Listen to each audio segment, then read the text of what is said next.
Good afternoon, everyone. I'd like to call this meeting to order. Assistant City Clerk, confirmation of quorum. Madam Mayor, confirmation of a quorum. Thank you so much. We have two items on closed session this evening. City Attorney, would you like to read them? Yes, Mayor, thank you. Two items, as you indicated. Item 1A is conference with labor negotiators.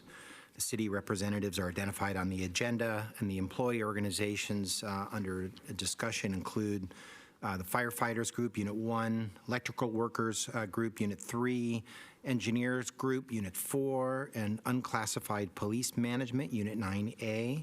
The second matter is existing litigation. The case is Milligan versus the City of Santa Clara et al. In Santa Clara Superior Court. Thank you, Mayor. Thank you. We're going to now go to public comment. I don't see anyone here in the chambers. Do we have anyone online that would like to make a public comment about the closed session items? Mayor, there is no request to speak. No request to speak. Thank you so much. We will now adjourn to closed session. We'll be back at 7 p.m. for the regular City Council Authority, Stadium Authority Board meeting. Thank you.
Are we ready?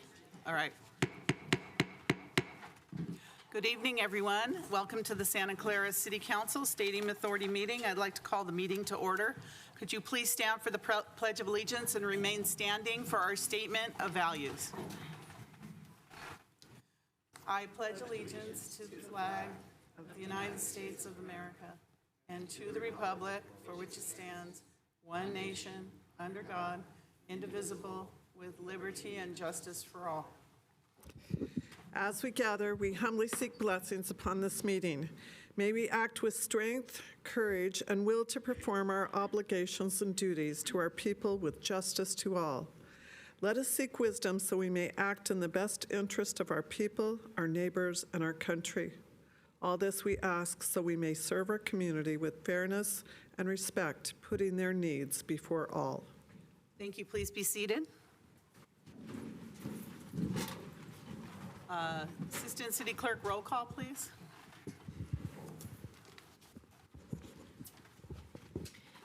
Councilboard Member Gonzalez, Present. Councilboard Member Shahal, Present. Councilboard Member Hardy, Present. Councilboard Member Park, Here. Councilboard Member Jane, Here. Vice Mayor Chair Cox, Here. Mayor Chair Gilmore. Here. AB 23 announcement.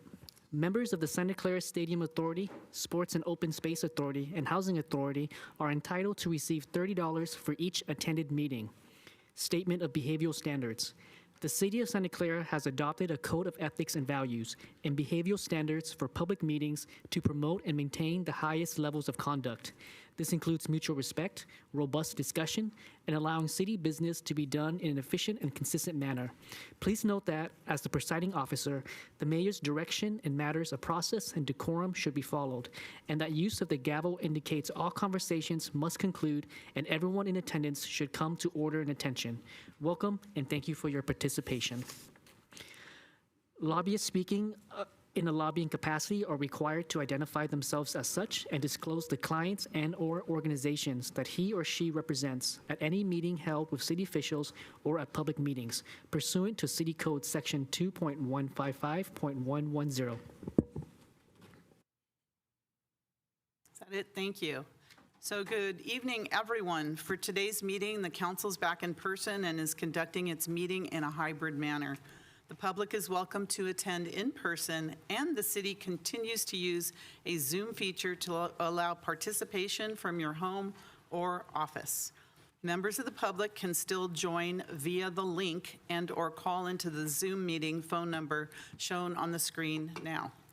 If you'd like to speak on an agenda item or during public presentations, please raise your hand on the Zoom application or press *9 on your phone. Please only raise your hand while the item you're seeking to speak on is presented.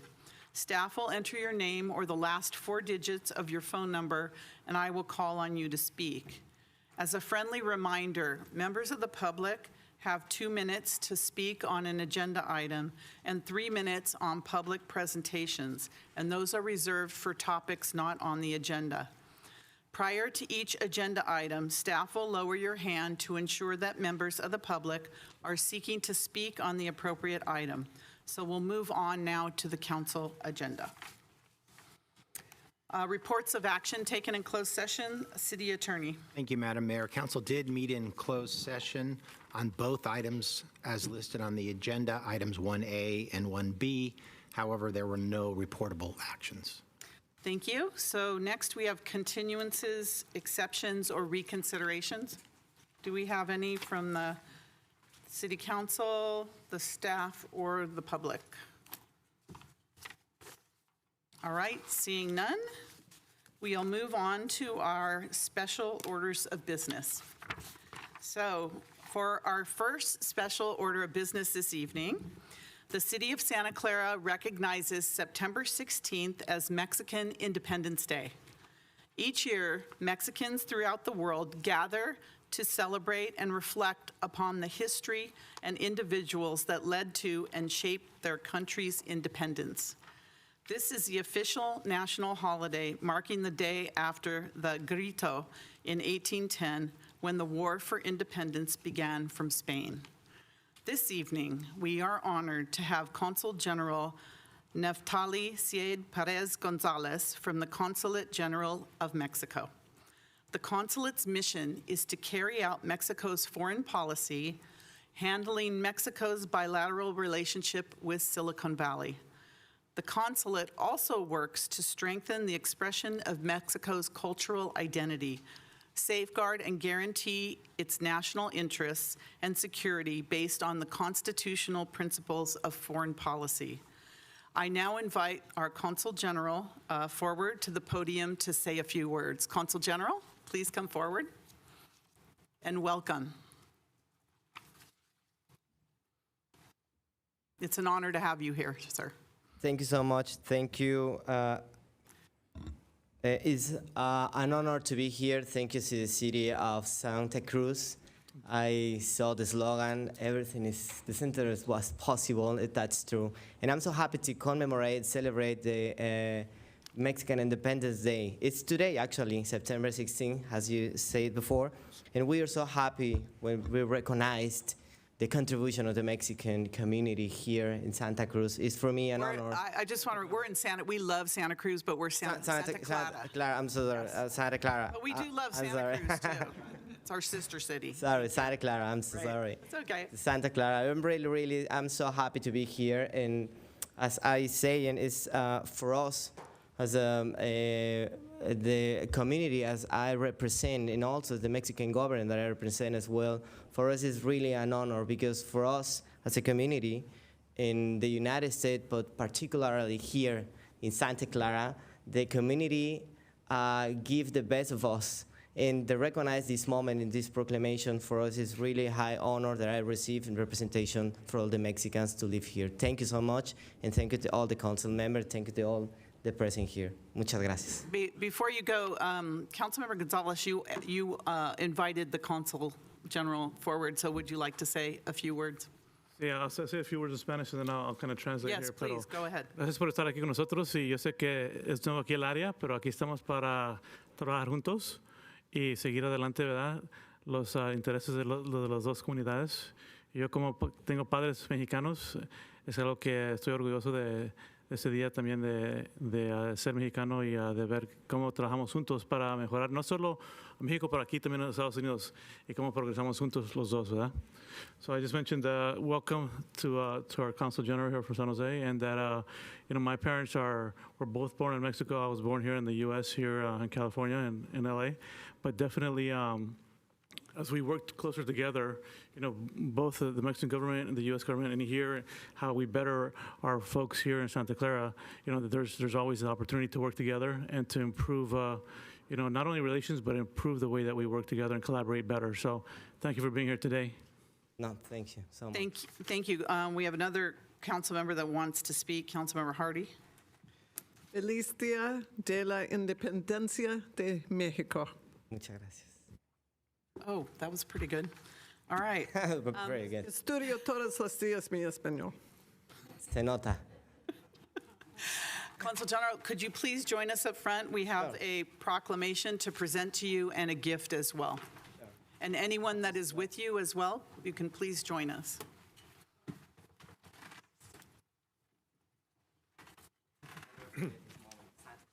No, it's okay. Thank you. Aprendo español, pero nunca hablo español. Porque no conozco españolas.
All right.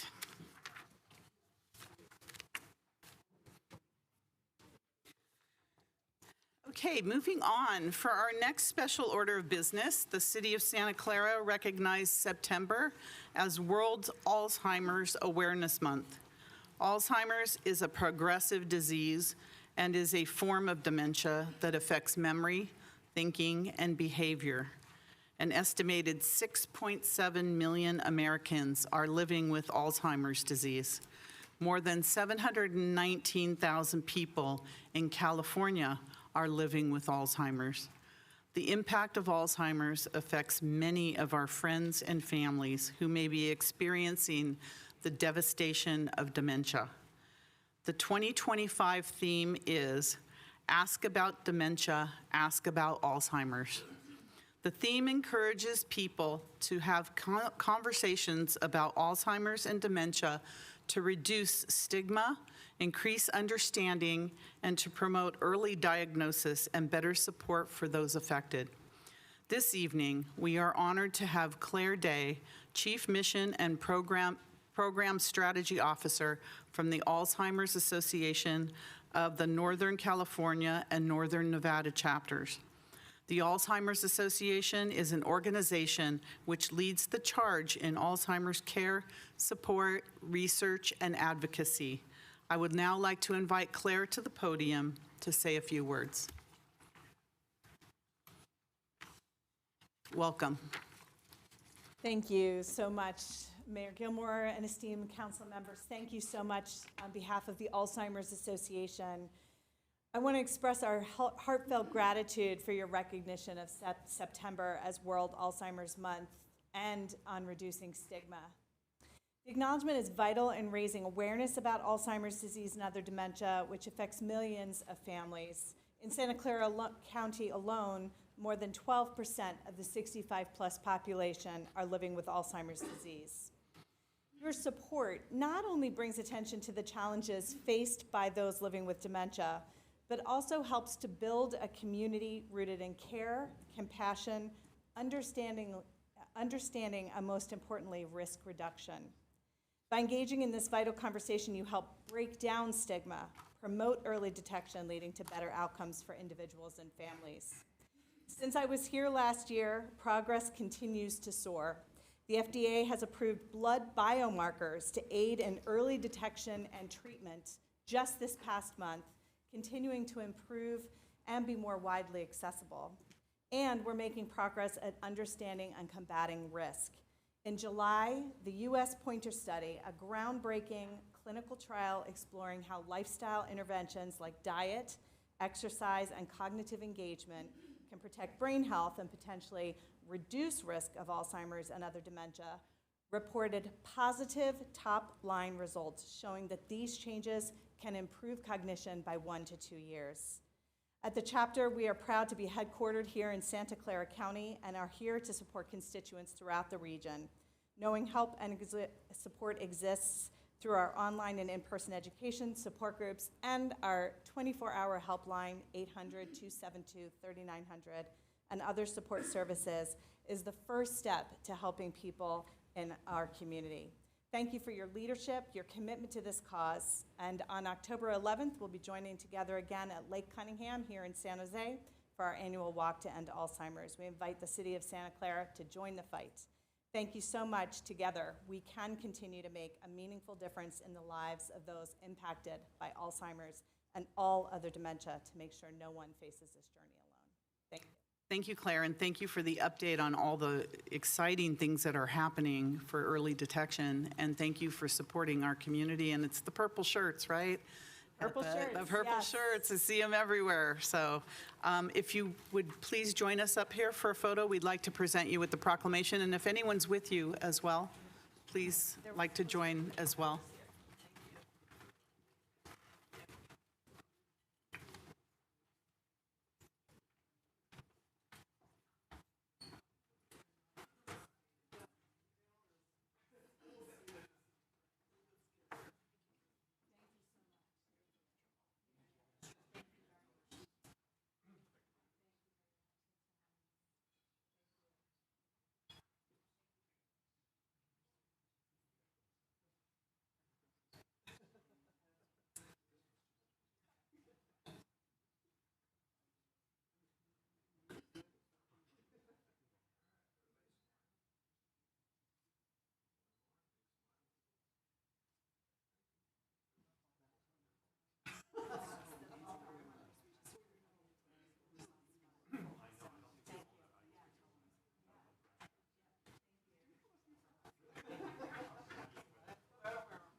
Thank you. And our last special order of business today is, for our final special order of business this evening, we recognize September 2025 as National Preparedness Month.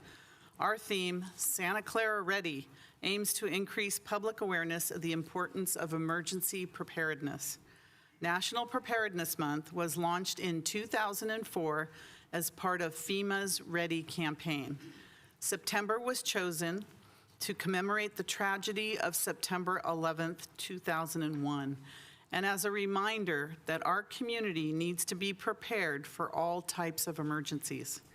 Having most recently responded to the COVID-19 pandemic and an extreme drought, we realize the need to remain prepared for all disasters, including earthquakes. In honor of National Preparedness Month, the City Council will present a proclamation to our City of Santa Clara City Manager's Office of Emergency Management. I now invite City Manager Jovan Grogan to comment. Jovan. Thank you, Mayor. Our Emergency Preparedness Officer, David Flam, was scheduled to give a quick presentation for this item. He's not in the chamber at this moment, so we're currently wondering why. But Maybe there's an emergency and he's right on top of potentially, it. so I will Yes. accept the proclamation on his behalf. And we will, if he shows up later today, I know he did have a few prepared words. We will pause and have him provide those.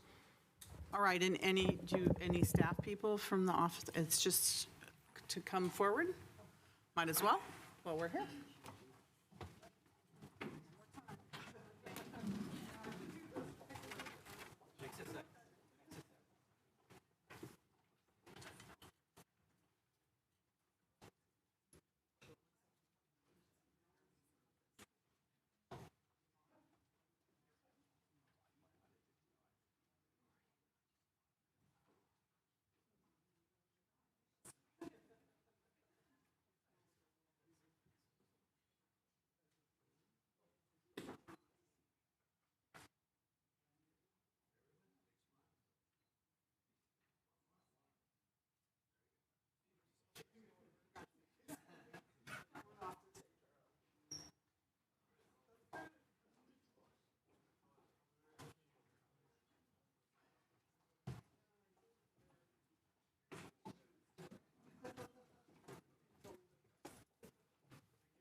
Emergency light was on.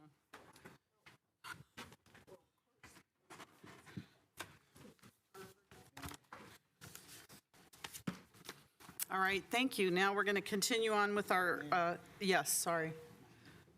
I didn't see, there's nothing. Okay, go ahead, please, Councilmember Jane. Now that you just turned it on.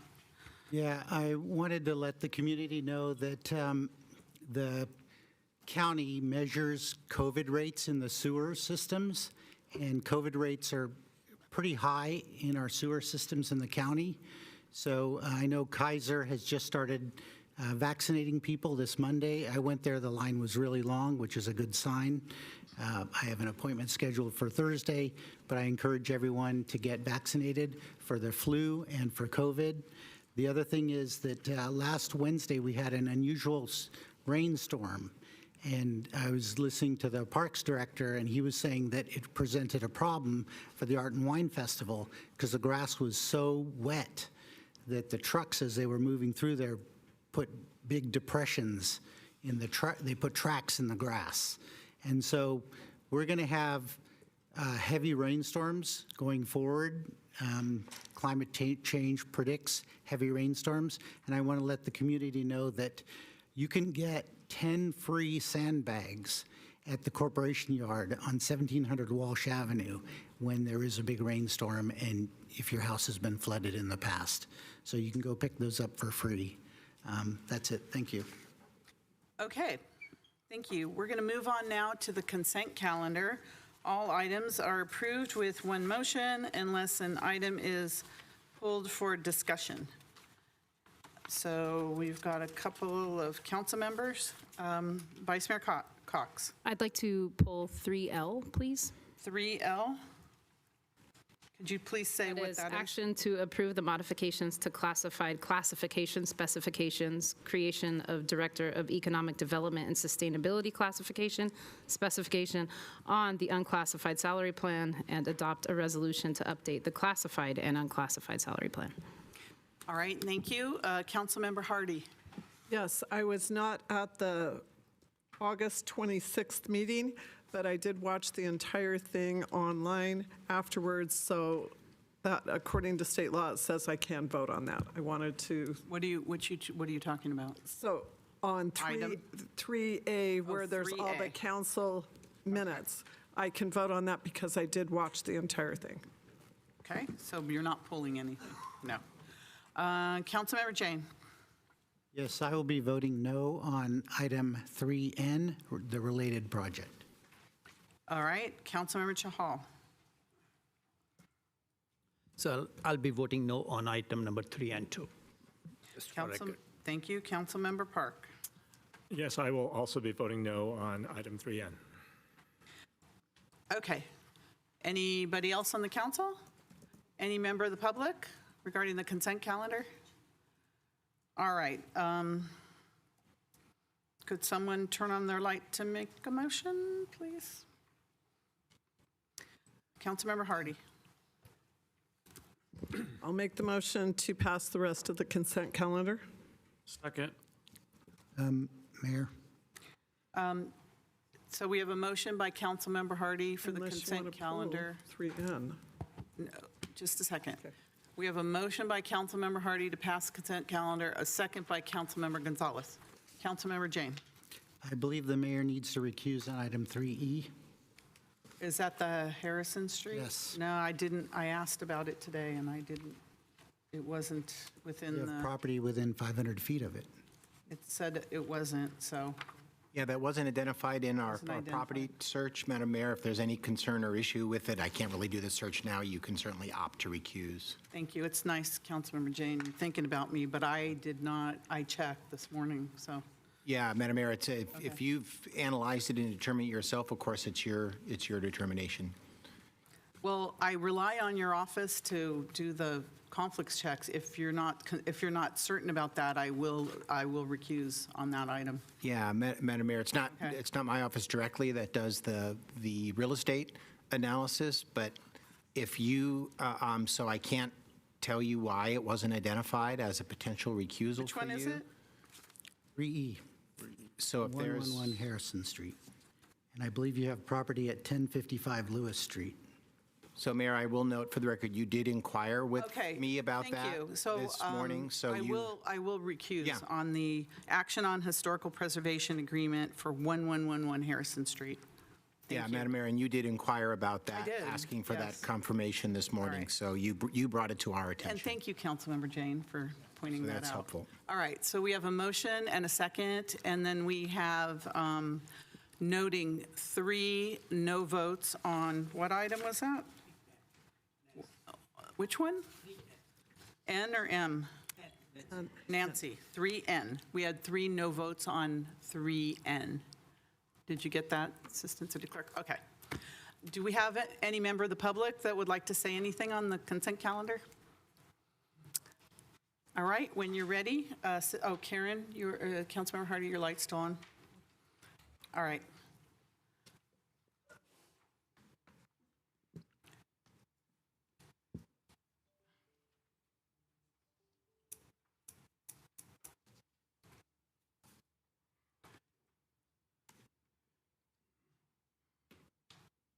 Please register your vote.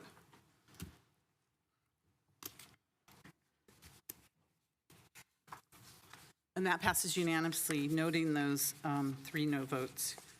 Okay, moving on. Next, we have public presentations, and these are for items that are not on the agenda. Do we have cards for public presentations? Could you please, I don't have them. Or call someone. All right, here we go. David Curtis, followed by Stephen Swanson, followed by Kurt Vartan. Welcome. Is on? Good evening, Mayor, City Council, and fellow residents. I come here today with good news for Santa Clara and District 5 residents. This evening, Councilmember Sudds Jane was served the notice of intention to circulate recall petition. We stand before you today not out of political ambition, but out of necessity, driven by profound betrayal of trust that demands accountability. We have witnessed millions of tax dollars squandered on the highest paid city administration in Santa Clara's history, while our children's Little League fields were abandoned, our seniors dismissed, and our neighbors ignored. The pattern is undeniable.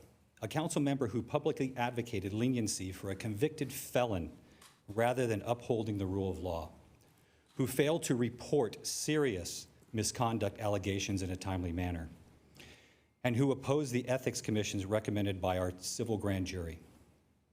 Empty promises of downtown revitalization have delivered nothing but expense. When Little League families pleaded to save the West Side fields at Heyman and Wilson schools, their voices were ignored.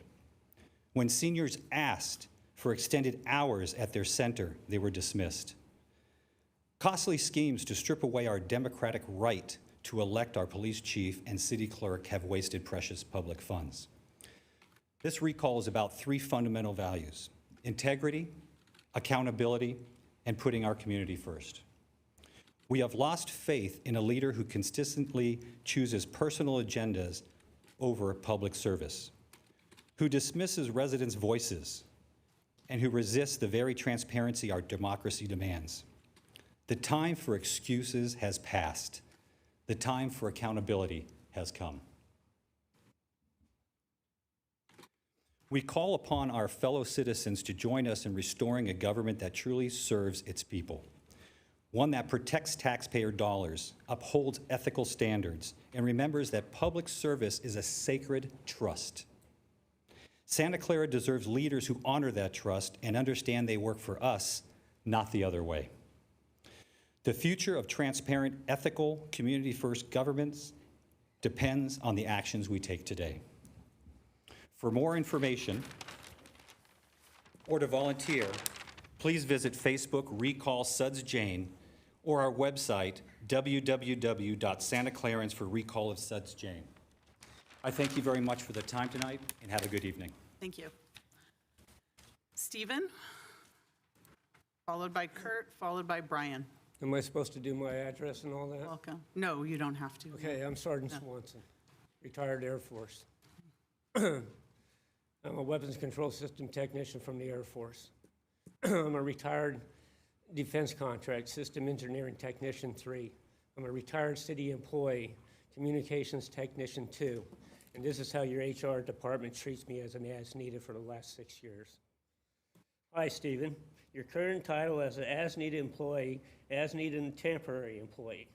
You were rehired as-needed consultant in 2020, which was a lie. It was 19, because I got terminated because of COVID, which is a black mark on my employment record. Okay, that needs to be taken off. I shouldn't even been laid off. I should have been, hey, Steve, stay home until we need you, because I was as needed, right? Terrible. And this classification was retitled as needed temporary employee in 2021. This action was approved in open session by council. Since you are an as needed employee, salary ranges are not tied to any salary ranges on the classification salary plan. Additional salary adjustments, as needed positions are not automatic or guaranteed. As needed adjustments are based on the number of hours an employee works, performance and recommendation by increase. I'm pissed off about the recommendation increase, because who's supposed to recommend me? My department didn't even know about none of all this, because when they told me that I got a promotion or a pay raise, I was like, whoa. Then I found out that 832 is at $68 an hour and I'm only at 60? No, the agreement was verbal that I work for the city of Santa Clara as a communication technician 2 and held to the 832 pay scale. Well, I'm pissed off about that. HR triggered my PTSD and I'm not happy and I have to see therapy now. Okay, I'm back at the VA under psychiatric treatment. This really pisses me off, because I am a workhorse here and I need to be treated as one, okay? I'm a thoroughbred. Thank you. Sir, thank you for your service to our city. May we refer this to the city manager? Well, thank you so much for dedicating your life to our city. We're going to refer you to our city manager's office. Could you please assist this gentleman? He's spent a lot of time in our city. Make sure we have his contact information. Thank you for bringing this to our attention. Thank you, sir. Pardon me? Yes, but we want to get your, can someone?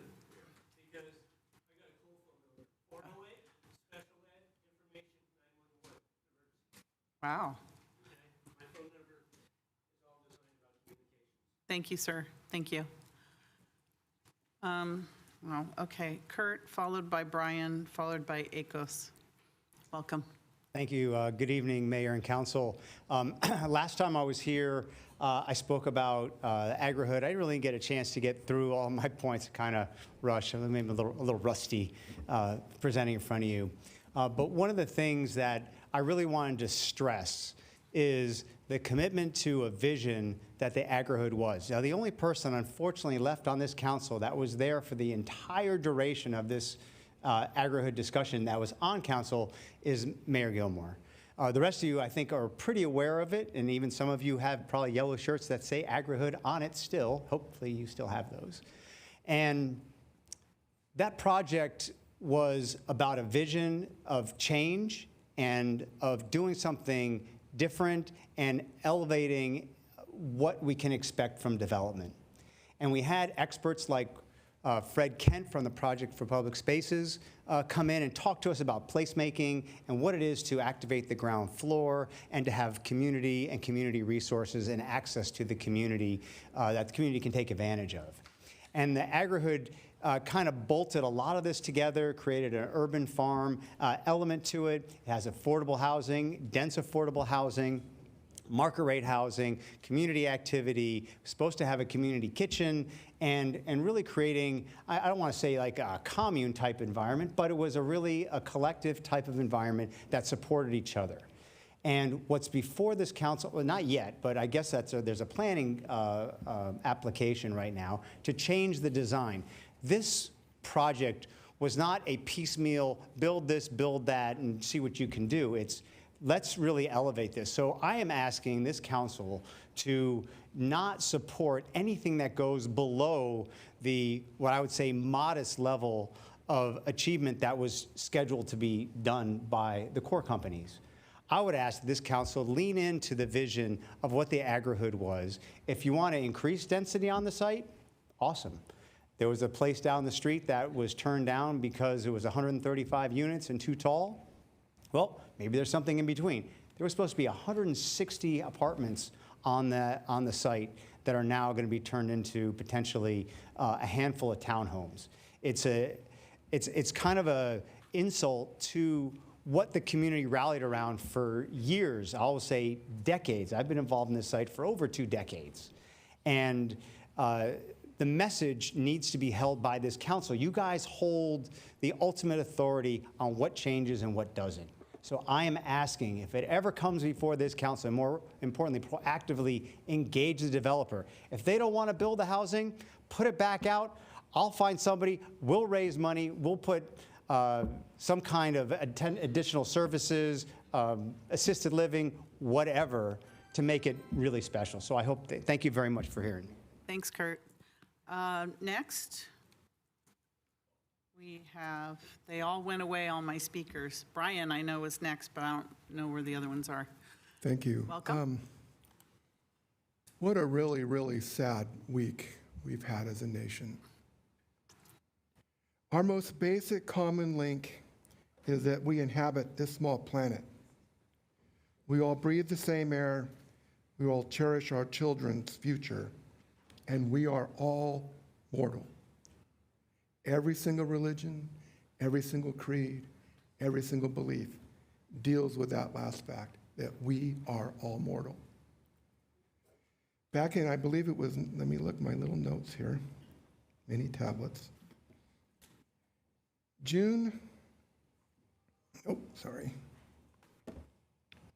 February 14th, 1990.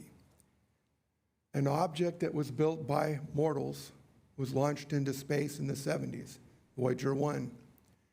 Carl Sagan had it turned around and took a picture of our planet our moon planet system. There are still people who live on this earth that believe that the earth is flat and that there is a dome. I do not laugh at those people. Theologically, I understand why they believe it. It's just not accurate in the temporal realm. And I'm not mocking them at all. What we do share is that we are all mortal. And as stress happens and society splits apart, everything we do here will dissolve into nothing if there is an exchange of nuclear weapons, which is highly probable given the situations that are going on in Europe, the Middle East, and even this nation, sad to say. As instability happens, when we faced this same thing, it was during the Kennedy administration, during the missiles of October. I believe that was 62. But there were two people that agreed with one thing. The Soviets and us agreed that we are all mortal. I would remind each of us that. And to the generations that passed us, the World War II generation passed us a world. My generation, I'm a late boomer, we didn't pass it to you, and for that, I'm profoundly sorry. And I hope we find a way to do that and correct that. Thank you. Thank you so much. Akos, followed by Kevin and Bill. Akos Soboslai. The display shows the list of BOS votes and excerpted quotes for later viewing. Do we have a PowerPoint or a slide? County Highway staff hides these because they lost all 9 out of 9 BOS votes since 1988 on this topic, which is bicyclists and pedestrians along expressways and their facilities. Last November, I requested the City Council to repeal the resolution that prohibits pedestrians from some expressways. The council made a referral then and also in March, but staff has not complied. I met with 3 city staff in May and gave them BOS policies and requirements regarding pedestrians along expressways and their facilities. Next slide. I have been the victim of police harassment for years for bicycling in bike lanes.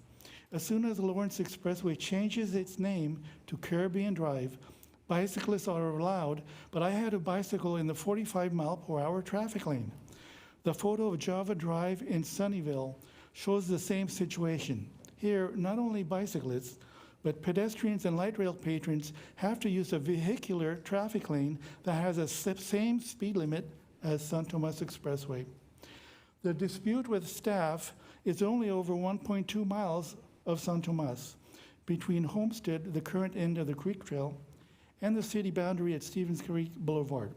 Why not elsewhere? The city already allows pedestrians to use bike lanes on Montague, Central, and Northern San Tomas Expressways. Lawrence Expressway has sidewalks. The Creek Trail along San Tomas already had prohibiting signs removed. That only leaves 1.2 miles of San Tomas. This portion has the widest bike lanes in the city, 8 feet wide. The photo shows this 8-foot width and me being ticketed. The bike lanes on other expressways are narrower, 6 feet wide, yet the city allows pedestrians to use them. In 2003, the BOS required bike lanes to have 6 feet minimum width and allowed bike lane use by pedestrians. Just 3 years later, highway staff and city staff hid this fact from the city council when I requested repeal in 2006. They also hid the fact that the vehicle code allows pedestrians to walk in bike lanes where there is no quote-unquote adjacent sidewalk. The assistant city clerk last week told me that city staff wants to meet with county highway staff. Delaying meetings is another highway staff tactic. Instead of a meeting, city staff must conform with BOS-approved documents and stop 10 months of stonewalling. Thank you, Akos. Thank you so much. City manager, he returns to us with this issue. Can you just give us a very quick? Sure. update on this super quick, because I appreciate you're coming down many times. Absolutely. The resident is correct. He has met with city staff on several occasions. City staff have analyzed the area of San Tomas and are not recommending a change. City staff have also met with county staff. County staff concurs. We can provide the city council. Can you please provide us with a report on that? And so we're aware of what's happening. Absolutely. Thank you so much. Thank you, with a copy to this gentleman. Thank you. Kevin, followed by Bill and. Yeah, I think we're all kind of working together. Together, right. Hello, Mayor and Council. Kevin Zacher, Santa Clara Swim Club, here with the other aquatics user groups. We have a quick presentation. So really, first of all, just we can go ahead and go on to the next one. Wait, my eyes are blinded by the medals here. There's a lot of medals. Go ahead, go ahead. So first of all, we just want to express our gratitude and with the city, appreciation with the city for a long-standing partnership and relationship that we've built over the years. Without the city's support, our programs would not be what they are today. Go ahead and move on to the next one. We all strongly believe that our aquatics groups, along with the city, when we work together, and there's an energy at the ISC when we're all there working, and it's profound. And all of our programs excel at a really high level. Excellence breeds excellence. We all work together, and that's because of what the city provides. We're a community. We're about excellence, and we're about access for all level of swimmers and athletes that want to be a part of what we're doing. Next slide.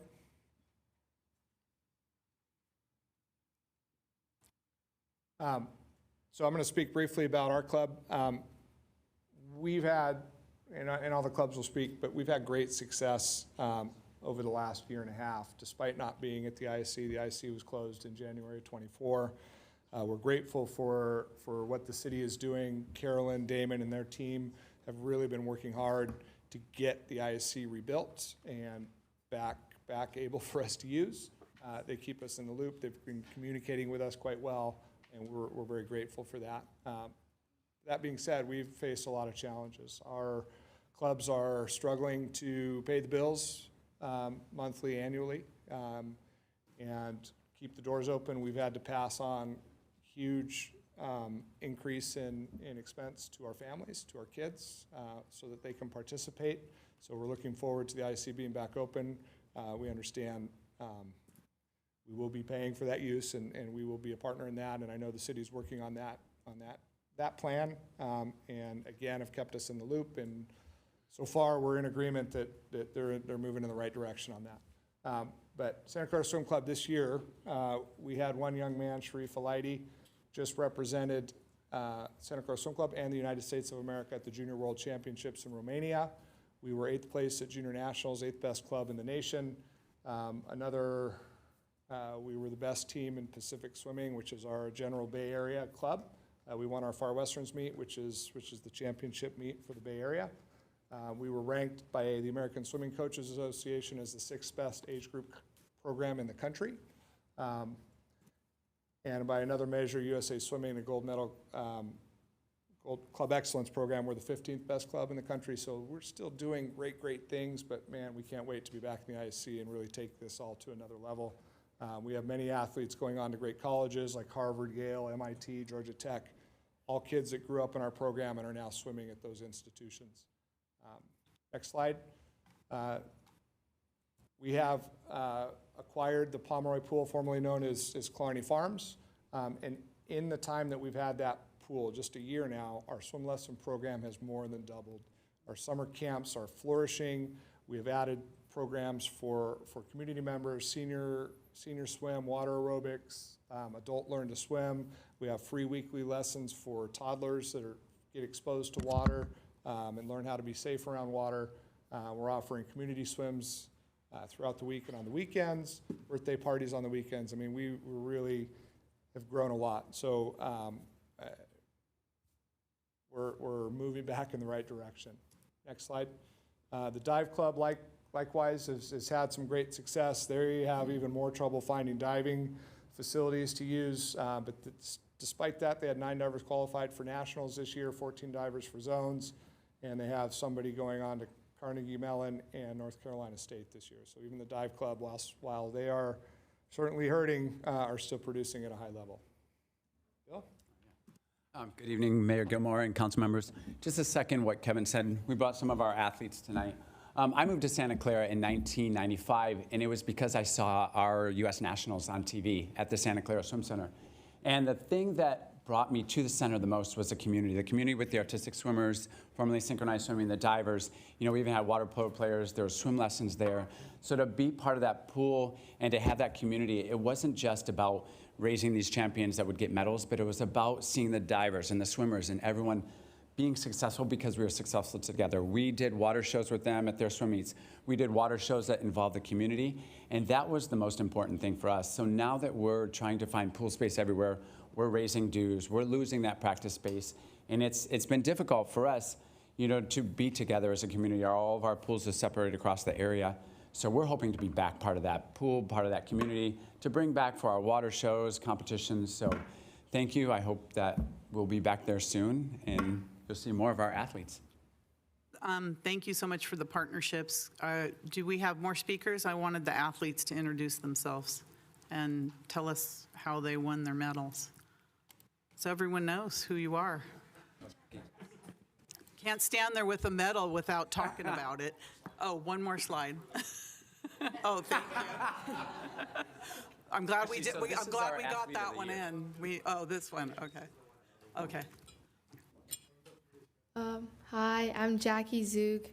I was the 2025 Athlete of the Year, and I was on the youth national team this year with them. Congratulations. So these athletes just came back from the Youth World Championships in Greece, and they got a silver medal. So it's... Congratulations. Wow. So a lot of these athletes have started at the swim center, and you know they're hoping to continue very soon. And again, they don't have the opportunity to be with the rest of their teammates because they're all separated into different pools. So that's one of the biggest things for us, is just to have that sense of community back with not only other athletes and swimmers, but with the community and as a whole. Yeah, and we're working really hard to get that pool back on. In Yes, fact, and we're I going to be appreciate talking it. about We it all later on in appreciate the it. agenda. So we're working hard to get that back so we can get you all back together, because the partnership between your swim coalition and our city is legendary, and and it needs to continue. So if we could hear from some of the athletes too, tell us who you are.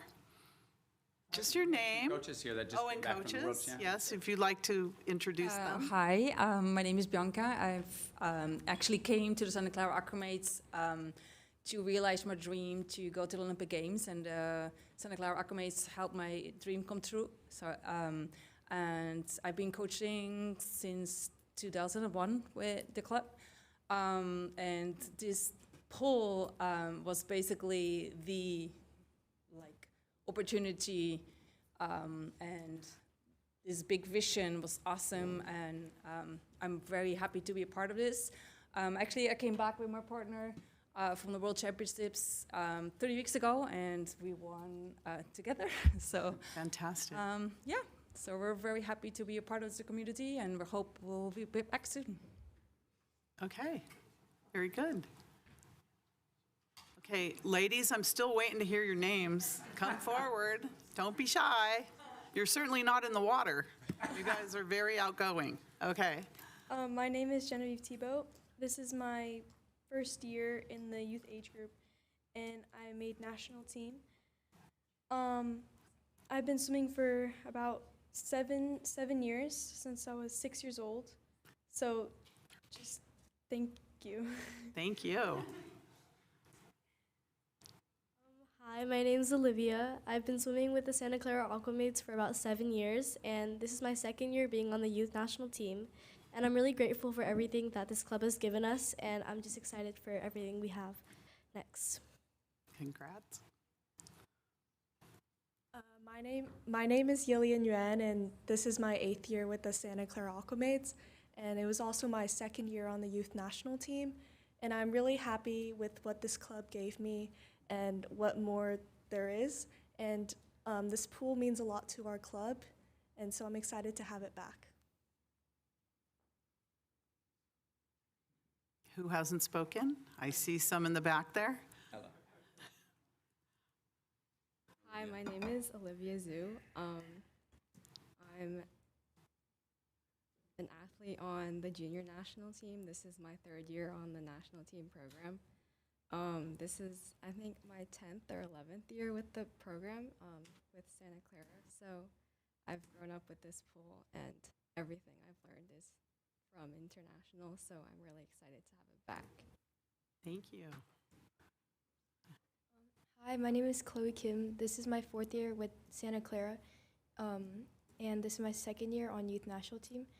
And I'm really grateful for all the experience that I had with international. Good. My name is Annie Xiang, and this is my 5th year at Santa Clara Aquamates.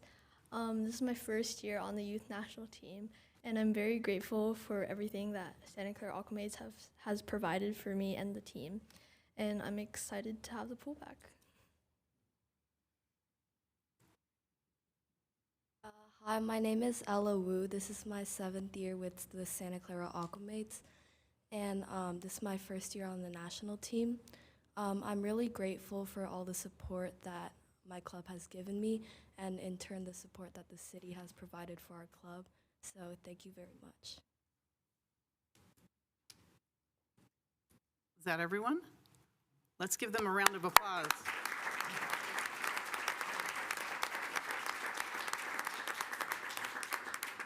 Thank you. You make us all very proud.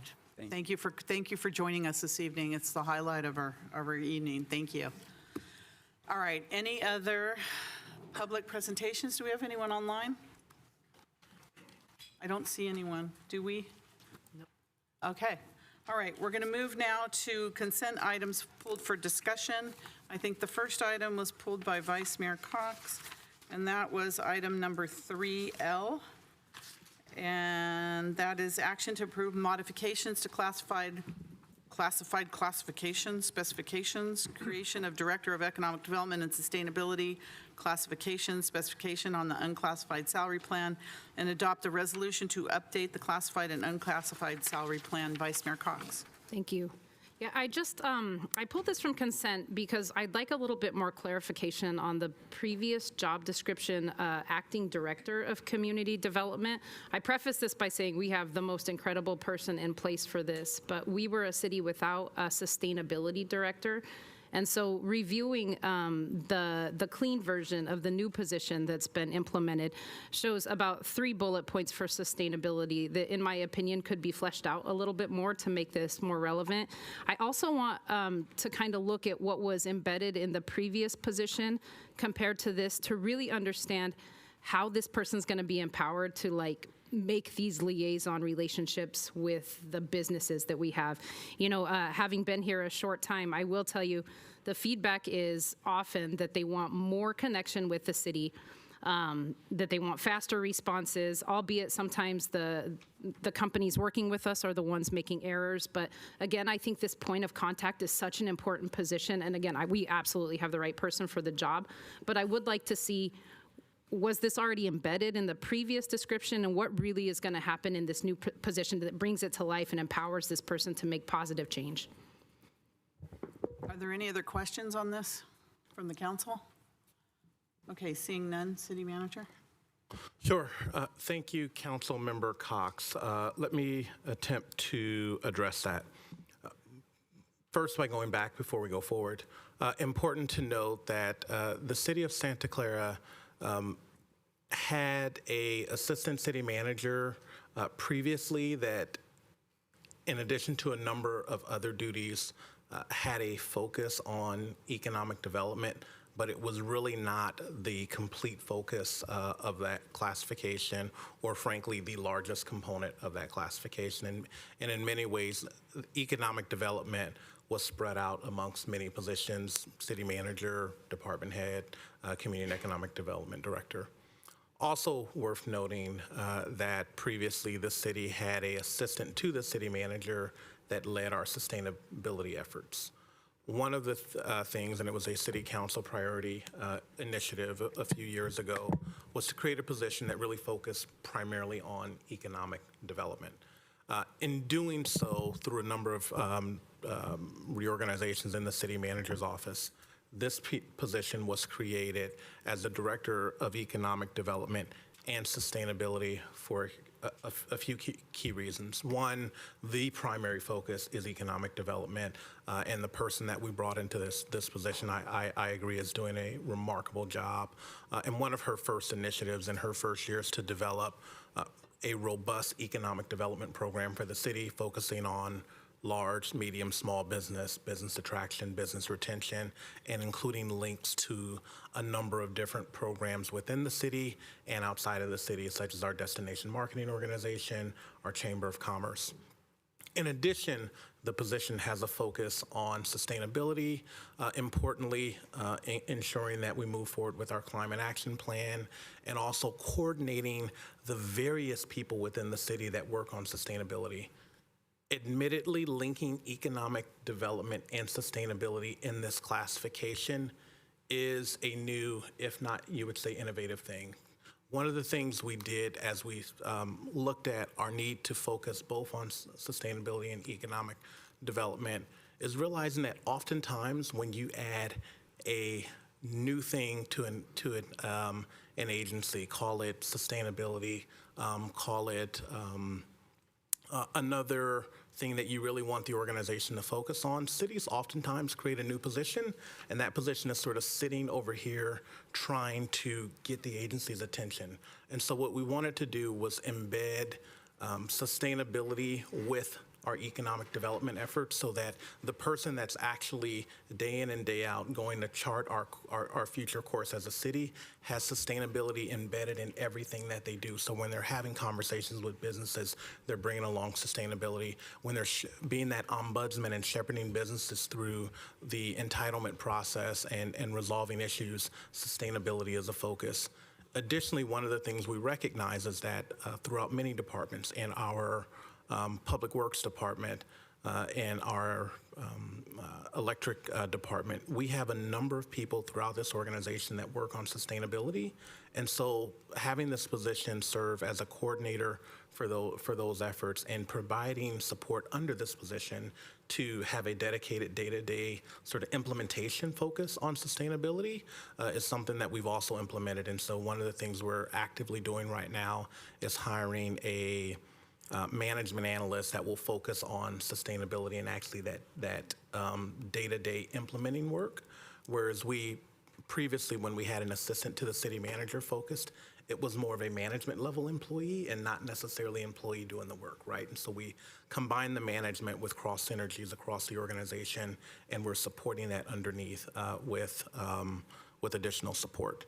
And so I think one of your questions was the salary for the position. Did I hear that initially when you pulled the item? Well, salary is just based in the text of the legislation, the item. But no, I was less. It sounds like you're zero summing and using a support position now, perhaps with what was residual from the previous position or however you shuffled that deck. I was just more interested in, again, maybe a comparison from what was previously done to what is being done now and what the big items are that are changing in that job. But I think that you've done well, and I'm excited that there's going to be support for this position because it's a massive underhaul. And I would just say I'm super excited for somebody to head this and look forward to what she's going to do. Sure.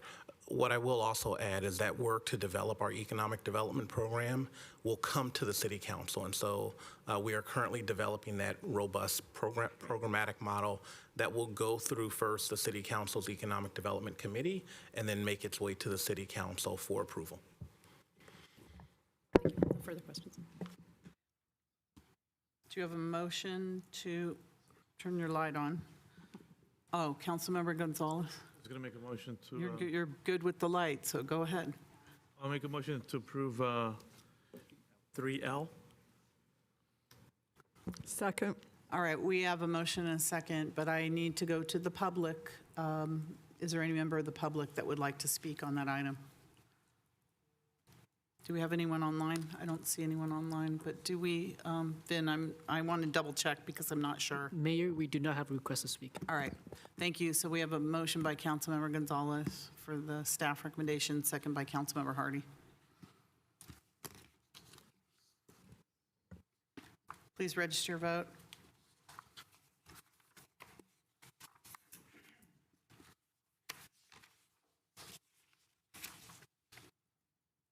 And that passes unanimously. Thank you. I don't think we had any other items pulled for discussion, so we're going to move on to our first business item.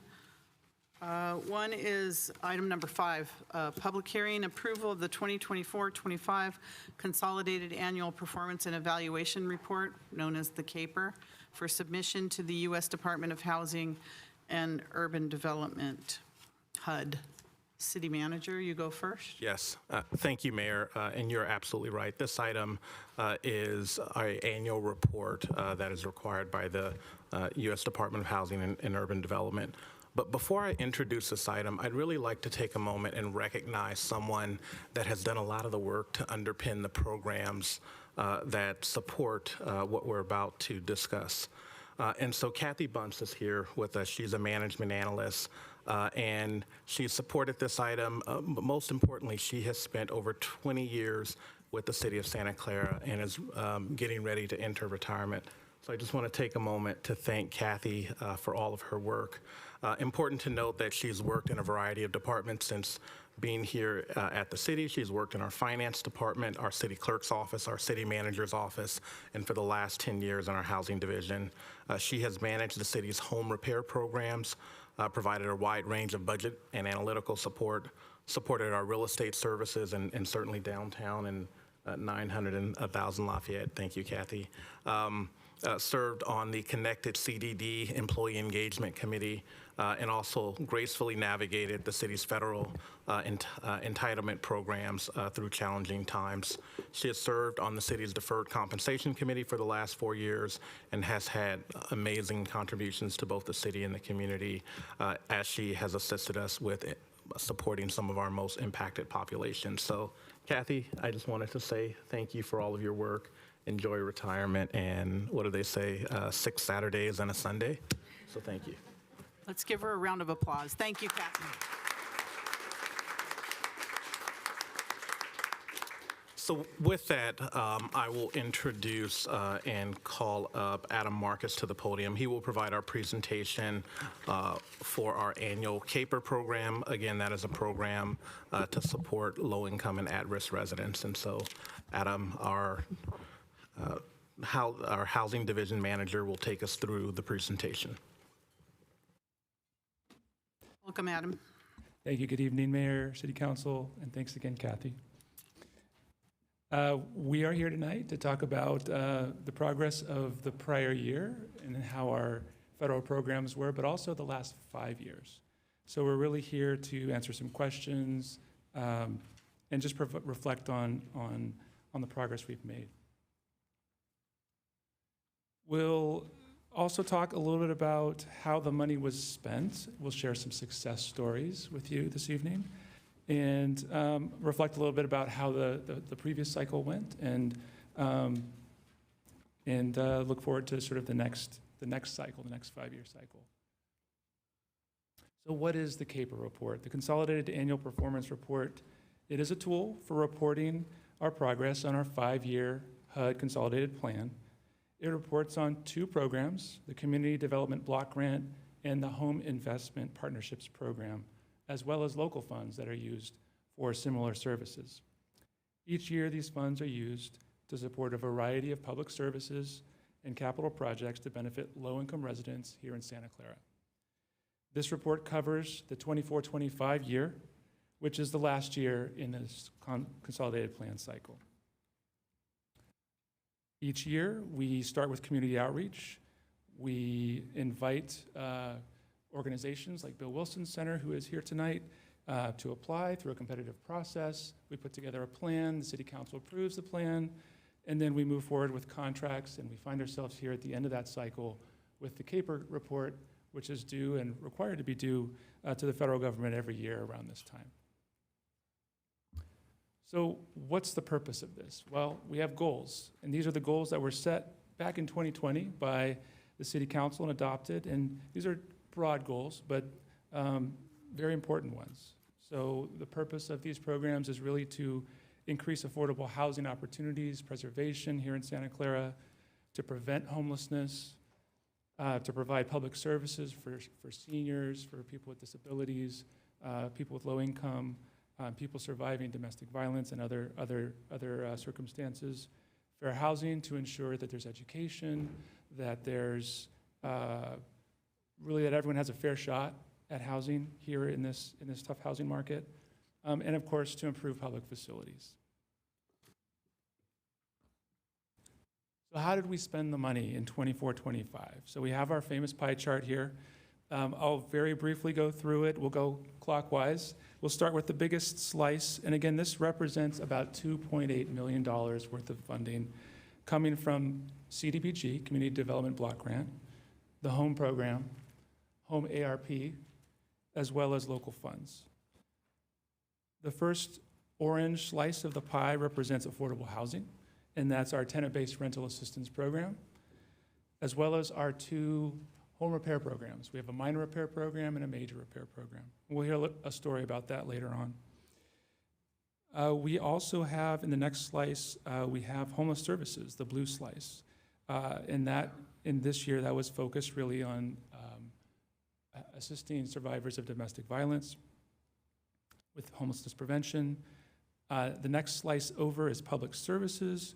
So that is a wide variety of services, including counseling, meals, legal services, assistance for people with disabilities, and much more. And finally, the teal slice is public improvements, and we'll talk a little bit more about what we did, but improvements to increase accessibility here in our city. So a quick highlight in terms of each of these major areas. Who did we help? How many people did we help this year? In terms of affordable housing and tenant-based rental assistance, and with our rehabs, we helped 37 households. In terms of public services, we helped over 2,000 residents. In terms of homelessness prevention, supported 677 persons in some way. And in terms of fair housing cases, these are cases that were active in terms of addressing specific challenges, 18 households. Looking a little bit more closely, this table, and there's only two of these, so bear with me, please. We're going to look at what we did this year and how we did, and what we did over the 5-year period, so the column on the right. So for affordable housing, in terms of homeowner rehabs, this year we did assist 18 housing units, which was a little bit lower than our goal, as well as at the 5-year level, there was also it was also a little bit lower than we had anticipated. When these goals were created, it was pre-pandemic, before interest rates had climbed. We were typically getting $400,000 a year in program income. That's when people repay their loans.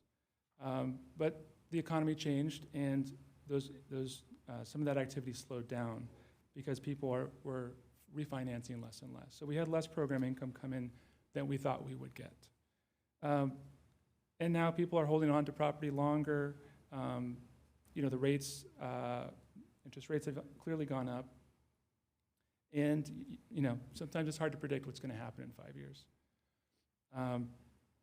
But with that in mind, we did still make some impact. In terms of the tenant-based rental assistance, we assisted 19 households, which again was a little bit lower than we had hoped.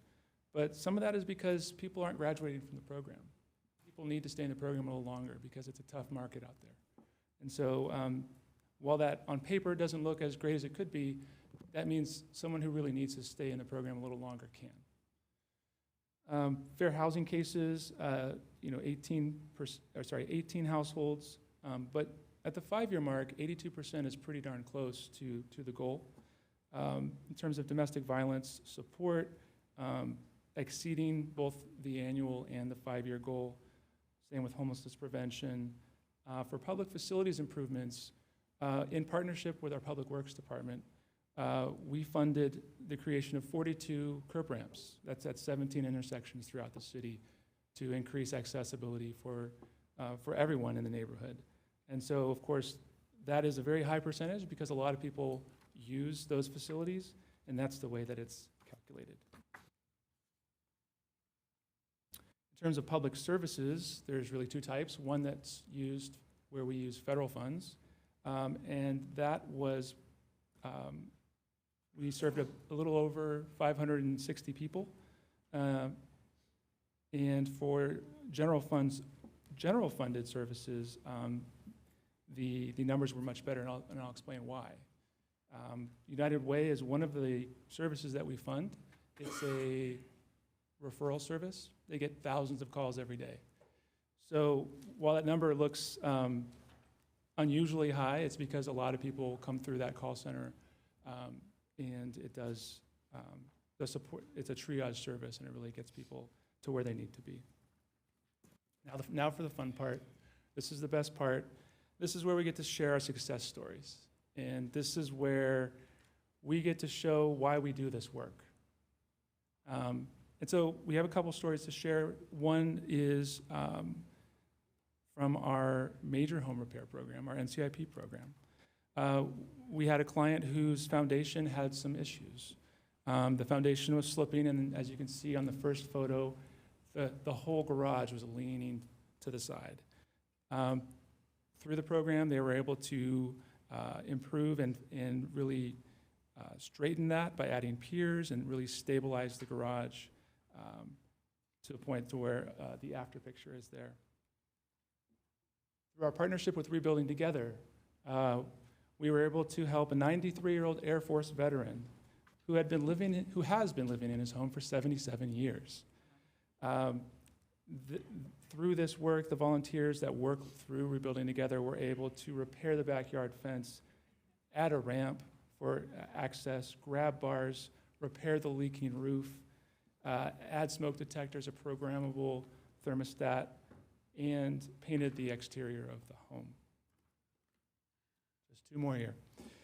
Turning to our tenant-based rental assistance program, there was a family in Santa Clara that had been living in shelter for 2 years. They couldn't find a landlord to accept their housing voucher, and they were going to lose the voucher. A recent tragedy left the family grieving and in dire need. City staff was able to quickly connect the family to Abode Services, who administers our rental assistance program. They jumped into action. They were able to connect with the shelter where this family was staying and to coordinate very smoothly with the staff there. They helped provide deposit assistance, and they helped search through, and we know it's tough to find an apartment here.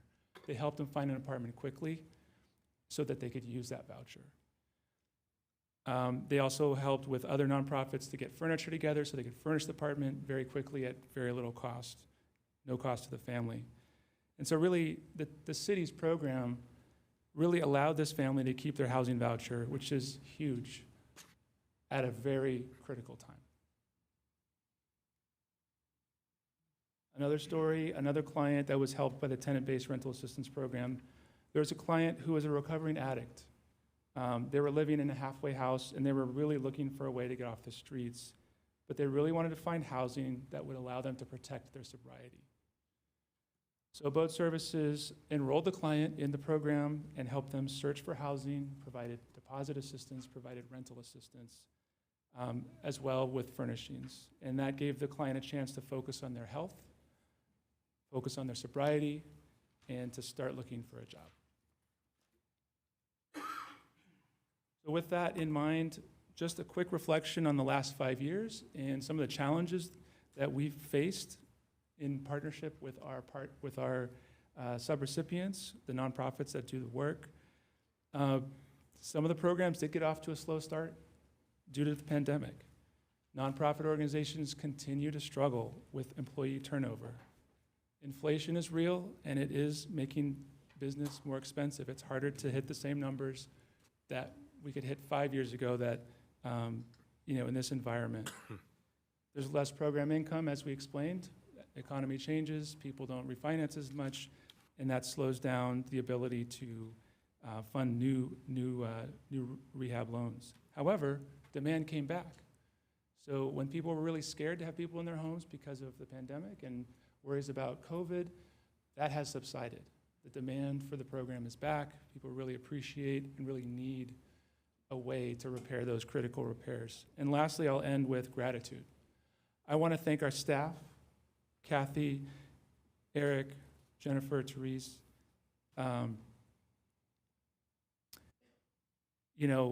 This is tough work. HUD's not easy to work with. And the staff has been great. They've been patient. They believe in the work. And they're really solving problems left and right, and I'm really proud of them. And I also want to give gratitude to the nonprofits like Bill Wilson Center, who's here tonight. And apologies if I'm missing anybody, but all of our grantees, our subrecipients do great work. They work hard. And without them, this wouldn't be possible. So just wanted to share that. And with that, we're happy to answer any questions. But we have gratitude for you, Adam Marcus, for all the things you do. So thank you for all the things your entire department does. All right, so is there questions from the council? We have Councilmember Hardy. Thank you. I will say, as I read through the report, that I was so glad that we focused on those that are the most in need and have done a good job with that. That was good to hear. What I wasn't clear on is the housing that's behind where the police station is, El Camino 611. I do believe it changed over hands as to who was handling that. I know for years I went and helped out, and it was the battered women's shelter, but I understand that that's changed over a little bit, and I wasn't even clear who was in charge of that anymore. Thank you. Any other council questions? Councilmember Jane? Of course, one of the key problems is trying to find individuals to help, people that are living on the streets.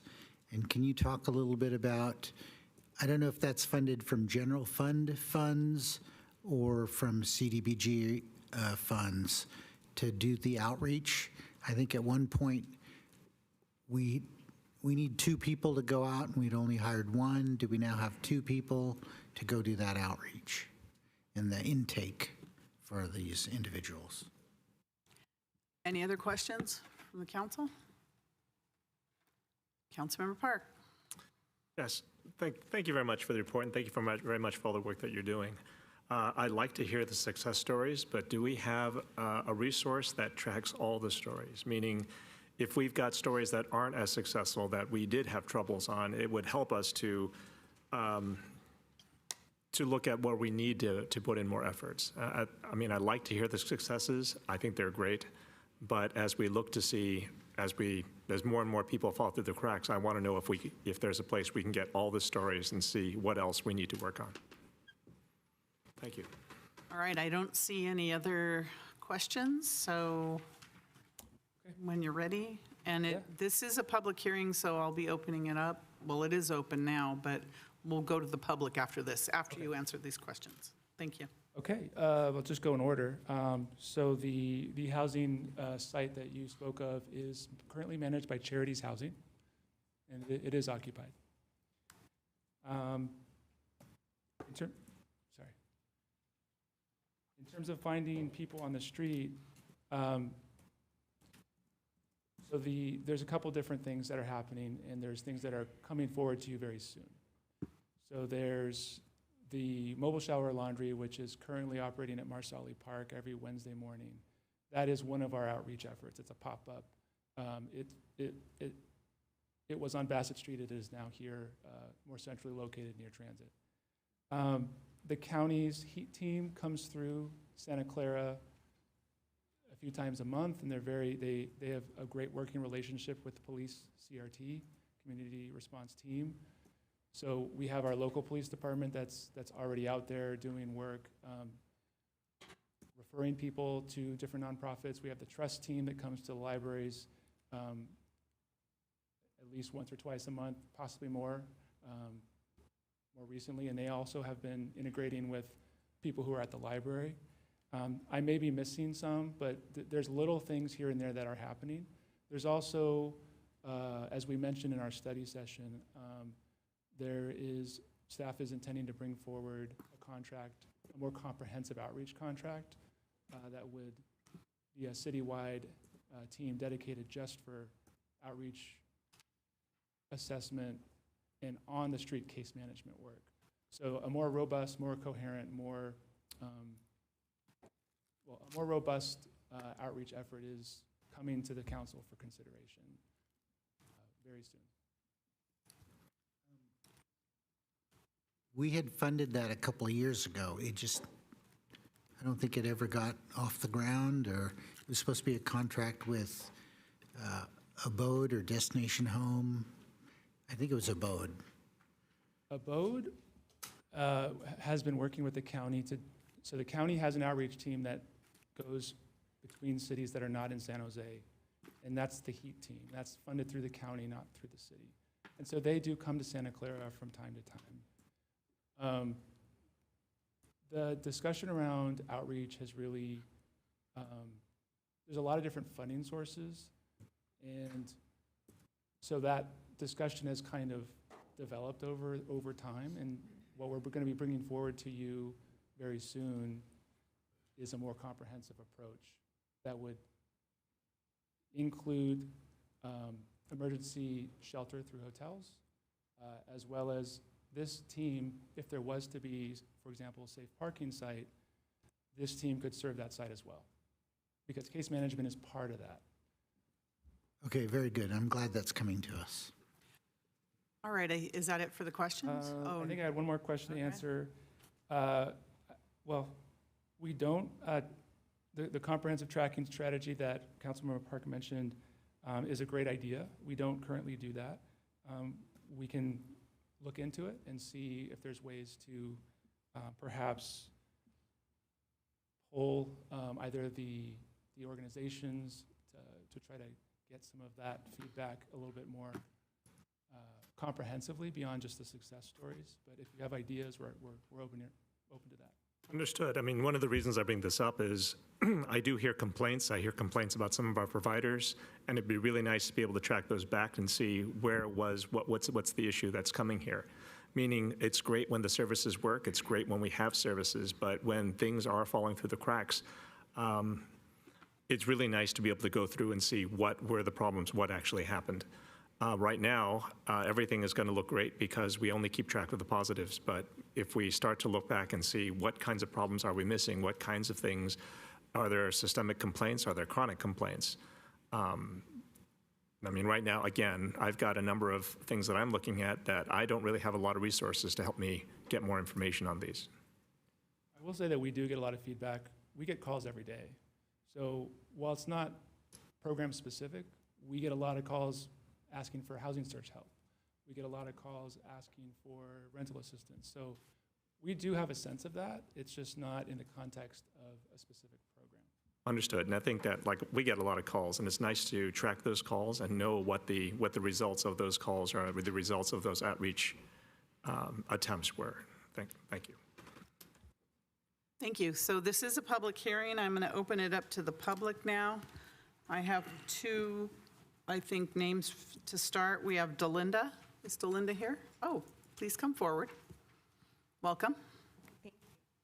Good evening, council members. Can you speak into the microphone so people at home can hear you? Thank you. Sure. Good evening, council members and Mayor Gilmore. I'm Delinda Yatskovich. I'm the programs director at Rebuilding Together Silicon Valley.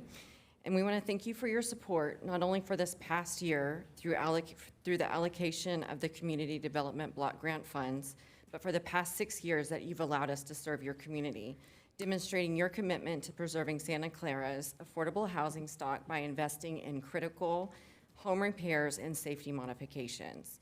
Each repair project we undertake is not merely a construction effort, it is a life-changing intervention that prevents displacement, improves healthy outcomes, increases neighborhood stability, and restores hope. Our clients live in unsafe conditions, facing broken plumbing, inaccessible entryways, falling roofs, outdated electrical systems, the list goes on. These are not cosmetic issues. They are urgent health and safety hazards, reducing the risk of homelessness, illness, and injury. And the cost of preserving these existing, naturally occurring affordable housing options is far less expensive than building something new. Your support for the work of Rebuilding Together Silicon Valley aligns with the goal of your consolidated plan to preserve existing housing through the rehabilitation of single-family homes. We want to thank you again for entrusting us as partners in meeting your goals. This past year, we had completed 93 separate repairs on 12 separate homes, and we impacted the life of 20 of your Santa Clara residents.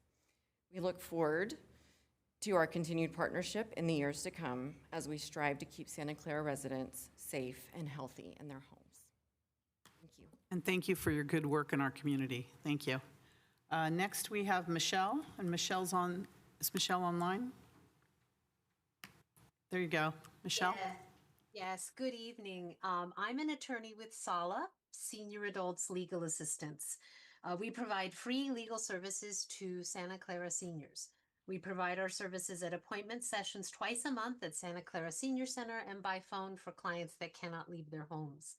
SALA is a CDBG public service grantee referenced in the 24-25 CAPER.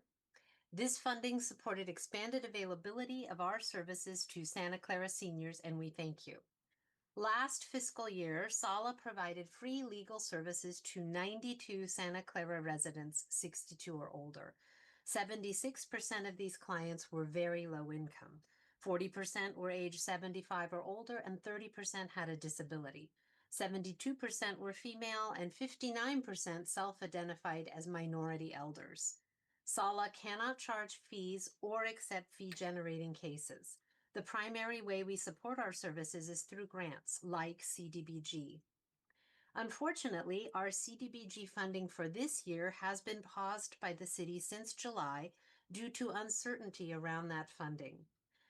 We can't continue to maintain last year's service levels without Santa Clara funding, and we can't use CDBG from other cities or from the county of Santa Clara. We may have no choice but to reduce our appointment sessions at the Senior Center until CDBG funding can be released. We wanted to inform you about this first before we notify the Senior Center. Thank you for the opportunity to submit these comments. I am available to answer questions. Thank you. Thank you, Michelle. Next, we have Pilar. Come forward, please. Welcome. Good evening. I'm Pilar Furlong. I'm the Chief Community Resources Officer with Bill Wilson Center. So for over 50 years, Bill Wilson Center has been a partner with the City of Santa Clara to provide support to those in need. In fact, we're proud to have contributed to a lot of the services and the activities that are outlined in the CAPER that was presented. I wanted to commend the city for all of the activities that were recapped in the plan.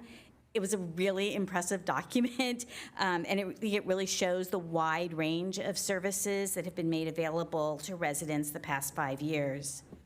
So in addition to our temporary shelter and our housing programs for homeless youth and families, Bill Wilson Center offers school-based counseling for Santa Clara residents who may be uninsured or underinsured. Residents whose main concern are really trying to pay their rent or trying to put food on the table for their families. So for fiscal year 26, Bill Wilson Center was once again selected as a recipient for CDBG funds to support our counseling efforts in Santa Clara. Unfortunately, we were notified at the end of June that the city could not guarantee reimbursement for any of our incurred costs for the program, so we did have to suspend our counseling services that were offered. It's still our hope that the city will be able to execute an agreement with the Department of Housing and Urban Development that will then allow the recommended funding to be awarded to nonprofits like Bill Wilson Center. We very much want to continue to provide our counseling services to help youth and families address issues such as family conflict, depression, anxiety, substance abuse, stress, We provide a continuum of care for youth in our community, and it's our partnership with the city that makes that possible. So thank you for your time this evening. Thank you, Pilar, and thank you for everything the Bill Wilson Center does. All right, I have iPhone. Unmute, please. Yes, of course, this is Linda. Linda. I didn't want to say it. I wasn't sure. Linda. One of the things that's not addressed anywhere that I can find is there's a lot of support of tenants, renters. There's not a lot of support of prospective landlords who have extra housing in their house, but because of the various rules and regulations that justifiably favor the tenants, but that means that people are not willing to take the risk of being a landlord. And I think there are a lot of houses around that were built to hold 4, 5, 6 people, but now they're holding 1 or 2. And those could actually be used if people felt more secure. And everybody could be willing to, the tenants would pay some money and not as much money as if they had their own house. And the landlords would get some money, which they could definitely use. Thank you very much. Thank you, Linda. Do we have anyone else that would like to speak today? I don't see any others online. Anyone here in the council chambers? All right. Would someone like to put on their light to make a motion to close the public hearing? Counting on you, Councilmember Gonzalez, but Councilmember Chahal beat you. Councilmember Chahal. Can you turn on your speaker, please? Thank you. Second. Motion to close the public. So there is a motion to close the public hearing by Councilmember Chahal, seconded by Councilmember Gonzalez. Assistant City Clerk. Please register your vote. And that passes unanimously. Councilmember Jane?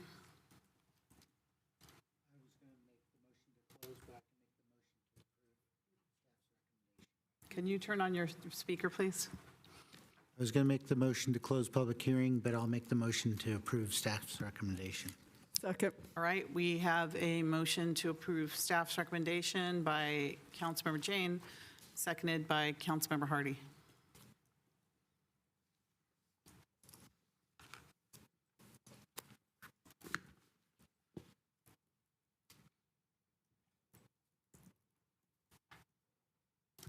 Please register your vote.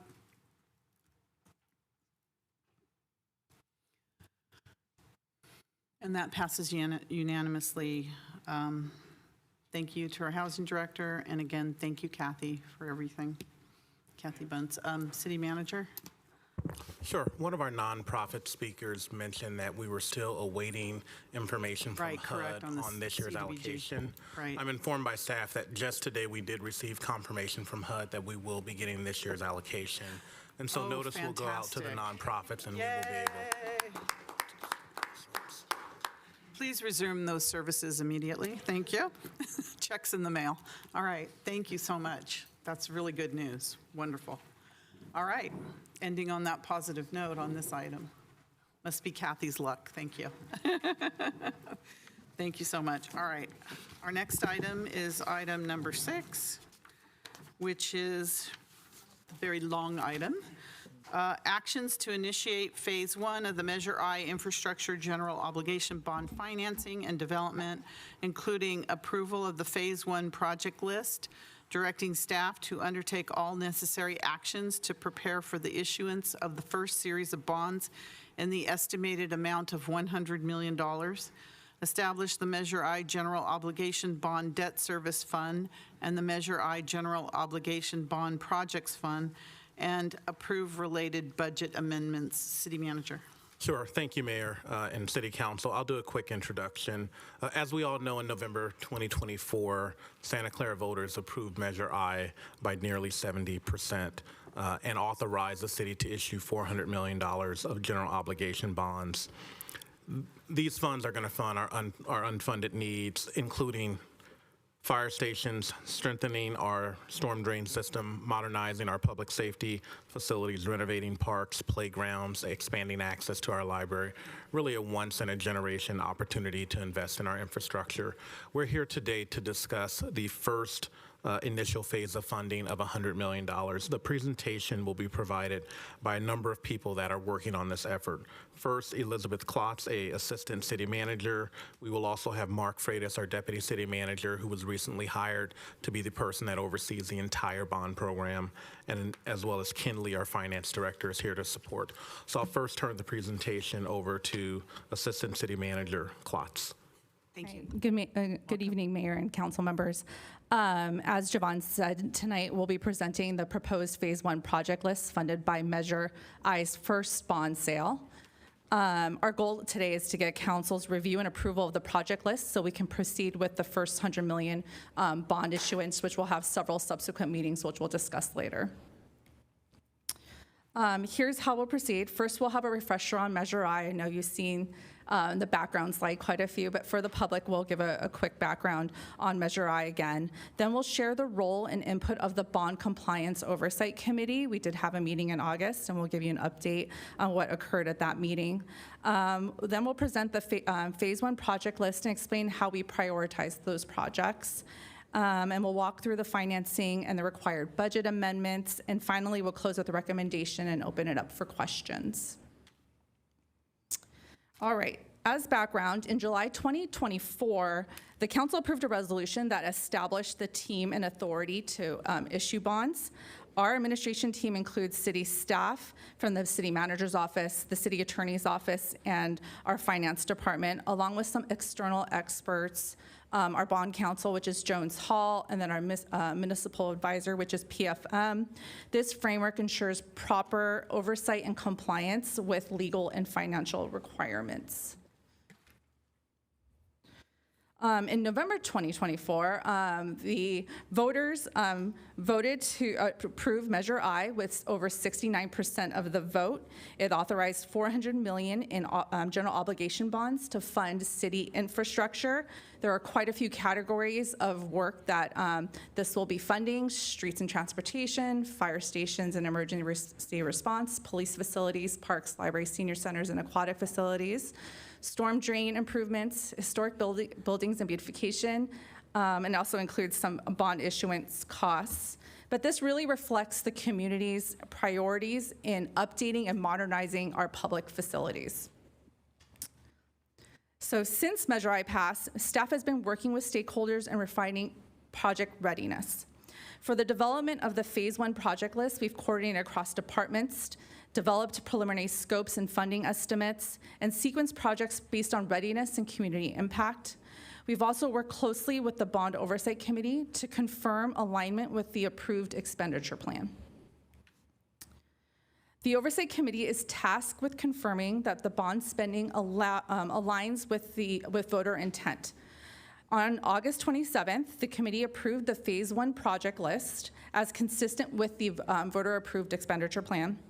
The committee's discussion included the process for bidding and contracting of projects, the timing for development of the fire stations, and some committees expressed interest in taking site visits of some of the project locations with city staff.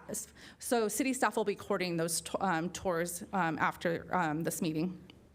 Their feedback will help guide staff and also the council as projects move forward. Measure I projects will be funded in phases.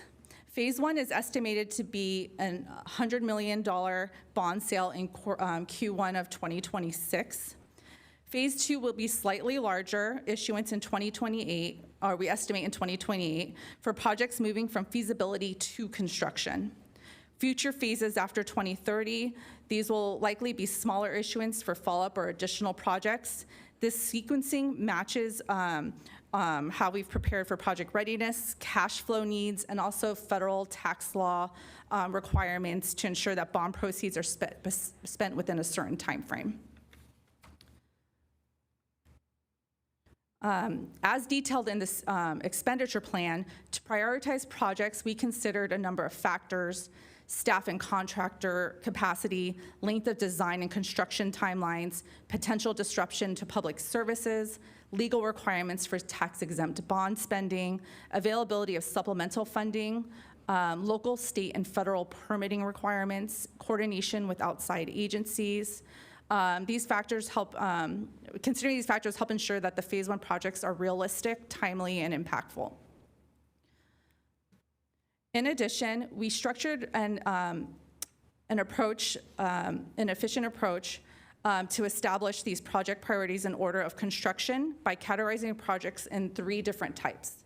So we have type 1 projects. These are ready for consultant selection, design, or construction, or the projects will be integrated into existing programs. Type 2 projects are projects that will need initial conceptual design and specification. And type 3 projects are those that require definition, planning, and feasibility.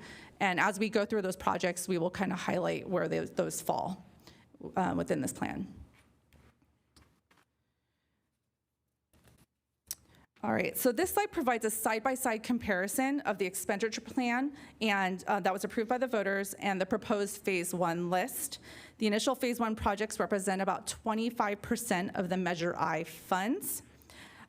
This ensures that early progress while keeping flexibility for larger, more complex projects in the subsequent phases when the projects are construction ready. I'll now have Mark Freitas, our new Deputy City Manager, come up, that he will be overseeing the Measure I program and will now present on the proposed project list. Mark just started in August and really has jumped in with both feet to get this program going, and we're really excited to have him on board. Thank you, Liz. Welcome back. Thank you, Assistant City Manager Klotz. Tonight, just good evening, Mayor, Vice Mayor, members of the council. Tonight, I'm very pleased to be able to present this list of proposed projects to this council. It represents a significant milestone in Measure I. This first group of proposed projects certainly will make a positive impact to our community and ensure the reliability and functionality of our infrastructure. So with that said, the initial grouping of the expenditure plan had 6 categories, which was already reviewed, but there they are. And so what we did in working on each category, we used that readiness approach to determine which projects were ready to go, and then also balance those with other criteria of the other type 2, type 3, incorporating those as part of each area. So the first project area is streets and transportation, and in this area we've identified 4 projects that we'll be implementing on this proposed Phase 1. The largest being the resurfacing of our streets and rehabilitation. This is certainly an existing program that's already been out there and working, and so these dollars will go in to augment and enhance that program and to be able to do more resurfacing throughout our city. So the second item is ADA improvements. Those will be in conjunction with the street resurfacing. It's an opportunity to tackle both of those areas. And then we have some creek trail rehab funding for the San Tomas Aquino Creek Trail. And then also we're augmenting some dollars there for the bicycle wayfinding project that we have. The second category is related to fire stations and emergency response. This is a category that will address the fire stations number 5 and fire stations number 7 in this first series of bond sales. We'll begin with the approval of this proposed project list. We'll be able to begin those discussions and design and going out for RFPs to obtain an architect and get those projects off the ground and moving forward. In addition, we'll augment some dollars on the existing fire training tower project that the capital improvement project's already working on, and then some security upgrades at the other fire stations at 1, 3, 4, and 8. And so that category there in total is about, with contingency, escalation, and administrative costs, a little over $12 million. And so just to kind of give a little more clarity about the process that we're going to be using, we're first tackling Fire Station 5. The reason for that is there's already been a conceptual design in the past. And so this is a great place to take off and begin and get that moving forward. So in October, we'll be bringing together our internal stakeholders so we can review that conceptual design that was done in 27. And then we've got kind of a planned layout of developing an RFP to go out for bid for architectural design services. For the new Fire Station 5, once a design is completed, takes about 12 months, we'll move into creating a request for bids and go out for construction bidding for both the demolition and the construction of the new fire station. And then once we receive those bids, we'll enter into a final execution of the contract agreement, and then transition into the actual demolition and construction. So this is kind of just an overview right now, but as we move progressively further, we'll be updating the council as we progress. The next category is very important as well, and it's our police facilities category there. We've got both the real-time intelligence center feasibility, and this is something that is also in line with our drone first responder infrastructure. And so we're allocating dollars to get that feasibility study off the ground and then figure out the next big one there is where we're going to place our police training facility.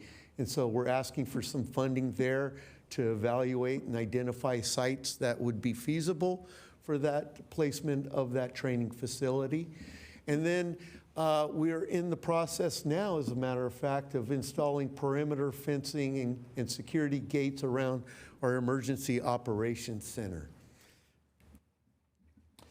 The next category is parks, library, senior center, aquatics facilities. In this category, we are identifying 8 projects to move forward with. You'll notice that we're increasing the amount at our community aquatics facility. And the big reason for that is we've identified some opportunities to move some of the work that was originally going to be planned in phase 2, and we're bringing that into and folding that into phase 1. So that'll be the removal and demo of the non-functioning administration building on the site there. We're also going to take advantage of taking some economies of scales opportunities. We'll have the pool deck opened up.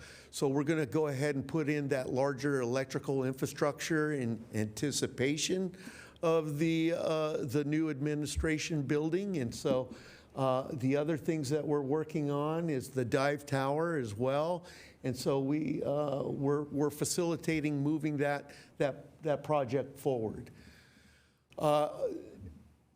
Warburton Playground, I don't have much update on that. It's getting ready to go out.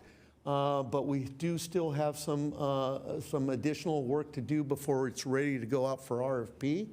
However, on Henry Schmidt, that's already out for bidding, and I believe we'll close that in the next couple of days. I believe September 18th, that project closes for bidding.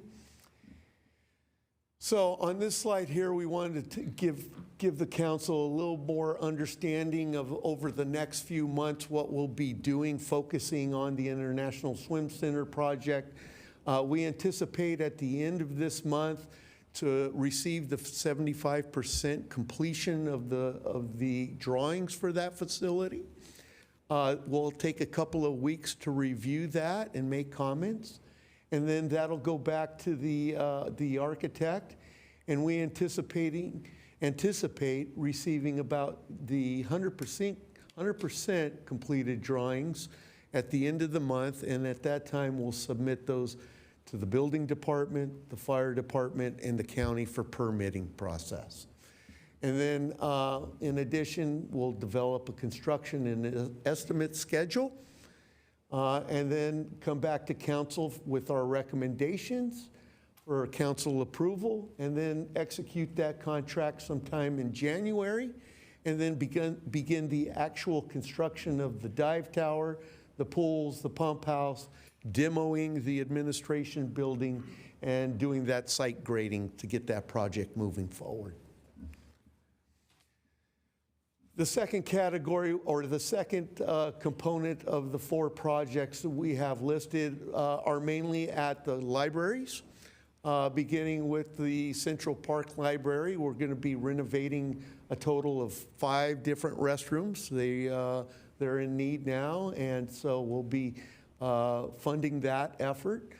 We'll also be redesigning the control access points and putting in a new access control unit that's also at the end of its life cycle. So this is an opportunity to take care of a couple of things out there. We'll be upgrading the lighting control system. It too is no longer being supported by the manufacturer. It's still functional, but we want to get that replaced before it goes out and we don't have support for it. So we're incorporating that work as well. And then in addition, we'll be replacing the main entry pathways at a number of our two different libraries, both at Central Park and Mission Library. And then as we're asking for $1.2 million in funding to support the recently completed facilities master plan. We'd like to move some of that scope that was identified in there and perform additional study and design potential work at those 3 library locations. So in total, for both all 8 projects, including the escalation, contingency, administration, just about a little over $38 million. And the next slide was not as exciting, but certainly very important. In terms of improving our critical systems out there, our storm drain system improvements. We'll be doing a variety of improvements out there at Bowers Avenue underpass. We'll be storm drain pump systems, motors and control systems, renovations at to the green stormwater infrastructure designs. And so in that category, we're looking at a little over $16.5 million for this first phase. And finally, for the historic building beautification project area, we're focusing on Triton Museum's improvements, $1 million plus contingency in escalation for 1.15. We need to get that roof replaced. It's at the end of its life cycle, and so we want to ensure that we get that done before any roof leaks cause any damage to the artwork that's in that location. And so with that, we have a total of $96 million worth of projects in this first phase. We have some dollars allocated for the bond issuance. And with that, I'm going to hand it off to our Director of Finance, Ken Lee, to talk about our financing and budget amendments. Thank you very much, Mark. Thank you.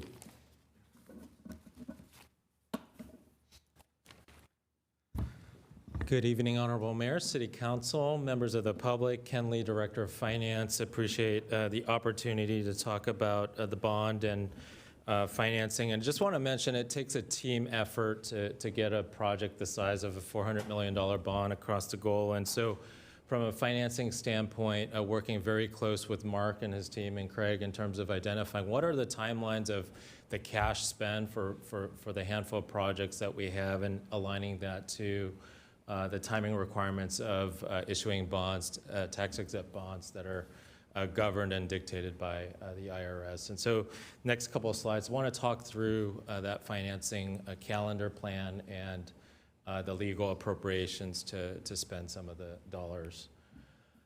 As I've shown this calendar before, but just wanted to remind the council and the public of the timeline to get from here to when we would close on our bond sale. We're before you here for approval of this project list very quickly.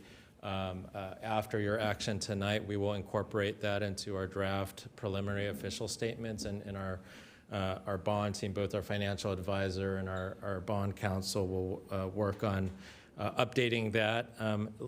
Later on this calendar year, we will bring back to the City Council a debt management policy update that's to align with best practices and just some updates as it relates to this bond issuance.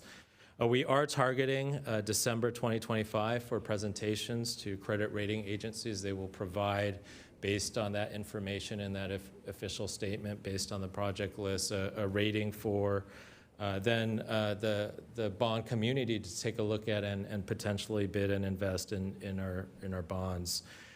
We will then finalize that bond structure, bring forward disclosures and all the bond documents, resolutions to the City Council for consideration and approval January 13th of 2026 with the close date of targeting February of 2026. We're calling this the GeoBond Series 2026. We were before the council, and the council did adopt at the end of June a levy of a tax rate, $28.70 per 100,000 assessed value. That was placed, handed over to the county for placement on the tax roll. That's projected to collect $17.1 million based on the county's certified tax roll.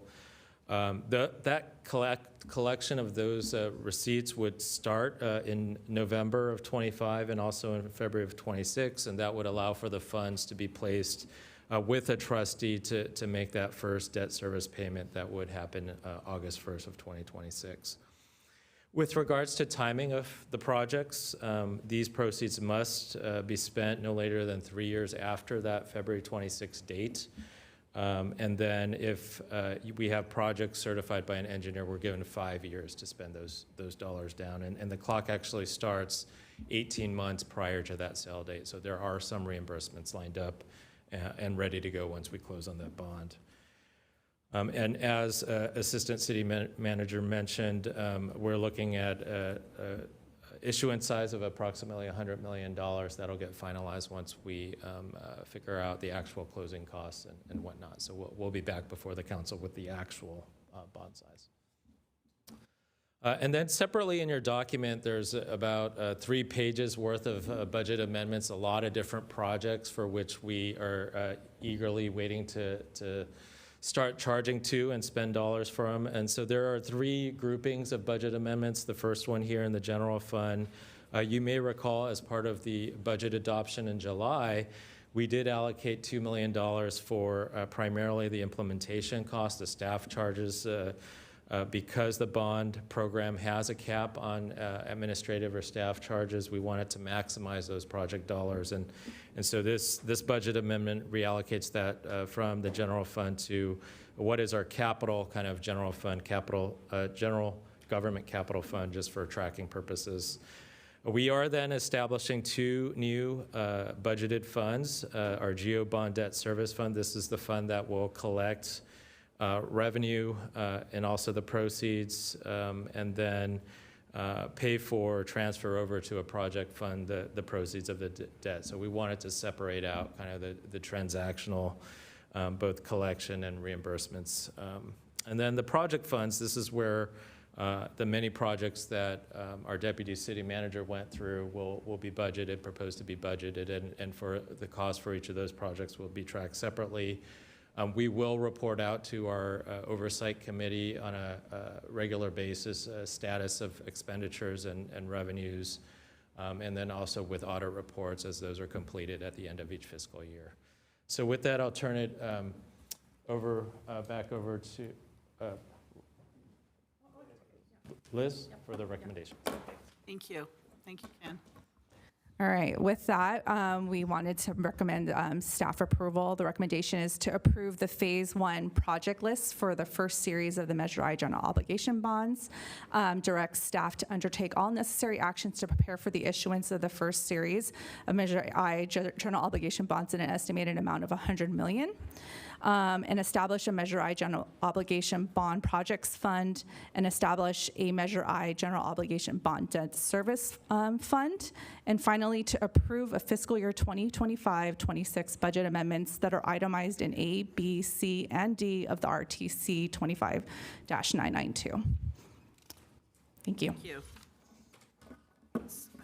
This particular item took 3 pages of our agenda. I've never seen an item so long. Anyways, thank you very much for that very comprehensive staff report. So we're going to start with City Council questions. Councilmember Jane.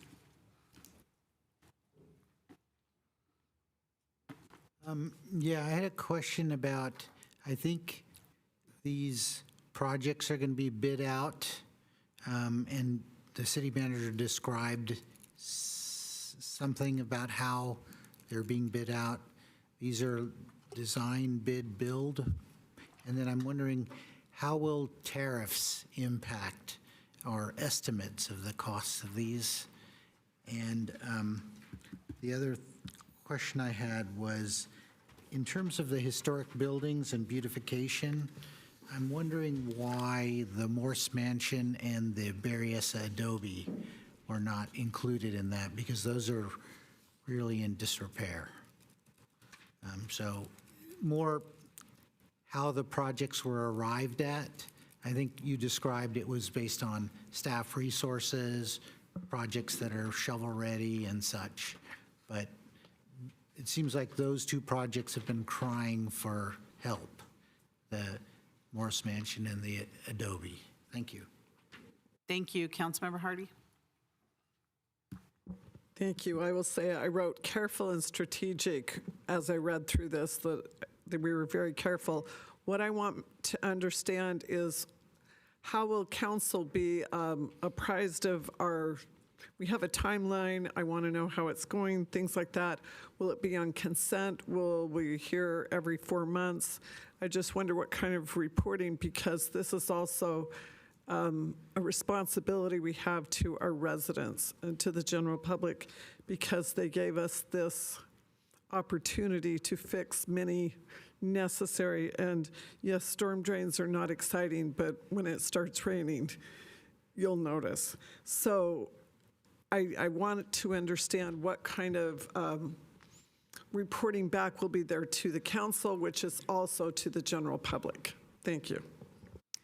Thank you. Vice Mayor Cox. Mine will be pretty quick. I wanted to understand in the street rehabilitation, 12 million, I believe, for that, or 16, excuse me. Is that going to include sidewalks? I will advocate for my district right now on Serena Way. It is desolate down there. And if so, how do we ensure that there is kind of a prioritization of looking at what streets might need it most, and how do I pitch that one? The other follow-up question was, I don't know if we have any anticipation of, again, supporting union efforts in this when we do go out to bid, what that will look like if we're looking at a percentage of these projects supporting our trades, if there's consideration about that. And that's it. Thanks. Thank you. Councilmember Gonzalez. Thank you, Madam Mayor. I think I've made comments before as far as the bond projects that the school district has passed, and time is not always our friend because of the cost of construction. So I've always been an advocate, as long as we can meet the deadlines of our timelines, and staff is ready and prepared to move forward in a quicker fashion, so that we maybe pull in things. And if we have maybe, I'm fine with the phase one of these projects, but if you see something that we could pull in, months from now, 2 months from now, or something where we can add it, to this bond measure, to this first issuance, that we do that. But definitely, time is not our friend, so it's important for us to utilize the funding that we're getting from the community, that they're entrusting us with, that we utilize it as best as we can, and we know that if we can spend it sooner, usually we can get more for those dollars. And I concur with our Vice Mayor Cox as far as how we, I know we got to pay prevailing wage for some of the things or all the things that we do, but how do we work with our partners to make sure that that folks that hopefully they live closer to us, whether they're Santa Clara residents, so maybe if we do design builds, that we maybe put something in there that allows our construction friends to utilize local labor to build these projects. Thank you. Councilmember Chahal. Thank you, Mayor. Thank you for the detailed presentation, and I really appreciate the timelines explanation, especially for the two items, Fire Station 5 as well as the ISC. That's great explanation. My question is, keeping in view the economic scenario, tariffs and bond ratings, how the overall country is facing, like they're all interlinked, how well-placed are we to issue our bond early 2026, basically? And is the $17.1 million every year what we will be getting from our residents or property owners for this one? If we save some money, how does that go? Let's say our liability to pay the bond every year is only 15 million, or it can be 19 million. How do we deal with those situations? Those are my questions. Thank you. Any other questions? Councilmember Park. Yes, thank you very much for the presentation. I'm looking at a number of the items, like the police and fire upgrades, and it looks like they're all going to be out about a year.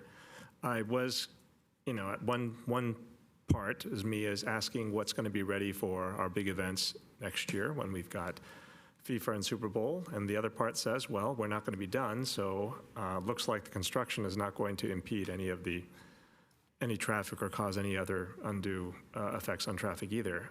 I would like to know if we're going to have anything in time to kind of showcase the city in terms of improvements when we've got the eyes of the world on us. Also, I do understand that when we start these projects, we put in $1, we may find that we need to put in $1.50 because of additional things that we find when we actually start moving on repairs, when we start moving on maintenance as costs increase based on whatever effects. People have talked about tariffs and other things. How are we going to track what starts off feasible and then becomes potentially unfeasible as we go up, as we start the projects? And how are we just going to put additional items on things to do as we find more and more, issues? I mean, we've kind of got the issues that we're looking at frozen in a point in time, but there's other parts of the city that during this time frame will also need maintenance and repairs. So I just want to know how we're going to track those on the side and make sure that we don't intermingle them, and make sure that we have money set aside for day-to-day repairs in addition to what we need, what the bond is supposed to cover. Thank you. Thank you. And I had a couple of questions. I wasn't clear, is on the swim center, are we taking down the dive tower in phase 1? That was my first question. And also, does this include the money that we had funded up front? I think we funded some upfront money for the swim center. Is it included that we're going to be paid back in the bond issuance? Are we going to have any signage that says which I think we should, that this is a Measure I bond project, that we can maybe come up with some cool logo and put it out on each project. It'll be harder on the street repaving, but on some of the other projects, to show the community, this is what you have invested in. That's my question, but you see it's a leading question. And then kind of following up with Councilmember Gonzalez, with his question was, is there going to be any amount of flexibility? So for instance, if we're building a project or creating a project, and we find that if we add a little bit more to it, that for the economies of scale, we can save money because we're doing it now instead of 5 years from now. Is there any flexibility where the city then would, if there wasn't enough funding, where the city would then front the money and then be paid back in the next bond issuance? Kind of like what we did with the swim center. Do we have that amount of flexibility in this? And those are my questions. So I think, Vice Mayor Cox? I'm sorry, just a comment that I hoped to make earlier. I really do want to appreciate staff's effort, having spoke to the fire department and their concerns about 5, that this timeline has been laid out, that it has been articulated, that construction can start on that as soon as the design. I think that satisfies a lot of community concern about that. So I think that this is really well appreciated. Just wanted to say so. Thank you. And I think that's it with the questions. So, Okay, great. Do you want me to start? Yeah, if you're ready, yes, please. Okay. I think the first question from Councilmember Jane, the bidding out of projects, this is a design bid build type of project situation. They're paying prevailing wage. It would go through our normal public bidding process like any other project. I know tariffs are a concern with costs going up, and we'll have to move quickly on projects. I mean, it's a little unpredictable. We just don't know where the markets are going to be and where the tariffs are going to be at this point. Sure. Just expand on that in 2 areas. One, with regard to design, bid, build, which we have to do because our current charter prohibits design build. As you know, that there's a charter initiative process. As a part of that process, we know we need to do additional communication, and I know some council members have questions around that, but we are committed to answer those questions, and if there's any possibility to have a design build included in a revision of the charter, we do know that that will speed up the process on a number of projects, and a number of projects, including fire stations, are oftentimes built that way. And so we will have that discussion, but of course it's a council decision and then a voter's decision. With regard to the impacts of tariffs, absolutely we are tracking that. We are tracking it for our Silicon Valley Power expansion projects. We're tracking that for some of our regular capital projects. We'll continue to do so. I think the benefit with some of these projects, hopefully by the time we order the materials and they're delivered, if they have to come from overseas, we'll be out of this hopefully current moment. But certainly we're tracking that. It absolutely has the possibility to increase costs, and we will need to be flexible and address that. But of course, when we can buy from the U.S. to avoid tariffs, we will absolutely do that. And then on the second question about the historic properties, the Triton was an identified issue on needing to get that roof, and that's kind of why we moved forward, that we knew that there was a project that was already needed to be done. Yeah, I think there does need to be a study on all of our historic properties to figure out what the actual assessment needs are, and we will do that in the meantime as we bring back the next phase. And so if there is some earlier movement, I think, as we've said, that we can start spending dollars 18 months ahead of the next sale. So if there is a need to start spending money ahead of it, we'll bring those projects forward and let you know. But that we haven't had time yet to analyze all the historic properties and their needs at this time. Councilmember Hardy, how will you receive updates? So all the projects will have to come back to council for approval at this point for construction. All those construction agreements will be coming forward to you. The bond committee will be doing an annual report. And that annual report will be presented to the council annually. However, we can probably do regular quarterly updates just to kind of let you know our progress as we go through, just so that you know how we're progressing with the bond. See, Councilmember Cox. Oh, maybe this is a question for Craig. I assume it includes sidewalks, but I don't know if you want to maybe answer any of those public works related questions.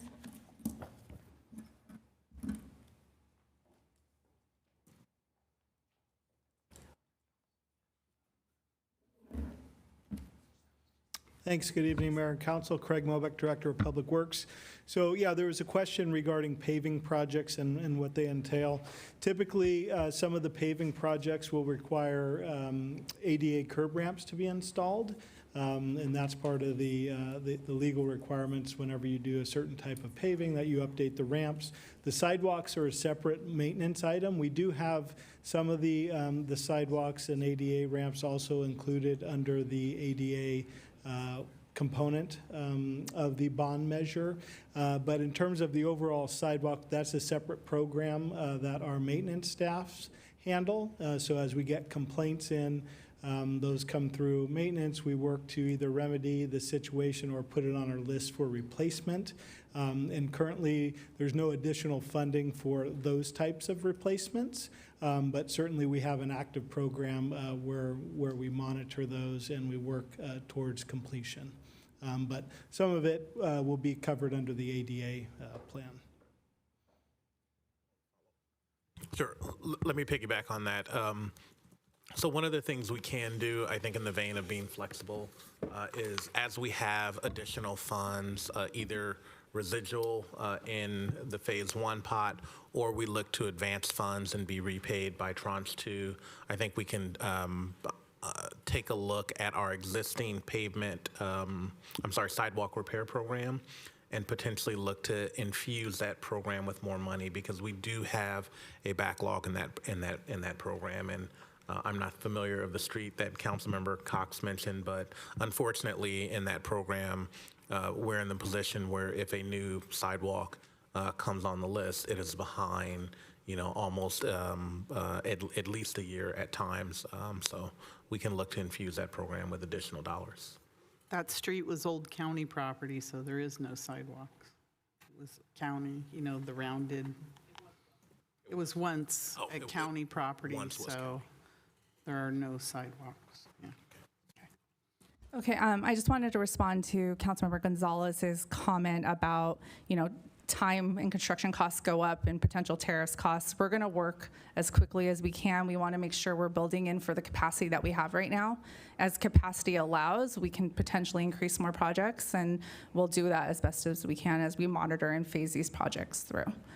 And then Councilmember Chahal, you had a bunch of finance questions, so I'm going to throw it to our finance director.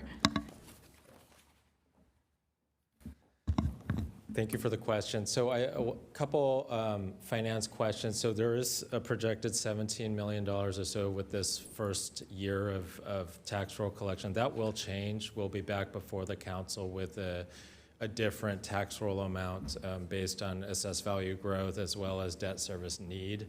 And so that is, the debt service payments aren't fixed and consistent over time.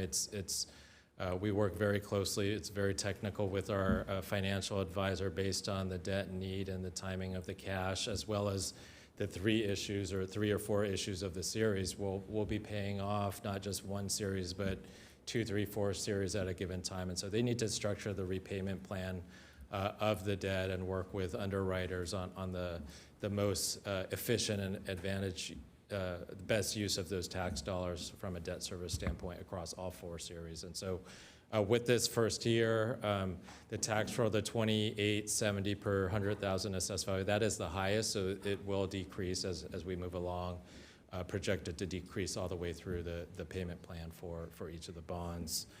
And then I know the mayor asked about flexibility. If a project comes up, there's this $100 million bond. So we do have 18 months prior to a sale, and then 3 to 5 years after the sale. And so with the spacing of our series, our next tranche and the third tranche, we will have flexibility from a cash flow standpoint. We will obviously come back if there's a fiscal year timing issue, just like we did with the ISC earlier with short-term kind of funding mechanisms, but our goal really is to not allow financing to slow down any of the projects.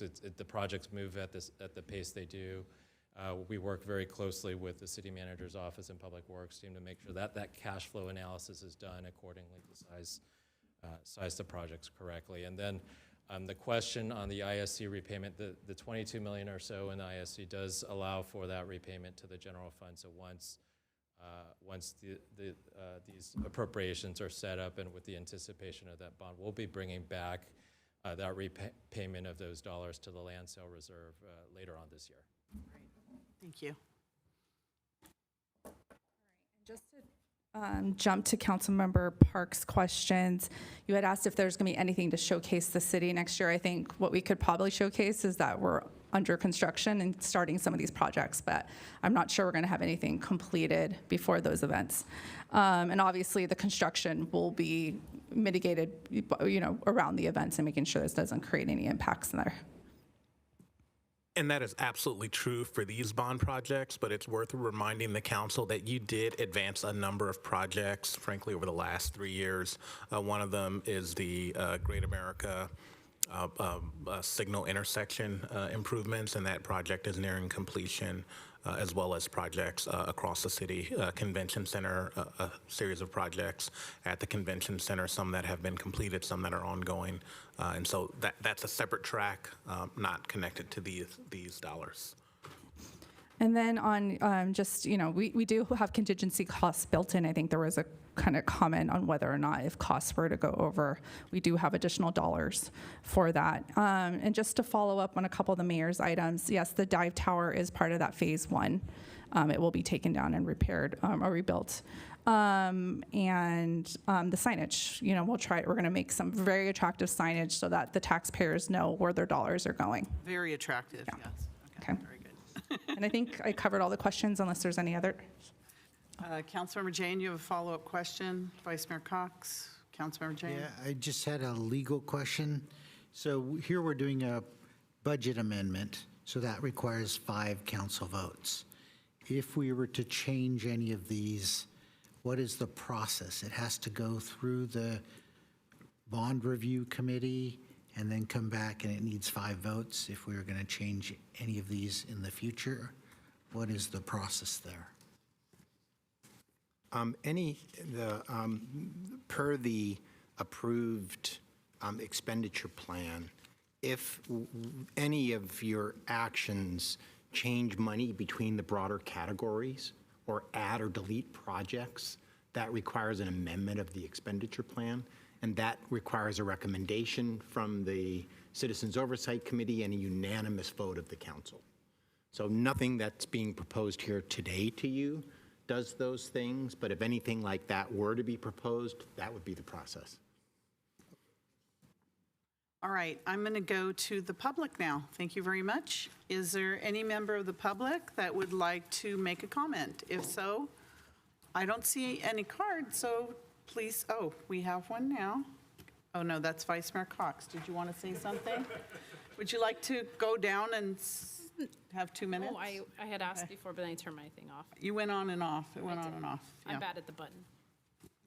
I think that both Councilmember Gonzalez and I had asked about potentially using union labor, if there was a commitment on the city to do a percentage or anything. Sure. I'll invite Public Works Director Mobeck. He mentioned briefly about prevailing wage, but I'll ask him to expand on and then we'll go to the public. Sorry, trades. public. Okay. Yep, thanks. Craig Mobeck, Director of Public Works. So our projects for Public Works are required to pay the prevailing wage. So that also includes for union contractors. They deploy the union labor in the form of trades. There's also those types of same skill sets for some of our contractors who may be non-union, who are also required to pay prevailing wage. So those are all part of the contracts. All right. Answer the question? Thank you. Back to the public. Is there any member of the public that would like to speak on this item? So please come forward. No one online? It's so good that nobody wants to say anything. All right. It's not a public hearing, is it? No. All right. So do I have a motion? Does someone want to put their light on? Very good. Councilmember Gonzalez. I'll make a motion to approve the Phase 1 project list for the first series of Major I general obligation bonds. Direct staff to undertake all necessary actions to prepare for the issuance of the first series of Measure I general obligation bonds in an estimated amount of $100 million.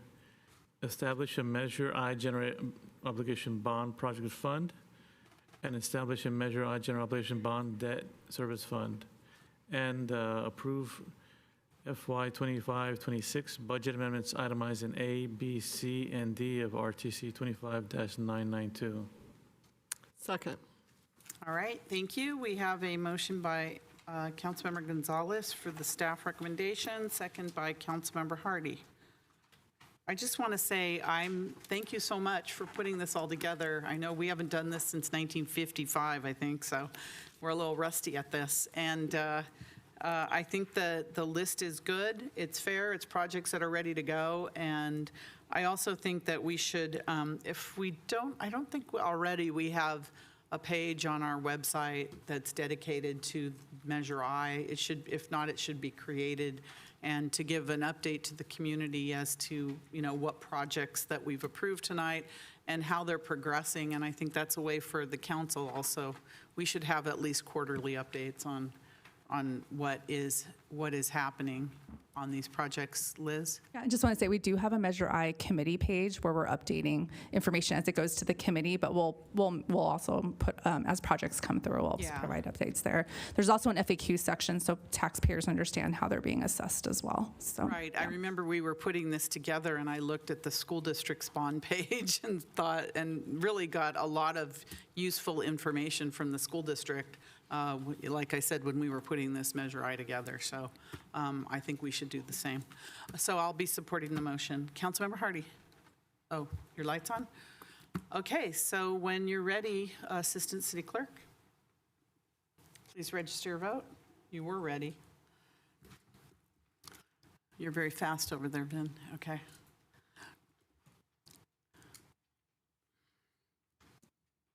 Please register your vote.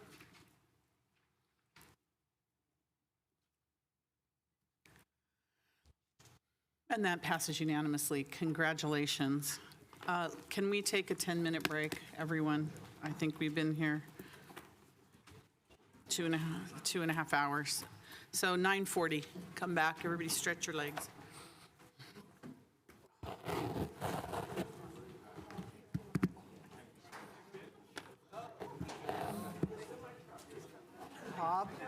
Bob, are you?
Could everyone take their seats, please?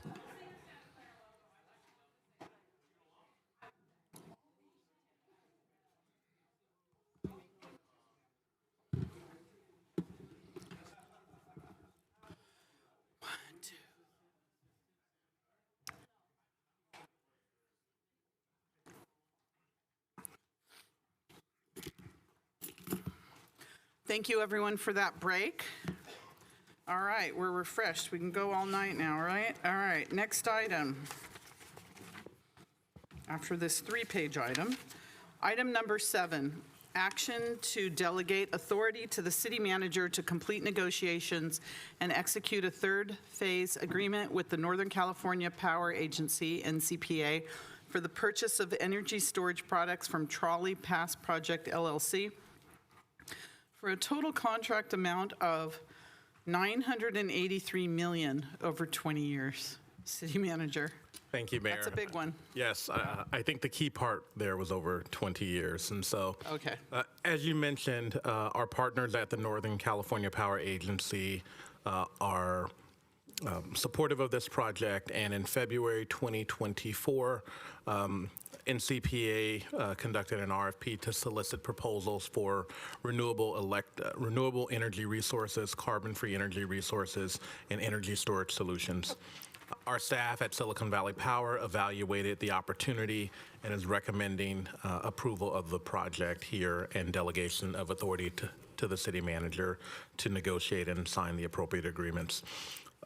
SVP Director Nikos Prokos is here tonight to present the item, and you will receive charts and graphs and a full description of the project. Thank you. Welcome. Effort here for the presentation. I'm going to kind of kick things off a little bit and then hand it over to someone who has been very involved in this and working through the process and really deserves all the credit for bringing this over the finish line. As City Manager Grogan mentioned, we are fortunate to have partners like NCPA really can help its membership like SVP collaborate on projects to achieve mutually beneficial goals. Working with NCPA allows SVP to diversify some of the risks associated with projects like this. And it really goes back many years of time that we've been a member of NCPA. We were actually a founding member of NCPA over 50, 60 years ago. In addition to helping SVP, this also, in the spirit of public power and working with the other membership, this helps a lot of the smaller members who otherwise would not be able to partake in projects like these or don't have the staff to be able to dedicate to negotiating these projects. So this project provides a number of benefits to SVP, and it really complements our renewable portfolio. You're going to hear a little bit more detail about that shortly.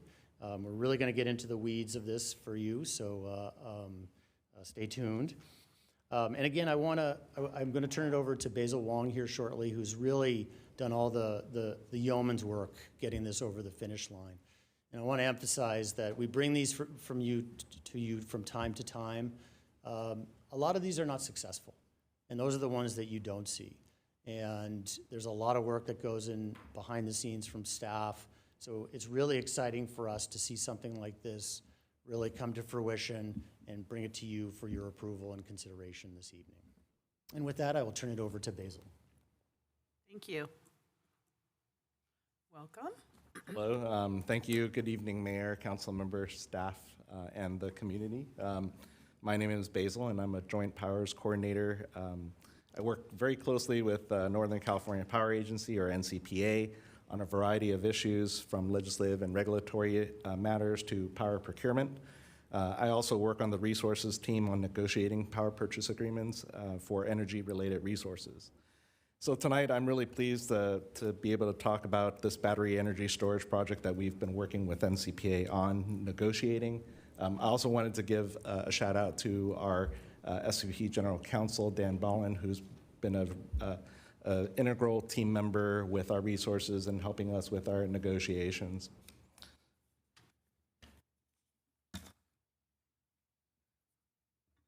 So tonight we'll talk a little bit about the uses of a storage energy system, why we're getting into this project, and then we'll talk a little bit about the project itself, where it's located, and then we'll talk about how the contracts come together, and we'll end it with some of the highlights and terms from the various agreements that are involved. So I just wanted to start off with a picture. This picture is worth 1,000 words. Load-serving entities like SCP are required to procure sufficient resource adequacy capacity to meet our forecasted peak load plus a 15% margin. So the orange line here represents that current forecasted peak plus our 15% margin. The solid green block represents the resources that we have contracted for us that helps us meet our resource adequacy needs. As you can see, we're pretty good through 2028, but starting in 2029, we will need additional capacity. We will also need capacity in the future to replace existing contracts that are expiring.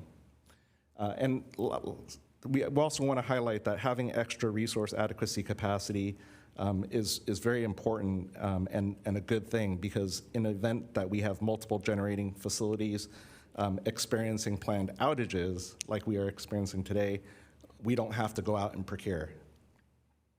It's also good to have extra resource adequacy capacity because regulatory agencies are currently considering increasing the mandate and having a higher margin.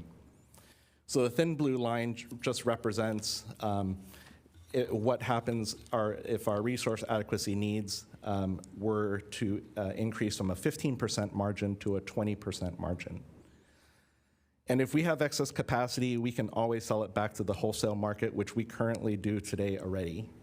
The blue shaded area here shows the resource adequacy if we were to have the 200 megawatts of the Trolley BESS project, and the purple shows the additional 80 megawatts of capacity from the Trolley project.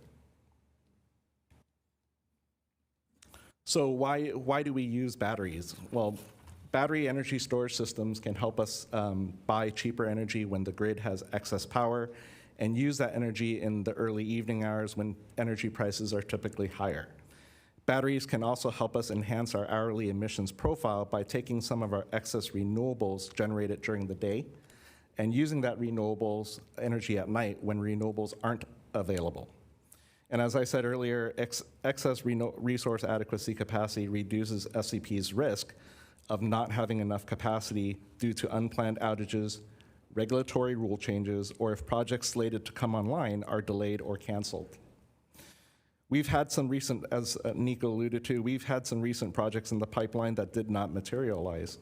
For example, we have a 150 to 225 megawatt battery project that recently terminated their agreement because they were not able to obtain financing in time to meet their commercial operation date. We also had two projects totaling 284 megawatts that we weren't able to come to an agreement on.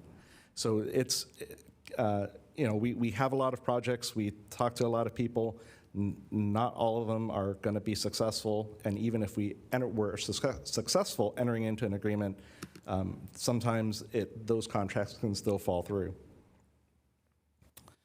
And most importantly here, we can always resell that excess capacity. So as City Manager Grogan mentioned, there was an RFP in 2024. This is a competitive process for a variety of energy-related projects. Most of the projects that came through that RFP were solar and storage or solar and storage projects. One of those respondents was IPA Power Development, which is the developer of the Trolley BESS project. This project is located in a town called Rancho Cucamonga in San Bernardino County. It's located in a very industrial neighborhood directly adjacent to a large Southern California Edison substation. The project is a 400 megawatt project, and NCPA was negotiating for about 320 megawatts of that project, and we were going to only take 200 megawatts. After reviewing some of our current projects that fell through and taking that into account, we felt that we could actually take on the additional 80 megawatts and enable NCPA to take the full 400 megawatt project. This actually helps us because NCPA would then be the sole controller of how the battery is operated and dispatched. Lastly, this project is expected to come online by June 1st of 2029. So when this project came out, multiple NCPA members became interested in the project. And to facilitate the interest of all the members, NCPA will be entering into an energy storage services agreement, which is like a power purchase agreement, except for a battery, with the seller, Trolley Pass Project LLC. And the participating members, like SCP, would enter into a third phase agreement with NCPA, which passes all of the rights and obligations of the energy storage services agreement to the members. Some of the key terms that are in the energy storage services agreement is that it's a fixed 20-year term with no escalators, and NCPA has full control of when to charge and discharge the battery. They would likely be only limited to 1.5 cycles per day. Development, and this agreement also outlines the development and performance securities that they must put down, and that's tied to milestones and other commitments. There's also guaranteed efficiency rates, resource adequacy amounts, and storage availability minimums that they must meet. And if they don't, they would be assessed liquidated damages. There's also termination rights for events of default, force majeure, and in case of some adverse tax policies or tariff impacts, there is some ability to terminate. The seller will be obtaining all the permits. They will be financing, they'll build, they'll own, they'll operate, and maintain the facility. And what's kind of unique to this agreement and more to our industry is this new term called the contract price increase cap. Sorry for the typo there. But it is due to the recent change in administration, the change in tax laws, and tariff impacts. Developers are finding it difficult to secure their supplies, materials, and be able to hold themselves to the rate that they've negotiated. So we've negotiated this cap and limit on the price increase that they could come back to us and ask for. And it would only be allowed if there were any changes in tax laws or tariffs. And we are currently still negotiating with them to establish what those baselines are so that they can't come back later and say, well, this tax was put in place, or this tariff is now 50% more. And under the third phase, NCPA third phase agreements, the participants will agree to purchase the products produced by the facility under a take or pay agreement. That means even if we don't want the product, we still have to pay for it. Products will be delivered to the participants based on their percentage allocations. In our case, it'd be about 70%. It also the third phase agreement also establishes some of the governance rules and administration functions of the agreements. And so with that, that concludes my presentation. I'm happy to take any questions you may have. Thank you very much for that. And we're going to start with council questions. Councilmember Hardy. Thank you. I will preface this with, I always say water is hard to move, easier to store. Electricity is easy to move, hard to store, and we know that. I wanted to understand, because I read this sentence several times when I was preparing for this meeting, and I want to make certain I understand. It's in the discussion, it's the last line of the discussion item right before we have the other key ESSA terms. and it says, if the developer requests a price adjustment above the cap, NCPA may not accept the increase. Now, I didn't understand if that was they might not or they cannot. It wasn't really clear, in which case the developer may terminate the agreement or continue the agreement subject to the cap. So I wanted, that was, it was a bit of an awkward sentence on top of it, but I wanted to make certain I understood what, this is a future developer that we're talking about, and I wanted to understand if that was just an explanation or if that was a hard, fast rule, and if that was, that may not accept, that meant they had the option to or they won't. Thank you. Councilmember Chahal. Thank you for the presentation, first of all. Several questions, like, I was reading about nuclear fusion technology, right? And if that comes during next 20 years, and the price of that renewable, that energy, which will be clean energy, is, let's say, X% down than what we are getting locked into, do we have any termination clause, like from our side? Hey, the power you're selling us is X dollars per kilowatt hour right now, but now it's 50% of X. What way out we have, and we have resources available which are at a cheaper price. So I'm trying to find out that. And you mentioned that NCPA determines when to charge and discharge the batteries. So assuming we have another contract where we get a cheaper power from batteries, let's say down the line 3-4 years, and then we don't charge the batteries. If we don't charge the battery, we don't get the power and we don't pay them anything. So what happens in that? What would be the circumstances that we will not charge the batteries, and what will be the consequences of that, and we don't take the power from them, basically? I'm glad there is no price escalation during the 20 years. That's a pretty nice favor to us, basically. And I have a question on the cap, like what is the cap? I'm not sure whether that cap has been defined yet or not defined, or we are still working on, because that contract is not finalized. My other question is, let's say due to one reason or the other, and I saw the map that is I think that falls into high fire zone area. Multiple fires has happened in that area, if I'm not mistaken. Let's say due to one reason or the other, force majeure, there is a fire over there, and their capacity reduces to, let's say, 50%. Does Santa Clara still has the first priority of 200 megawatt? Or does it go proportionately to all the participants of NCPA? Are we the first ones to get the first 280, or are, in that case, let's say the whole capacity goes to 200 megawatt, are we still getting the proportionate of 280 divided by 400 or something like that? Those are my questions. Thank you. Thank you, Councilmember Jane.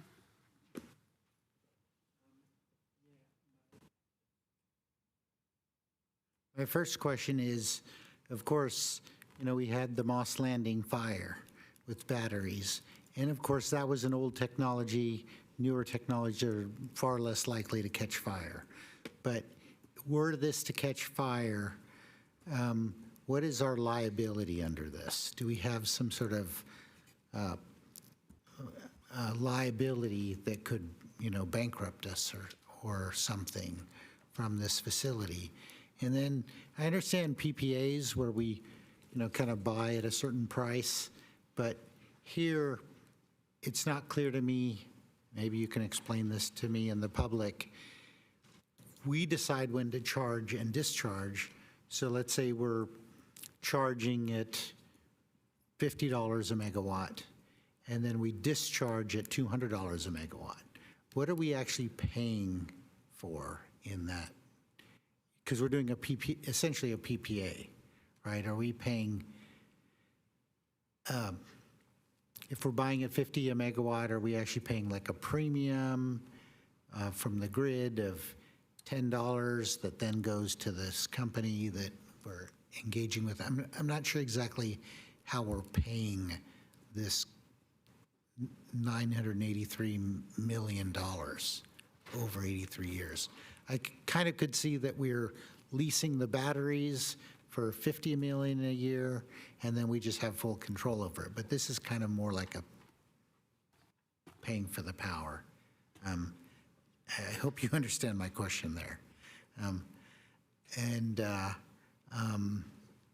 Presumably, because this is not that close to where we are, we're paying tax charges on this power. So I assume that that's accounted for in the cost of electricity for our customers. That's all I had. Thank you. And thank you. Those are the questions. Okay, thank you. All right, so I'll take them one by one. Councilmember Hardy, you asked about the price increase cap. So it is written as a may, that the NCPA may choose not to exercise and pay for that price increase if it's above and beyond the cap amount. So let's just, I'm not gonna, because we're still negotiating, I'm not gonna disclose a cap, but let's just say the cap was 20% and they want 23%. We will not be automatically increasing, paying them a higher rate, more than the cap. And then Councilmember Shahal, you said, what if there's better technology comes available?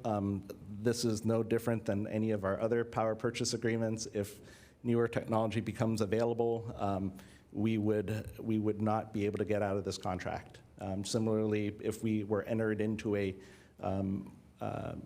power purchase agreement for 20 years, if a cheaper power plant became available, we wouldn't be able to get out of it either. You asked about discharge and charge. What if we didn't want to take the power? So we would, the system works in a way where the power, it's all by the grid operator. And so everything that we buy goes to the grid operator, and our load comes from the grid operator. So the battery works in a very similar manner. Basically, the batteries will charge from the grid, and they'll be discharged to the grid. And then what is the cap? Again, because we are currently negotiating this agreement, we're not going to talk about the cap, but what we can tell you is that we will not, Santa Clara's portion will not exceed 983 million. 980, yeah.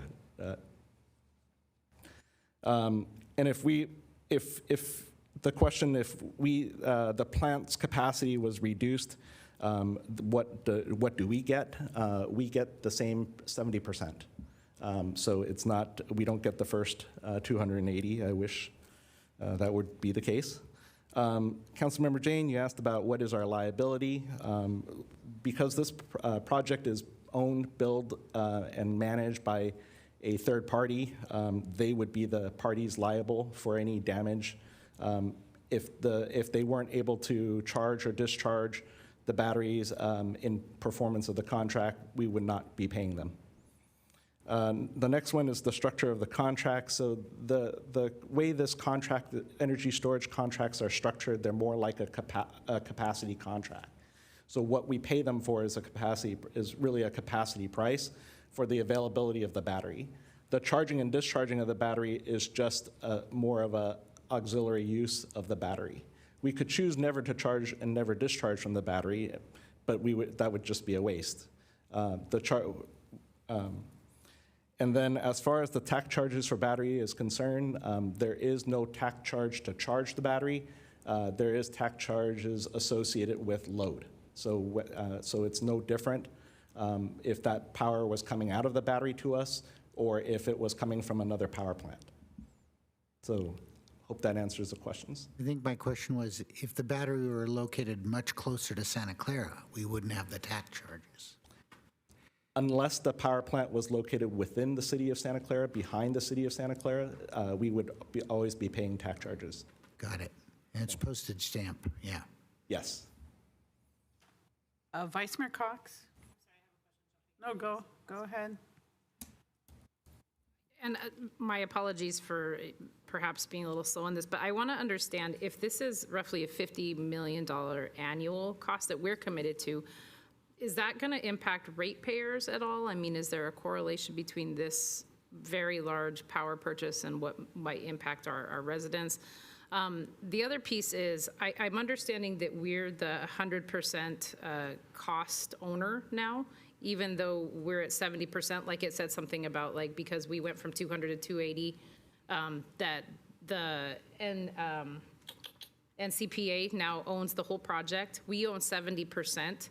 I don't know if this works like a board of directors, if for some example, one of these, 3 megawatt people fail to take their power, renege on their agreements, then does the NCPA lose that authority over this? Sorry, probably simple questions for this, but I'm trying to catch up, yeah. No, not silly at all. So that is exactly why we have a third phase agreement. So I'm going to work backwards. The governance, the third phase agreements is what obligates the members, participating members. So the participating members have an obligation to pay for those costs. There is language that talks about what happens if they don't. There are, and then your other question was, although we're 70% of the battery and NCPA is 100, how does that kind of relate to each other? So the battery is 400 megawatts, and it'll be 100% NCPA, being the counterparty with the developer. We, as a participating member, would have 70% of that 400 megawatt obligation, in not only just megawatts, but also in cost. Does that answer your question? Just to clarify, I think the question was if one of the other agencies, let's say City of Alameda, could not make good on their component, would that responsibility fall to NCPA or the other participating cities or the developer? So under the third phase agreement, it would fall to NCPA, but then it would ultimately fall to the other participating members. And so but what the members would be, and what NCPA would do first is obviously try to either sell the capacity, try to do force the ratepayer, the utilities to pay. This isn't an agreement that a utility participating member can easily get out of. There are covenants that the members have to make, rate covenants that they have to make in order for them to participate in this project. And then I think there was one more question about the rate impacts to SCP. So we have to have this capacity anyways. So it's already a part of our rate formulas. The exact rate impact, we would need to look at that a little bit more closely. But otherwise, it's a cost that we would otherwise be paying for, because if we didn't have this battery, we would have to go out and buy the replacement capacity at market prices. Thank you, Councilmember Park, and then I'm going to go to the public. So what you just said there is very interesting. You're saying that if we didn't have this project, if we did not support this, then we would have to pay for additional capacity anyway. But I believe that many of the reasons that we need to bring extra power online is not only because of residential. Like if we only focused on residential and we didn't have other commitments, there wouldn't be need for ratepayers to pay anything. I think that we would be looking at, we would be able to cover the residential. It's the additional power that we're putting online. Like residents only use 5%, something like that, of the power. And the reason that we would have to put a lot more energy online, or we'd have to get a lot more power, is because of the other uses of the energy that are there.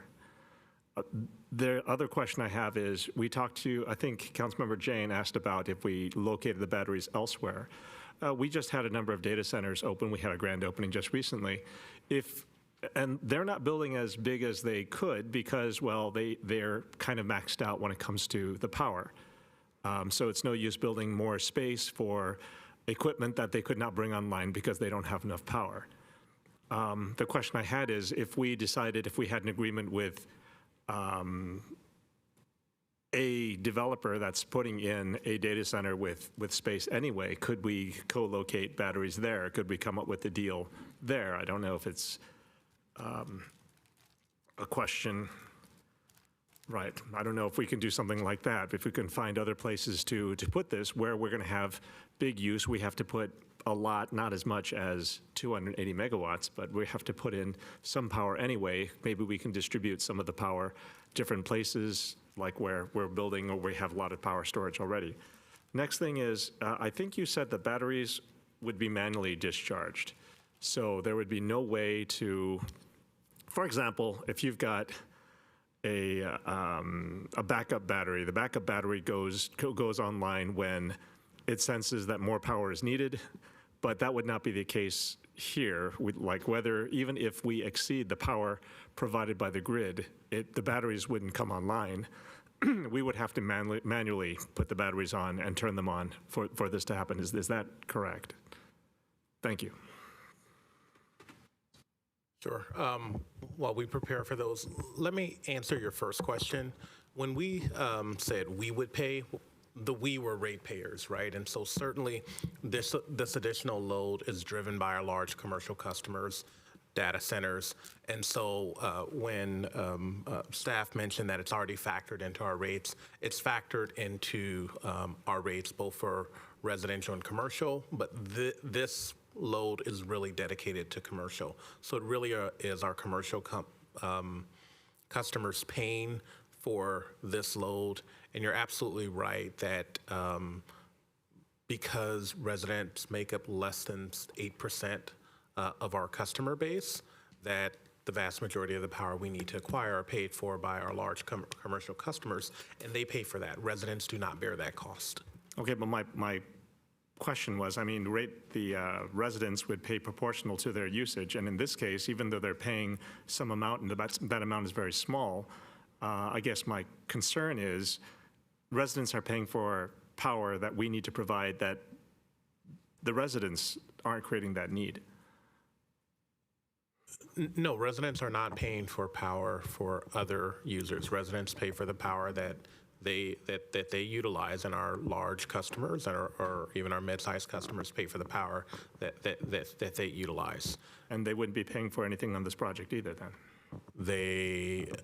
To the extent that they are utilizing power at a time where the batteries are being discharged, they would pay for that proportional cost.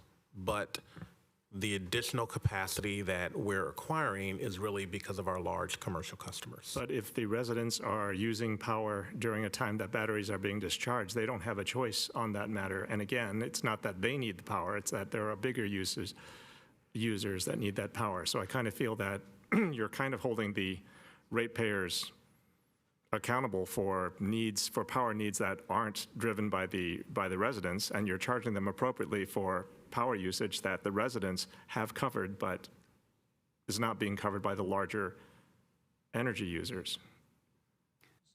We're going to go in circles here, so. Oh, I don't think we're going in circles. I think people are trying to avoid the issue of residents will be paying, they will be subsidizing some of the power needs and requirements of our larger. You need to Staff does clarify not that, believe please. that that's the case, but I'll turn it over to SVP. So if I just may, the reason why we're buying or entering into these agreements is because of our increased load. And so capacity is something that is needed whether you're a residential customer or an industrial customer. It is factored into, the the costs are factored into the rates, and we're subject to, as a municipal utility, we're subject to Prop 26, which says that we cannot have one ratepayer class subsidizing a different ratepayer class, because otherwise it'd be deemed a tax. And that wouldn't be allowed unless there was a vote. You said, could we locate batteries with the data centers? That certainly is a possibility. We haven't seen a customer come to us wanting to put batteries in, but if that is something that they're interested in putting in, we could definitely study that. The city does currently have a 50 megawatt pilot project, the Kiefer Battery Energy Storage Project. That project will allow us to kind of learn a little bit more about our system and our ability to accommodate batteries. So any new big batteries that come into within our service territory, we would have to study their effect on this larger system. Understood. And I want to get back to what you just said about Prop 26, where one ratepayer class cannot subsidize another ratepayer class. I mean, usually we look at this traditionally as, well, we can't have the larger corporations that use a lot of the power subsidize the residential uses. But in this case, I'm being told that the reason that we need additional power is because of the larger users of the energy, like the data centers. And now we've got a situation where we've got power, we've got projects that are needed because we have larger energy users coming online, and if the batteries discharge during the time that residents are using it, I don't know when residents turn their power off, they will be charged more. Not necessarily because the residents need more energy, but they want the same amount of energy that they've always been using, but we need to provide additional power for the larger energy users. That's what I'm hearing. And again, people are saying, well, you need to clarify your question. I think my question is pretty clear. I'd like to know what the answer is. Let me have staff articulate how the batteries charge and discharge and the That's not my financial- question. Well, but I think it will get at the core of how the PPA works, because I think that there's a threshold or a base level understanding that's needed, because staff doesn't feel that the conclusion you're making is true. So I think we should back up and talk about how it works, and that may inform a follow-up question that you have. So if I can turn it to staff just to articulate the PPA and how the both charging and discharging works, and how the utility makes money as the batteries are discharging. Yeah, so as the batteries are charged and discharged, the net gain, all right, the net revenue earned from that transaction, it goes towards paying the battery's cost, and does go towards, and ultimately goes to what the ratepayers pay. So, as we said earlier, right, Councilmember Jane said, we charge batteries when prices are cheap, and we discharge when the energy prices are higher, so we end up with a net negative. That usually it goes then to offset the battery's cost. Ultimately, the battery's cost is like a function. It's just a component in the rate.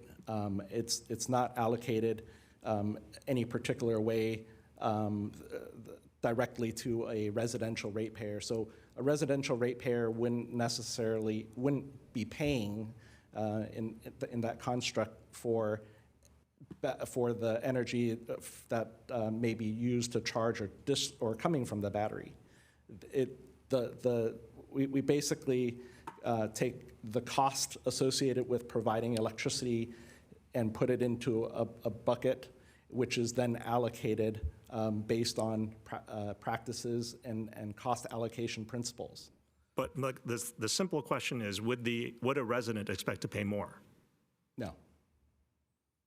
A resident would not be expected to pay more than a commercial or industrial, and vice versa.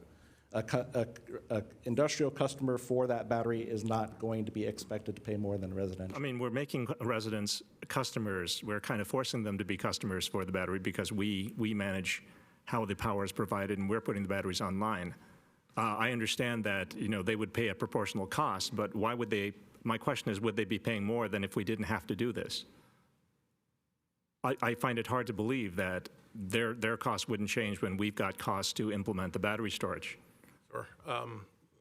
I think that's a larger question that simple question that we can endeavor to go in to detail at a later date. I will say, however, when we have brought capital projects before the council, one of the things that we've been able to articulate with those capital projects is actually how residents are paying less for that capital project because of the large demand we have, and our large customers are paying a significant amount for that project. And my question is, why are residents paying at all for the capital projects that are required by our larger energy users? Because there's base infrastructure that is required to provide energy to the entire system. In addition, it's also worth noting, and you just look at PG&E as a metric, our rates are 60% lower than PG&E, right? And so we are able to provide power at an extremely reduced cost, largely due to the size of our electric utility and the fact that there are economies of scale. And so based on Prop 26, we do not have residents subsidizing commercial customers. I do think that they're paying their fair share of projects that they may not necessarily need. Like at some point, if we're putting additional power and we're putting projects online because of the higher energy required by our higher energy users, maybe we should bifurcate. Maybe we should have separate lines for them so that when we have projects that are specifically for higher energy users, it's the higher energy users that are paying the cost for that. I'll just say that Manager, we're going in circles again. It's not circles. Back in the circle. Yes, I'll just say that staff doesn't believe that that's an accurate comment. I would be happy to talk with staff and see where I am mistaken. Very good. Councilmember Jane. There are a couple of things that are driving energy costs higher. One is, of course, California's requirement for renewable portfolio standards that require us to get lower and lower carbon intensity for our electricity. The other thing is transmission lines are very susceptible to wildfires. That's driving costs up tremendously. But partly, there's a requirement called resource adequacy, where we have to provide the generation for our load. And when you have this solar is going down, you have the neck of the duck, which requires peaker plants to run. That increases our carbon intensity. This battery storage replaces those peaker plants that would have to run and that are very expensive. So this actually gets us to our goals that even residents will have to pay to get us to our renewable portfolio standard. These are for questions now. I didn't hear a question in there. Councilmember Chakal, do you have a question? Yes. Go ahead, please. Thank you, Mayor. So coming back to the point Councilmember Park is mentioning, right? We have load development charges when we built a new distribution center or we put a line. We put a lot of those charges to our biggest users for whom we are trying to build this new power usage, basically. Is there a way we can have load development charges for this battery plant for our bigger users? Like, mostly this is for data centers, to be very frank, right? Because our residential can be sufficed by a couple of generations over here locally. So is there a provision we can have load development charges to our future users for which are in line to get this power, and that can compensate for charges to the residential, although it's a component is 6%, but that can reduce their increase if at all there is any? That's my question. So with all due respect, I think that's more of a rate-making question and not something that I'm prepared here to speak on today. As far as how we could adjust our load development fees or how we adjust our rates. That's a rate-making activity that would require further study. Okay, my point is if we have a load development fees, we can look into that portfolio like, hey, this is the incremental increase from X megawatt we are using in the city is basically going to these users who are in line for us to get that. And if we can dedicate a little bit more load charges to them, that's my question, that's my request. Like if there is a way out to find out that, we should be doing that. I have Kathleen Hughes online and her hand is up, so I'm going to go to Kathleen. You might have something important to say, Kathleen. Are you there? There you go. Hi, can you? Yes. Good evening, council. Yes. Mayor, Councilmember Park, everyone. A couple of things. So when we start picking and choosing resources and what you want to assign to someone, that can create a different cost disparity. So you could burden certain existing customers that were legacy with like coal, the things to get out of coal, to get out of legacy contracts, to get out of all like our fossil fuels, while unburdening like our data centers with all the renewables that we have to procure. So it can create a disparity, and that's what we don't do. We create a rate that is fair for everyone.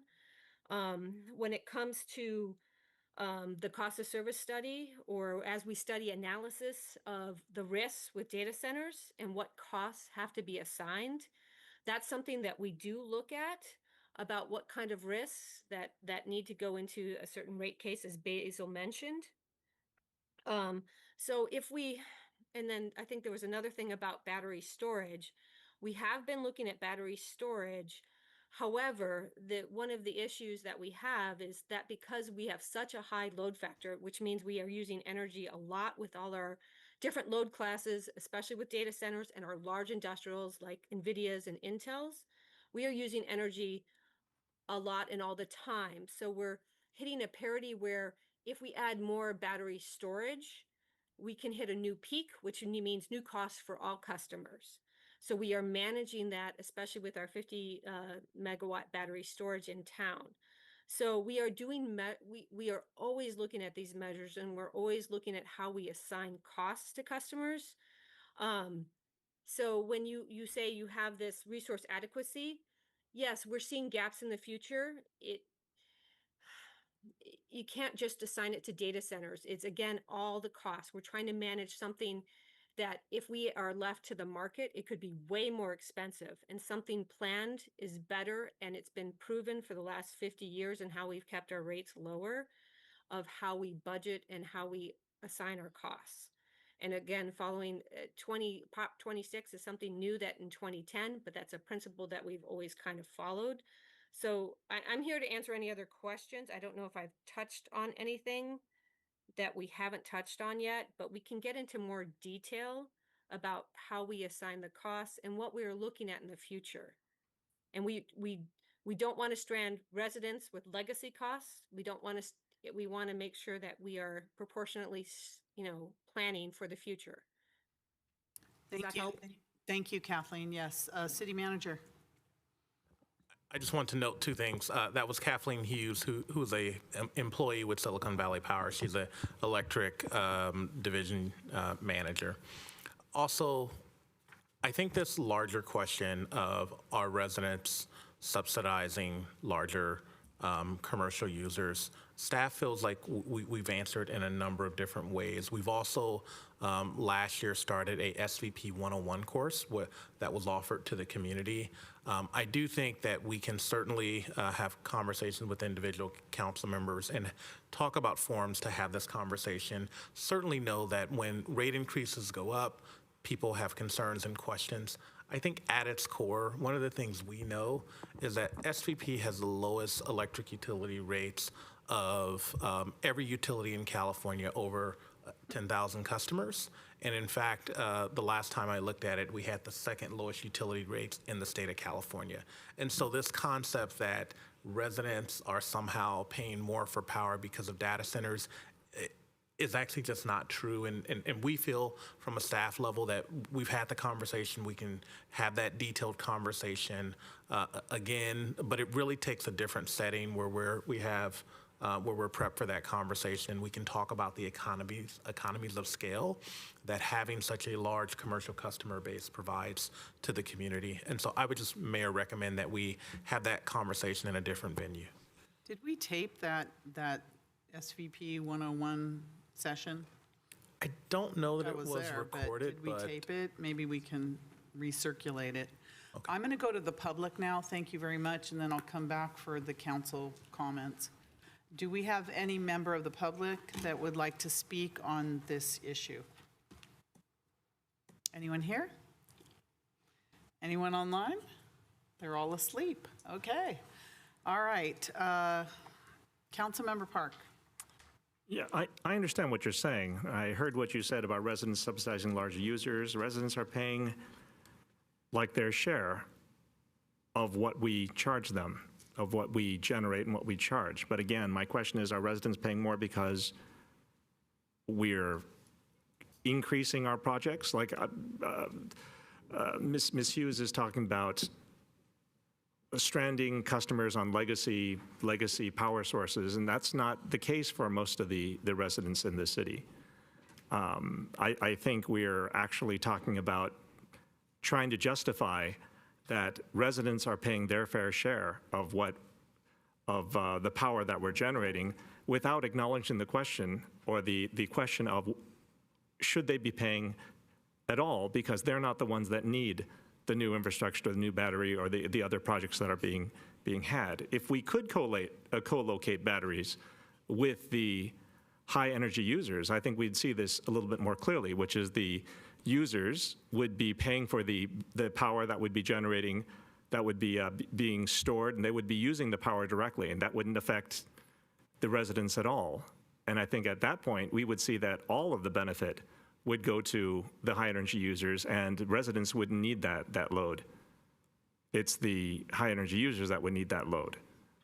And I'm willing to take this offline, but at some point, you keep avoiding the question. Like I was at the SVP 101 as well, and at some point, these were the same questions. And the more I think about it, and the more I look at this, and the more I hear these things, and the more I hear the squiggly answers that we're getting, the more I tend to think that, yes, we are charging the residents the same charge, their same share of the energy that we're providing, but part of me feels very strongly that they shouldn't be subsidizing the projects that are required only because we have high energy users.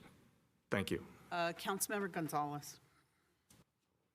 Thank you, Madam Mayor. I was going to move for a motion to approve staff recommendation, which is to authorize the city manager or designate to complete negotiations, approve, and execute a third phase agreement with the Northern California Power Agencies for the purchase of energy storage products for the Trolley BESS facility on the terms presented for a total contract of $983 million over 20 years with permissible adjustments due to supply chain events and change in tax law funded by the Electric Utility Fund, subject to the review and approval as to the form of the city attorney, and to authorize the city manager to take any and all actions as necessary or advisable to implement and administer the agreement, and B, approve and execute future amendments to the agreement for any piece adjustment and other changes authorized under the agreement, subject to the review and approval as to the form of the city attorney.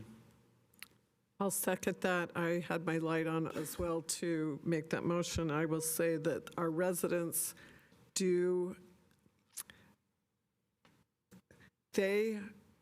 all of us have better power because of the redundancy and the reliability of our system. And I truly appreciate that. And we do benefit greatly as residents because of the great system that's been built. Thank you. I want to echo that as well.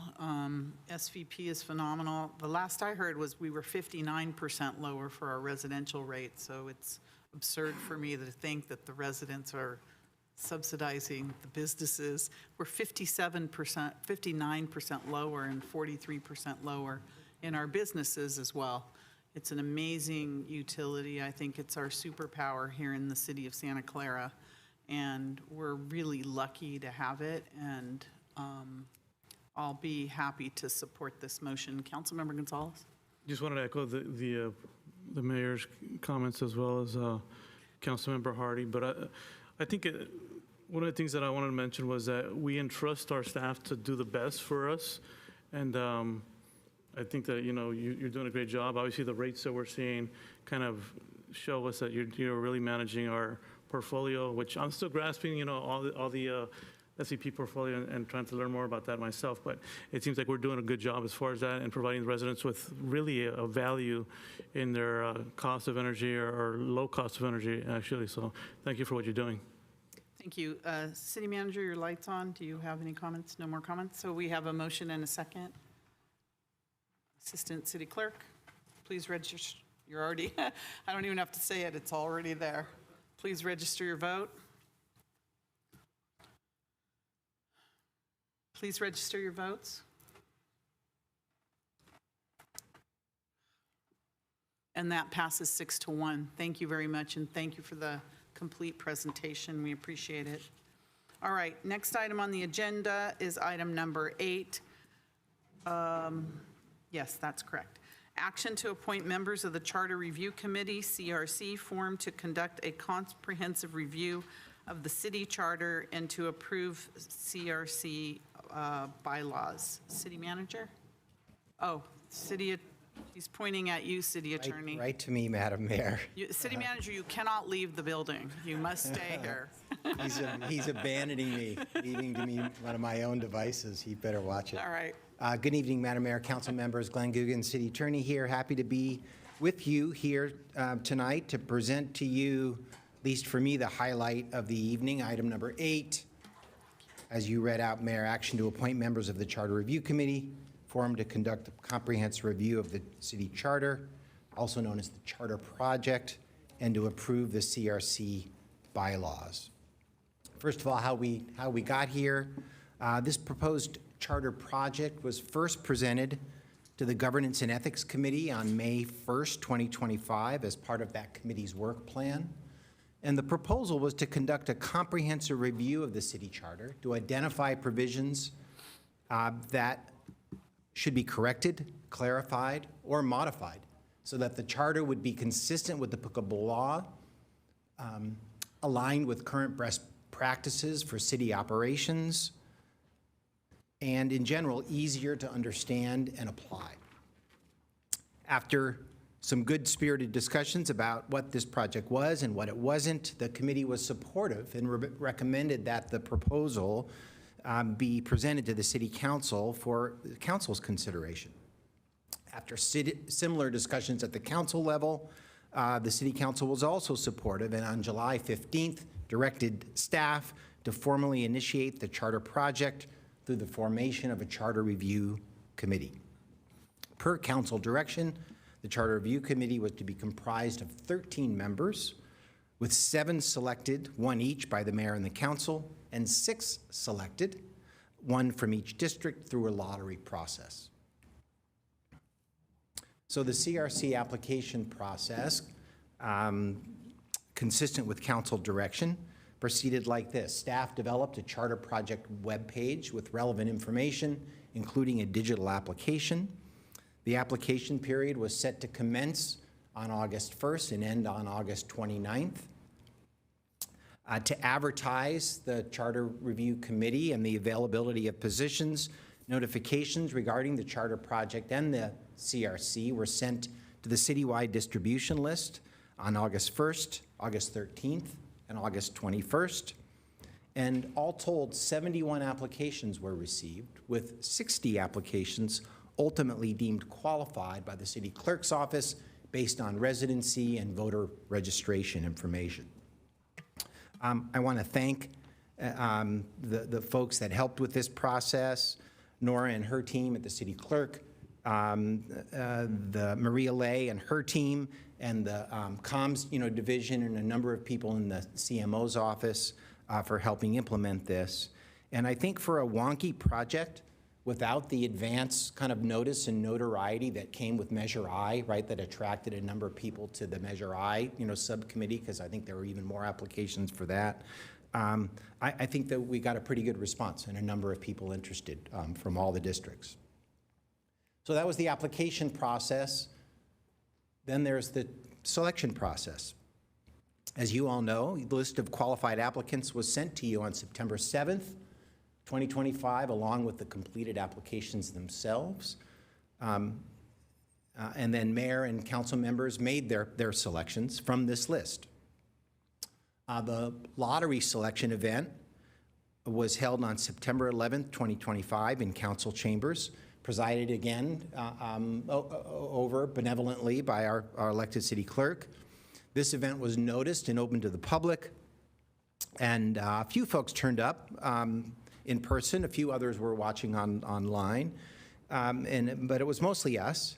And the process that was used was similar to that used for the selection of members to the Measure I Citizens Oversight Committee. In summary, for each district, there were color-coded balls that were first placed in boxes and then pulled out and named and placed into a tumbler. If any of you watched this, the tumbler then was cranked multiple times to distribute and mix the balls up. Then the city clerk reached in and selected a ball, announced the name, and that name went up on the board as the selected person for that district. And this was repeated for each district. Deputy City Clerk Vin Nguyen was there, and as the official observer, I was also there assisting and observing as well. And again, the event was televised, if you will, for everyone's enjoyment. The elected clerk will almost certainly have, if he does a couple more of these, probably a position available at a bingo hall here somewhere, because he's getting pretty good at the tumbler and the ball selection. As a result of these two processes, the City Council selected the following applicants. Mayor Gilmore, with the at-large selection, chose Pat Nicolai. Member Gonzalez, as the District 1 representative, chose Bernard Thamsey. Apologies to anyone whose names I'm not pronouncing correctly. Member Chahal from District 2 selected John Brooks. Member Hardy for District 3 suggested Eric Crutchlow. Member Park for District 4 selected Steve Kelly. Mr. Kelly, I think, was actually there at the lottery selection as well. Member Jane from District 5 selected Eric Jensen. And Member Cox, Vice Mayor Cox from District 6 selected Susan Peters. The lottery selected applicants on September 11th for District 1 were Holly Ray Roberts. For District 2, Mohammed Naveed. For District 3, Joseph W. Szynski. For District 4, Bert Field. For District 5, Lauren Diamond. And for District 6, Mark Bachman. I think I've got that right. I'll get it right as when we end up working together. For District 4, there were actually 4 lottery applicants. For District 2, there were 7. For District 3, there were 8. For District 4, there were 4. District 5, there were 14. And for District 6, there were 9. All of these selections, both the ones that you made yourselves and that were selected by lottery, are presented to you tonight for formal appointment.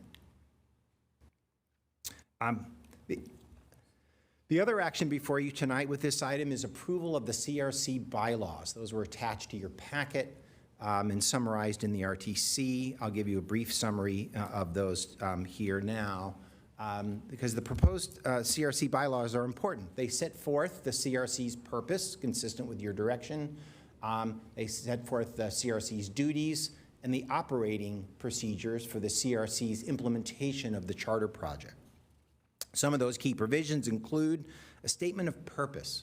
It's summarized here. It's a little more detailed in the document itself, but the CRC is to work with city staff with input from the community. All the meetings will be held publicly, to facilitate the implementation of the charter project with the ultimate goal being the creation of a comprehensive charter update for council consideration. And of course, ultimately, if the council decides to proceed, for the consideration of the voters at the November 2026 election.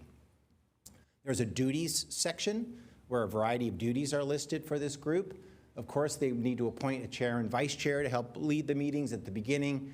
They need to schedule, attend, and participate in CRC meetings. They need to solicit and consider public input. They need to make a recommendation ultimately to the council for a comprehensive charter update and comply with all the applicable laws and ethical requirements along the way. There's one element of this I think I'll emphasize that talks about the parameters in which the recommendation is supposed to be made, and it's in section 3.4 of the bylaws, and this is language you'll remember. The proposed top-to-bottom review process is intended to be driven by practical and legal considerations, with the prime objective being to bring the charter up to current best practices for city operations. It is not intended to implement any major restructuring of city operations or to change the city's election process. Again, important for them to understand, and all of us to understand, you know, kind of what this is and what it isn't. There is a section regarding membership that includes provisions for the composition of the CRC, the tenure of CRC members, in effect until the project is complete and they make their recommendation to you and give their final report out, and includes provisions for removal and filling of vacancies. If there ends up being a vacancy, in effect, the manner in which that person was appointed in the first place will be the manner in which they are replaced. So in theory, if a lottery pick was, for some reason, becomes vacant and unable to serve, there would be a lottery, again, with using the remaining folks within that district to replace them. If it's a person that one of you selected, you would be given an opportunity again to select, you know, another person. There are limitations on their authority that are explicit. They can't direct staff. They can't actually represent the CRC individually unless the CRC appoints them to do so, because we want clear kind of lines of communication coming out of that group. And unfortunately for them, they are volunteers. There'll be no compensation as a result of this wonderful service. The meetings are outlined, and the section notes the expected frequency for at least the full board's meeting schedule will be monthly. The meetings will be open. This is a Brown Act legislative committee for Brown Act purposes, so they'll be fully noticed and open to the public, with the public giving an opportunity to address the committee. They will use City Council meeting management protocols currently in effect on a trial basis through the end of this year. And with a little formatting issue here, ad hoc subcommittees both allowed and contemplated. I think as I described to you, I think that's going to be a useful tool for them because the charter is a significant document, kind of divide and conquer, right? We're going to divide it up into logical chunks. People will express interest in the areas of the charter that they might want to be particularly focused on, and those ad hoc subcommittees will meet probably multiple times with professional staff in order to work on, you know, and develop language for the different sections in the charter. Staff report will be provided by my office and the CMO with input, really important input solicited from all city departments. As you'll remember, at the core of this process is the different departments that work with the operational elements of the charter are the ones that know best what might be missing or what needs to be improved in those various sections. And so everyone's signed up from the various departments to provide the input as necessary, either at the larger meetings or at the ad hoc subcommittees. These bylaws can be amended, but only with City Council approval. So if there's anything to be changed with this, it would have to come back to all of you. So, oops.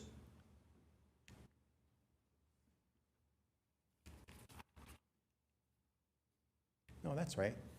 Next steps. Should council act tonight, the next steps would be for staff to contact the newly minted CRC members to schedule their first meeting. We're looking at sometime the end of September, early October, so that they can be sworn in and officially commence, you know, their duties. Our first meeting agenda will almost certainly include training in the Brown Act requirements and meeting management protocols, presentation on the history and function of the charter, a review of the adopted CRC bylaws so that they understand the rules and the purpose and objectives that they're being asked to undertake. A selection of the chair and the vice chair, or the option to take that at the second meeting. We'll describe certainly what is entailed with that, and it might take one meeting and some thoughts on the various people who may or may not want to serve in that function to think about it and tender themselves for nomination and selection at the very next meeting. And then adoption of the committee for their initial meeting schedule, again, with the expectation that that would be monthly, and there'll be a certain amount, of course, of calendaring and soliciting, input from folks as to what the best days and times will be for them. We're expecting that the meetings will be held here in council chambers, and with a few of those meetings in the central library to just change up the arena a little bit, for them, and give different members of the public who might be interested in seeing them and participating in different venues to come, and participate there. The second meeting will really, after that first one, we'll start, digging in on the work plan itself, focus on the review and approval of a more detailed work plan and the ad hoc committee assignments, because as we've discussed, this is a compressed, schedule, and to get through this whole, the whole charter and to come back in a timely way before you to make a presentation, it's going to have to come back at the latest at the end of June, so you can act before your monthly recess. None of you will be happy with me if I'm proposing a special meeting during a traditional recess. So, this is the group again of the folks all put together, both the city council selected applicants for the various districts and the lottery selected applicants, 6 of those, 7 of council selected applicants. And in combination with the bylaws, the recommendation tonight is to appoint the members of the Charter Review Committee selected by the City Council and the lottery process, and adopt the proposed CRC bylaws in substantially the form presented, formally establishing the CRC and setting forth the rules and procedures for CRC implementation of the Charter project. Madam Mayor, that's all I have for a presentation. Open, of course, to answer any questions. Thank you, City Attorney, for your very, very detailed report. We appreciate it. That was tighter for me, Madam Mayor, than usual. I was actually proud of myself. It's only 11, so we still have an hour left in the meeting. So anyways, questions from the council? There shouldn't be any. It was very detailed. Are there any questions? All right. Let me go to the public. Do we have any members of the public that would like to speak on this issue? If so, please come forward when the city attorney moves over. Thank you. Any member of the public? No? Do we have anyone online that would like to talk about that report? Oh, we do. Holly, go ahead, Holly. I think you're one of our members. I am. I'm super excited. Hi, Holly. Go ahead, please. I was there earlier and I had to leave to come home for my dog. But no, I'm super excited to get started. Can't wait. Well, thank you, and thank you for volunteering. And yes, thank you. Okay, do we have anyone else? Seeing none, do we have Councilmember Park? So I've got a couple of questions about kind of the extents. Meaning, I'm going through the bylaws and I see that see the purposes, I see the duties, I see what the members have to do. There are some things that are kind of vague. Placing the interests of city above personal business interests of the member. But my question was, in governance and ethics, we actually talked about levels of changes that we would do. For example, there would be level 1, clarification, not changing the functioning of the city. It's cleaning up language. It's not adding anything to the charter, but making sure that the wording that's there is up to date and clear, but not changing anything. Then there was level 2, which is changing a little, non-controversial changes. And then level 3, which is controversial items, which is things that maybe we want to set in stone some of the processes that are not defined now. I mean, I've always contended that rules will never be complete because there's always going to be room for a little bit of interpretation because there is no way to fully fix rules. But I've been told wherever we want things to happen, we need to make ordinances for everything. And I said, well, that's going to give us the longest, the most complex charter in the world if we have to specify everything that we would like to do. And this was the direction that was given to me by city attorney, so I think that's where we're going. But if we have to put guidelines, if we have to put in new understandings for processes that exist, if they are controversial, then those are going to be a little bit harder to pass. I mean, everything has to pass by some sort of ballot measure, has to be by approval of the people. But I don't see anything about specifying levels, bucketizing, about focusing on one thing over another, and process rules. How do we determine what is controversial? How do we determine? Somebody may think that a change that they're making, that they're suggesting, is not a change. That's the way they've always understood it. But if another person doesn't believe that that's how they understood it, then that could be a controversial change for something that both sides at any given time thought that was well understood.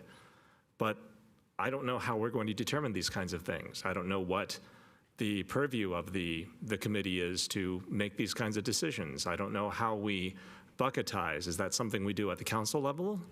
But I think that's something that we need to identify early so that when or if the committee is going to have any kind of discussion, they will have the discussions with the understanding of what kind of change it is, what kind of level change it is. But I don't see any provisions for that explicitly. Councilmember Chahal? Oh, Councilmember Gonzalez? I don't have any questions either. I was going to make a motion. But Go ahead. I'll make a motion for the staff recommendation. Oh. Is there a second? Okay, we have a motion by Councilmember Gonzalez, second by, was there a question there? All right, Yes. Second by Councilmember Chahal. Question, whatever the question was. City Yeah, very good. Attorney. Member Parkov, I think I understood your question. We absolutely did talk about concept of breaking potential recommended changes into levels. And I was planning on introducing that concept to the CRC when we talk about it. But I didn't want to just prescribe that because I thought that warranted some interaction with them and instruction with them before we prescribed too formal of a system. There's a lot of different ways to eat this elephant, if you will.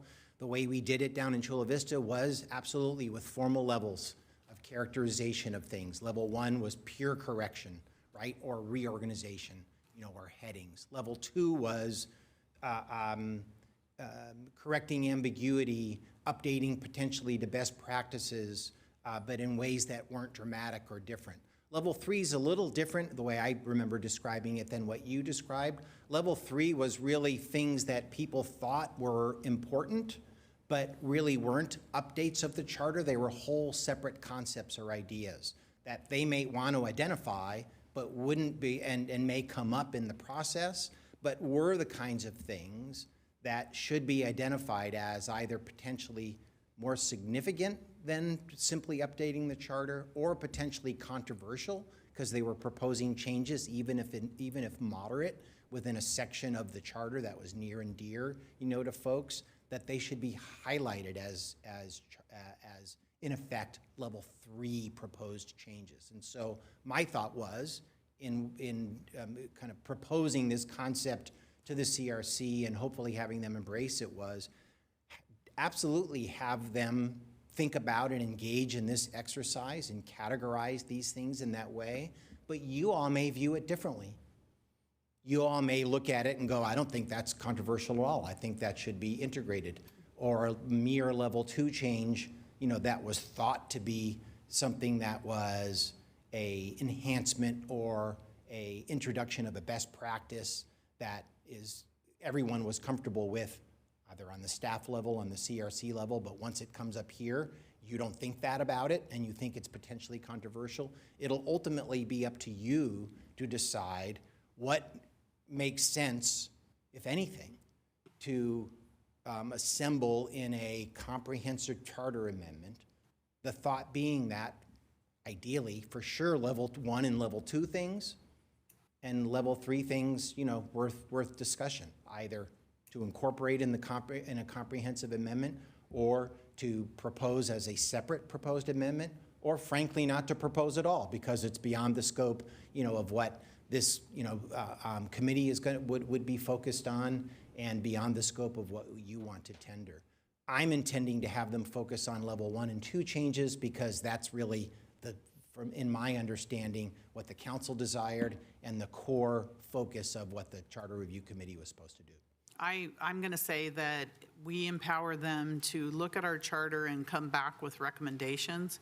I think that we have a group of very intelligent people that they can look and make their own decisions. It's a community-based group, and any changes, whether big or small, should come from a community-based group and make recommendations to us. So I don't know about this level 1, 2, 3, and 4, but I do know that they're going to take a really good look, and they're excited about it, to take a really good look at our charter and come back with recommendations that make sense for us. So I don't want to limit them to some kind of a, you know, perceived, I don't know. I just want to make sure that they feel free to look, you know, at that charter inside and out, and come back with their group of recommendations.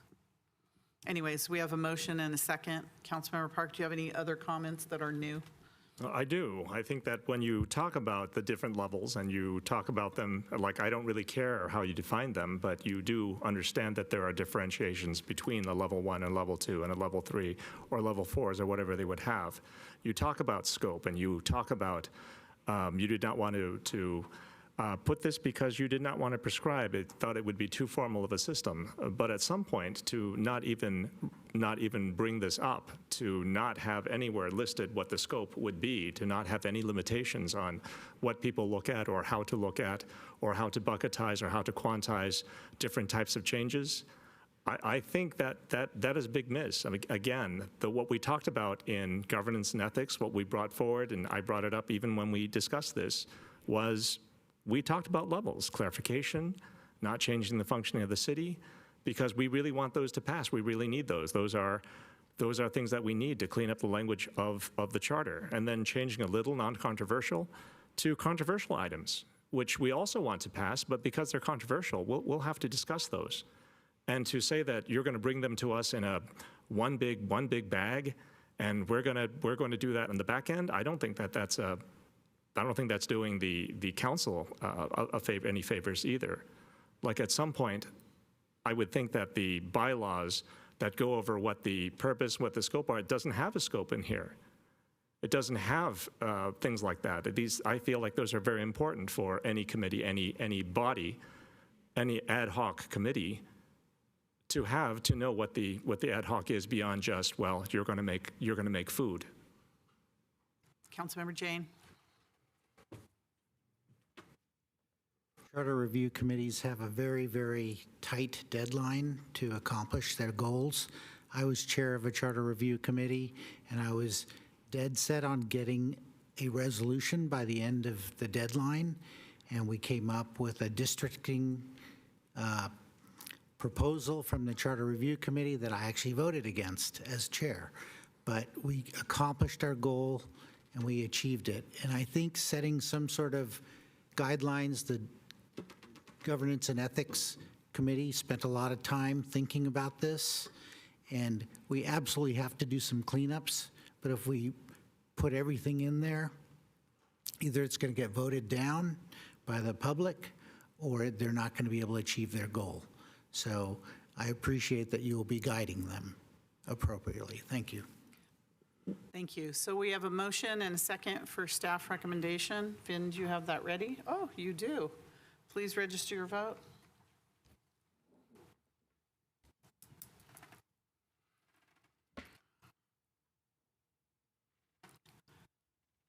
And that passes 6 with 1 abstention. Okay.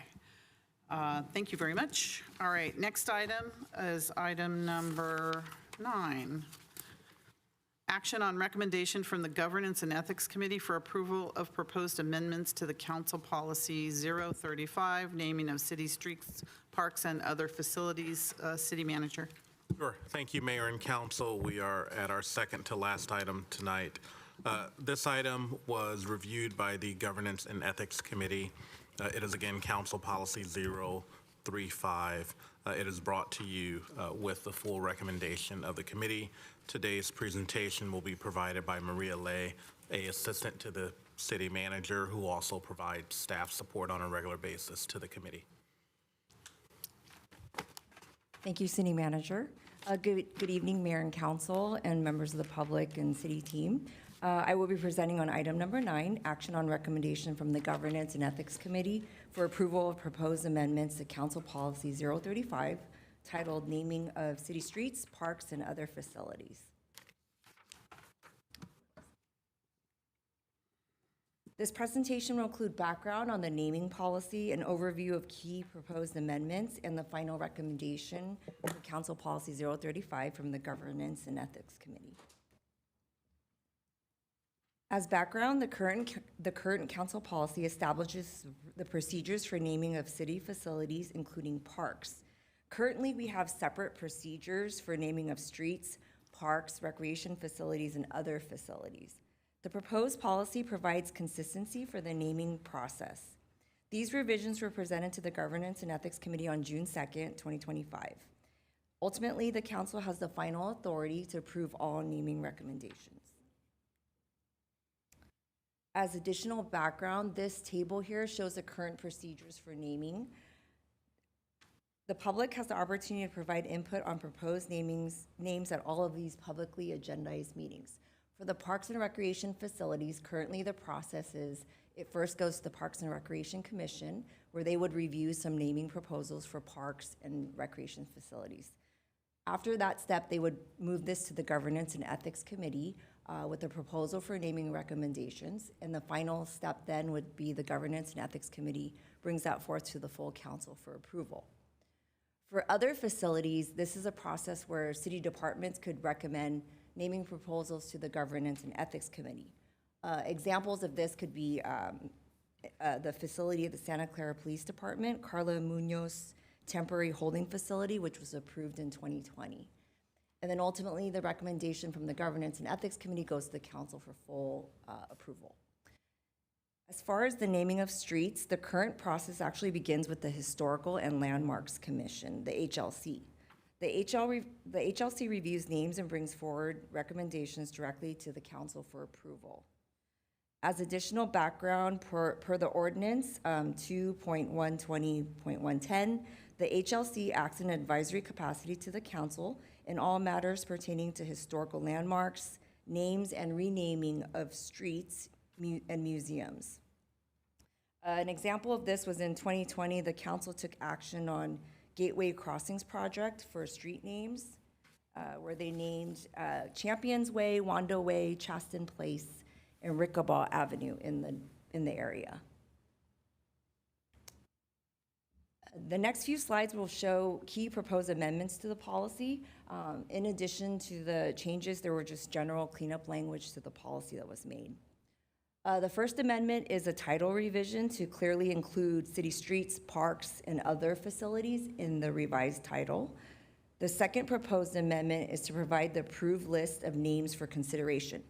As background, the Historical and Landmarks Commission maintains a list of approved names, which they've been typically using for naming of streets.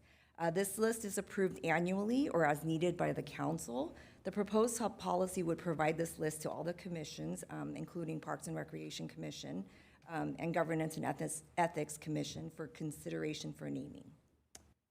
The third proposed amendment is for all naming recommendations brought to the Governance and Ethics Committee should at least have 2 and no more than 3 options for consideration.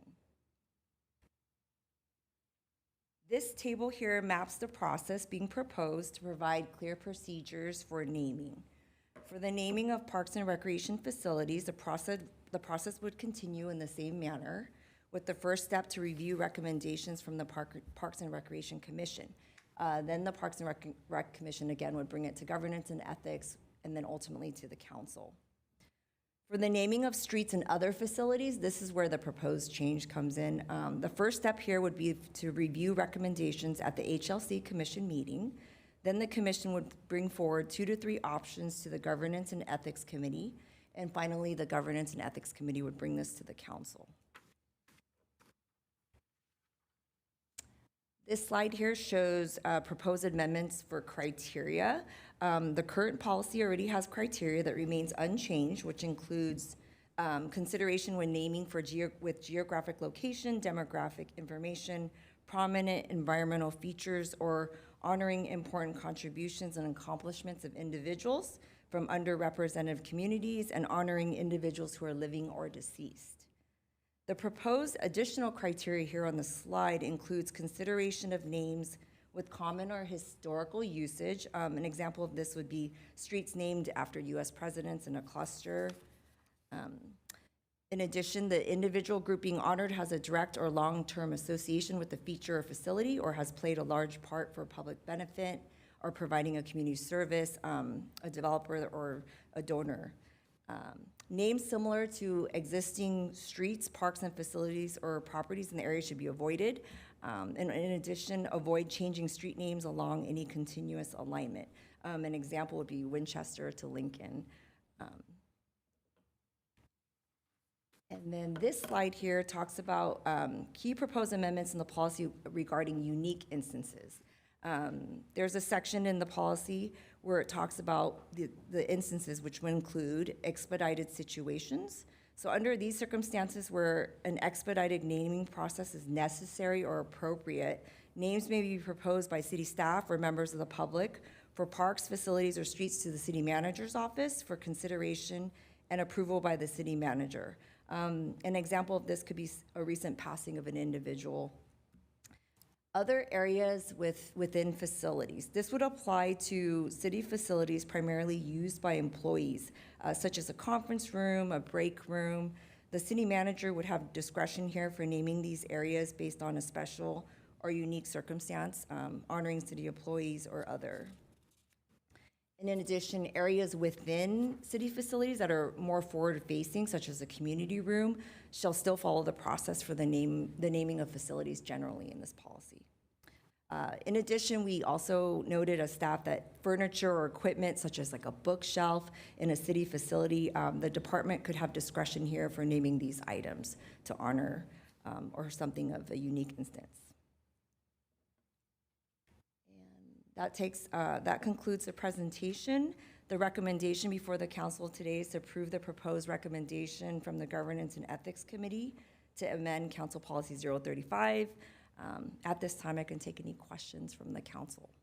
Thank you. Do we have questions? Councilmember Jane.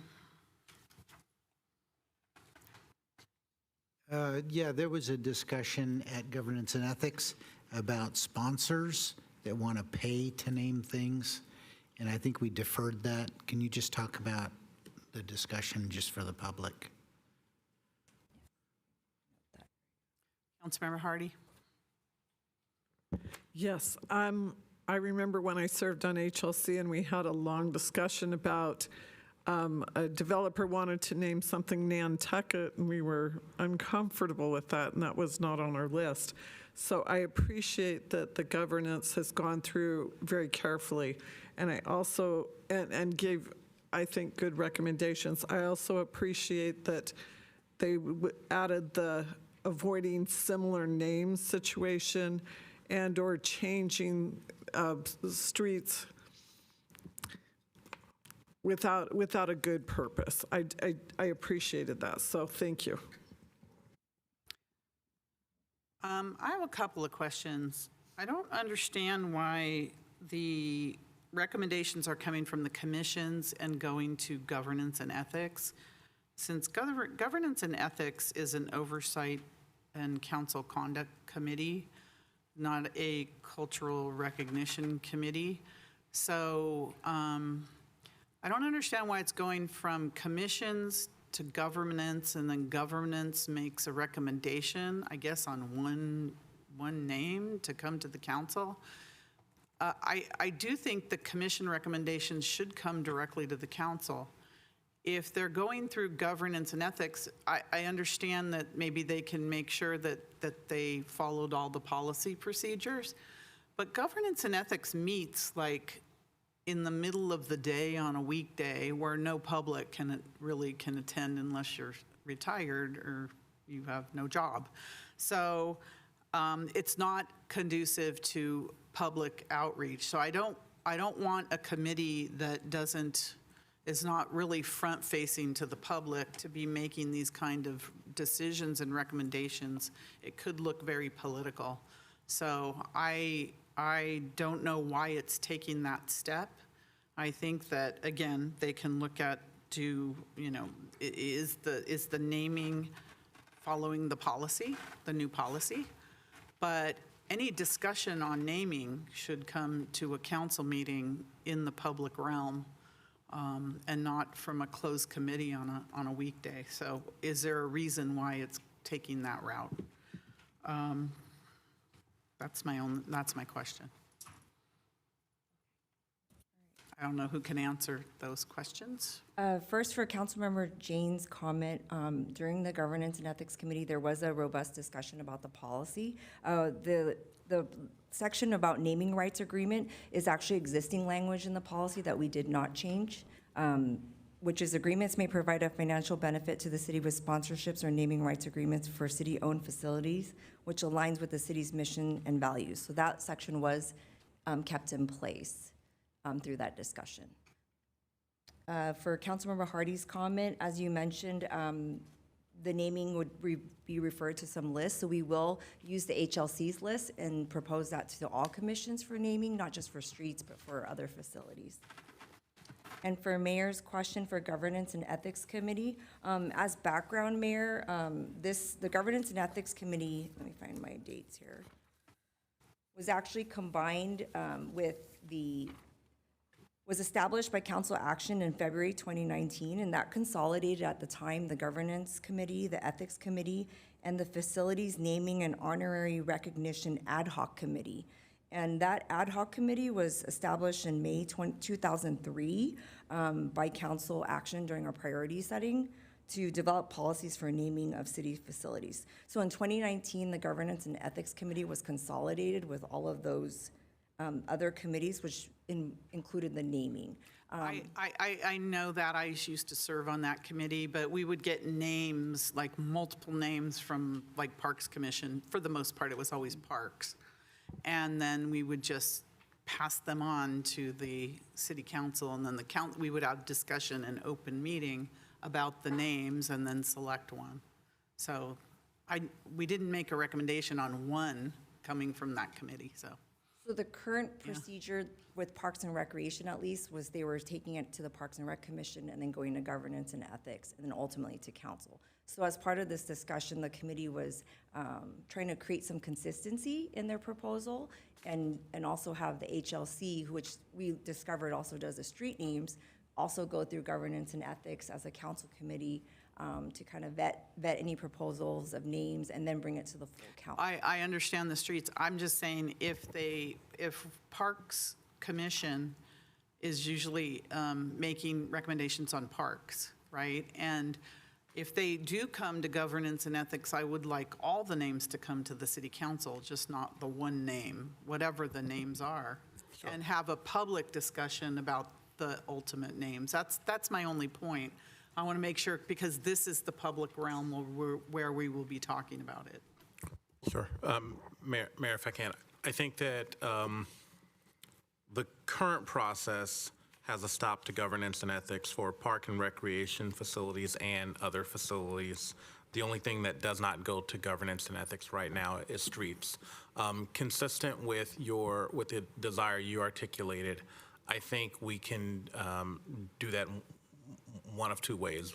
One would be maintain the recommendation that's before you, and should governance select one of the multiple names that they are provided, and recommend that to the city council. We can ensure when it gets to the city council, the recommendation from the committee, as well as the other names that were submitted to the committee, is presented to the council. And of course, the council would have full discretion to accept the name that was recommended by the committee or one of the others, or the policy can be amended where it goes to governance. Governance reviews it, but they don't make any recommendation. They simply forward the entire list. Or the third option would be you could not have them stop at governance and just proceed to the city council. I'm just outlining I don't the mind various they three go to options. governance because they can make sure that the policy was followed. But if it looks like a decision has been made, and I'm just talking about governance because I see when those meetings are, they're like Mondays at 10 a.m. or 1 p.m. or they're not at a time when the public can attend. So I don't want it to look like, oh, this was all done outside of the public. I'm talking about perception. The perception is that if it's decided by 3 council members, then by the time you bring it here with a recommendation, it's like a done deal. So I would feel more comfortable that it be more transparent, that no recommendation came forward from governance, that they just checked to make sure it was following the policy, and that the decision is made here at the city council meeting. My preference. Vice Mayor Cox. I don't think I have much else to offer besides, I do think one name coming essentially puts us in kind of the rubber stamp frame, and it isn't a decision-making thing, and I hate to disagree fully with a commission or a committee's decision. So I agree too that there's purpose being served in checking that the names have been vetted, that again, if we're going to start using words like superior and excellent, that's thoroughly thought out because there's ambiguity in that, and we would depend on the Governance and Ethics Committee to do that. I appreciate the background because I'm routinely confused about the Governance and Ethics Committee doing newsletters and naming, and so some of the history of making an ad hoc committee, pooled into this makes sense. And so I think in order to align with what Governance and Ethics does, yes, check the names, vet them, but it shouldn't be a single decision that's brought before council that essentially means we have to say yes or no to one thing. Councilmember Hardy. Thank you. When I look at this chart, I saw the 2 to 3 options, and that makes complete sense to me that HLC or Parks and Rec would send those, and there'd be 2 to 3 options which governance would look at, and they can send those on with, we like this one more or whatever, but having 2 or 3 options is what I see that chart talking about, and I feel comfortable with that. It's 2 to 3 options at governance, but they're going to make one recommendation. That's the way I saw it. So anyways, is that true? Is it one recommendation, city manager, that comes forward? I would say, yes, what was envisioned in the recommendation is that governance would receive multiple options, two or 3, and they would make a recommendation. I will also say that that is typical for other things that go to governance or other committees where the committee would make a recommendation that goes to the city council, but we always strive to ensure that when something gets to the city council, you're provided with all the options. Certainly that happens for Planning Commission and other ones, right? We always articulate the committee recommended X, the following things were considered, and council does have the ability to accept the committee's recommendation or choose an alternative. But this is a policy decision for you as a body to determine whether you would like to provide governance the ability to make a recommendation or simply forward the entire list without a recommendation. Thank you. I was looking at best practices, and I looked at San Jose, Sunnyvale, and Palo Alto, and they have their commissions review. They get public input, and then they bring it to city council. So it's directly from their commissions. It just feels more natural. Councilmember Park. So I'm going to agree with the mayor on this one. I think that there is a big issue with having committee and commission meetings during the middle of the day when the public can't can attend them. I mean, again, we've seen even with governance and ethics, it's very poorly attended for something that this city, that, you know, certain loud members of this city claim is the most important thing that we're dealing with. It's, nobody comes. I think that, you know, I've been asking, I mean, it's well known. I pick up my daughter around the time that we start the council meetings early. I've asked for council meetings to be pushed back so that we have time to live out our lives. Nobody else here has children that they have to keep track of. I do.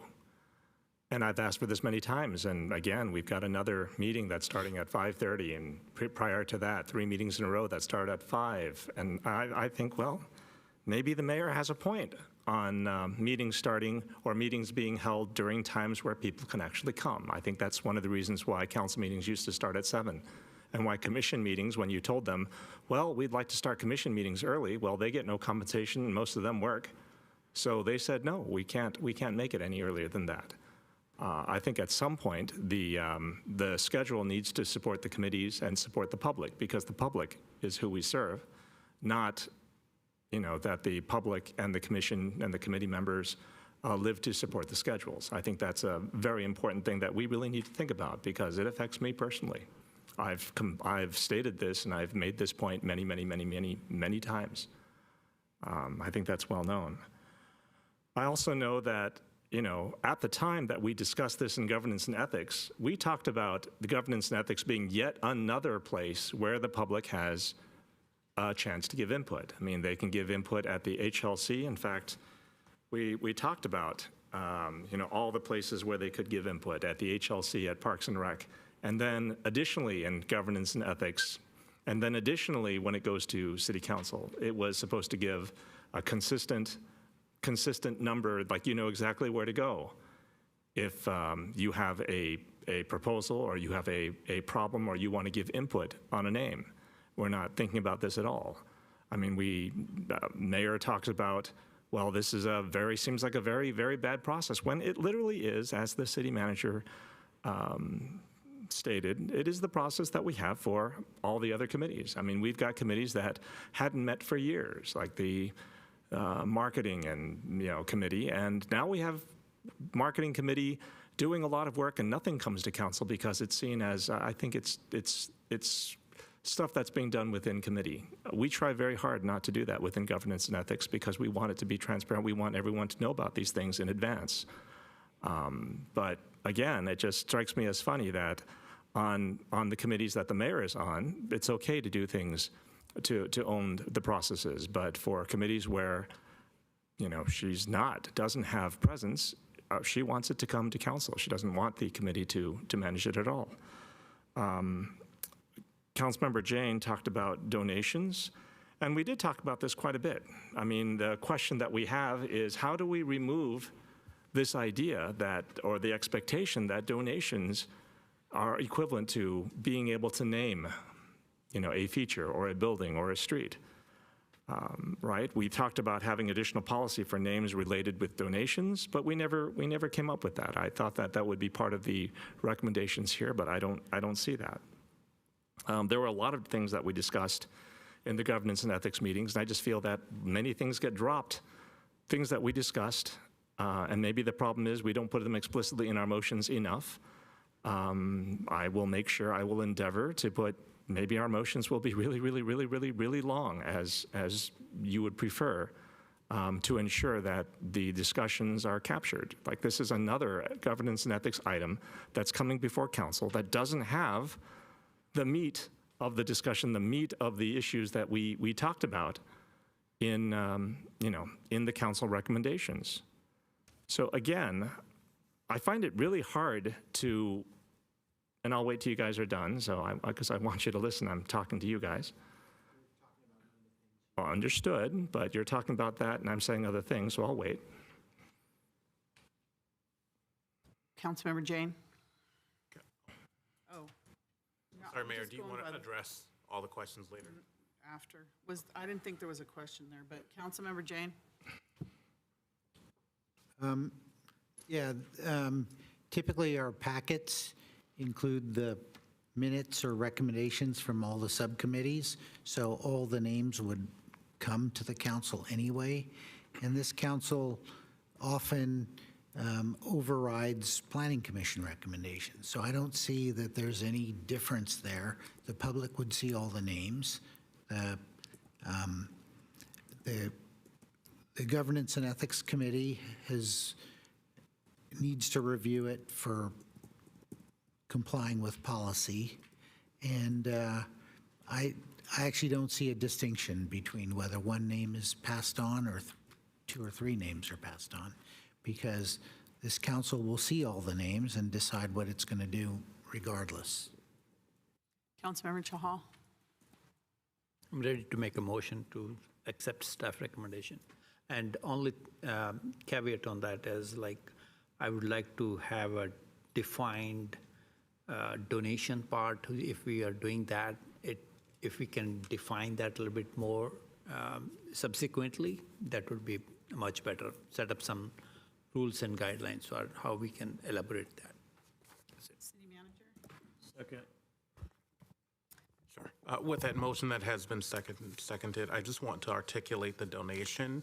So in your packet, on the revised red line version, item 9 is actually red line and struck out.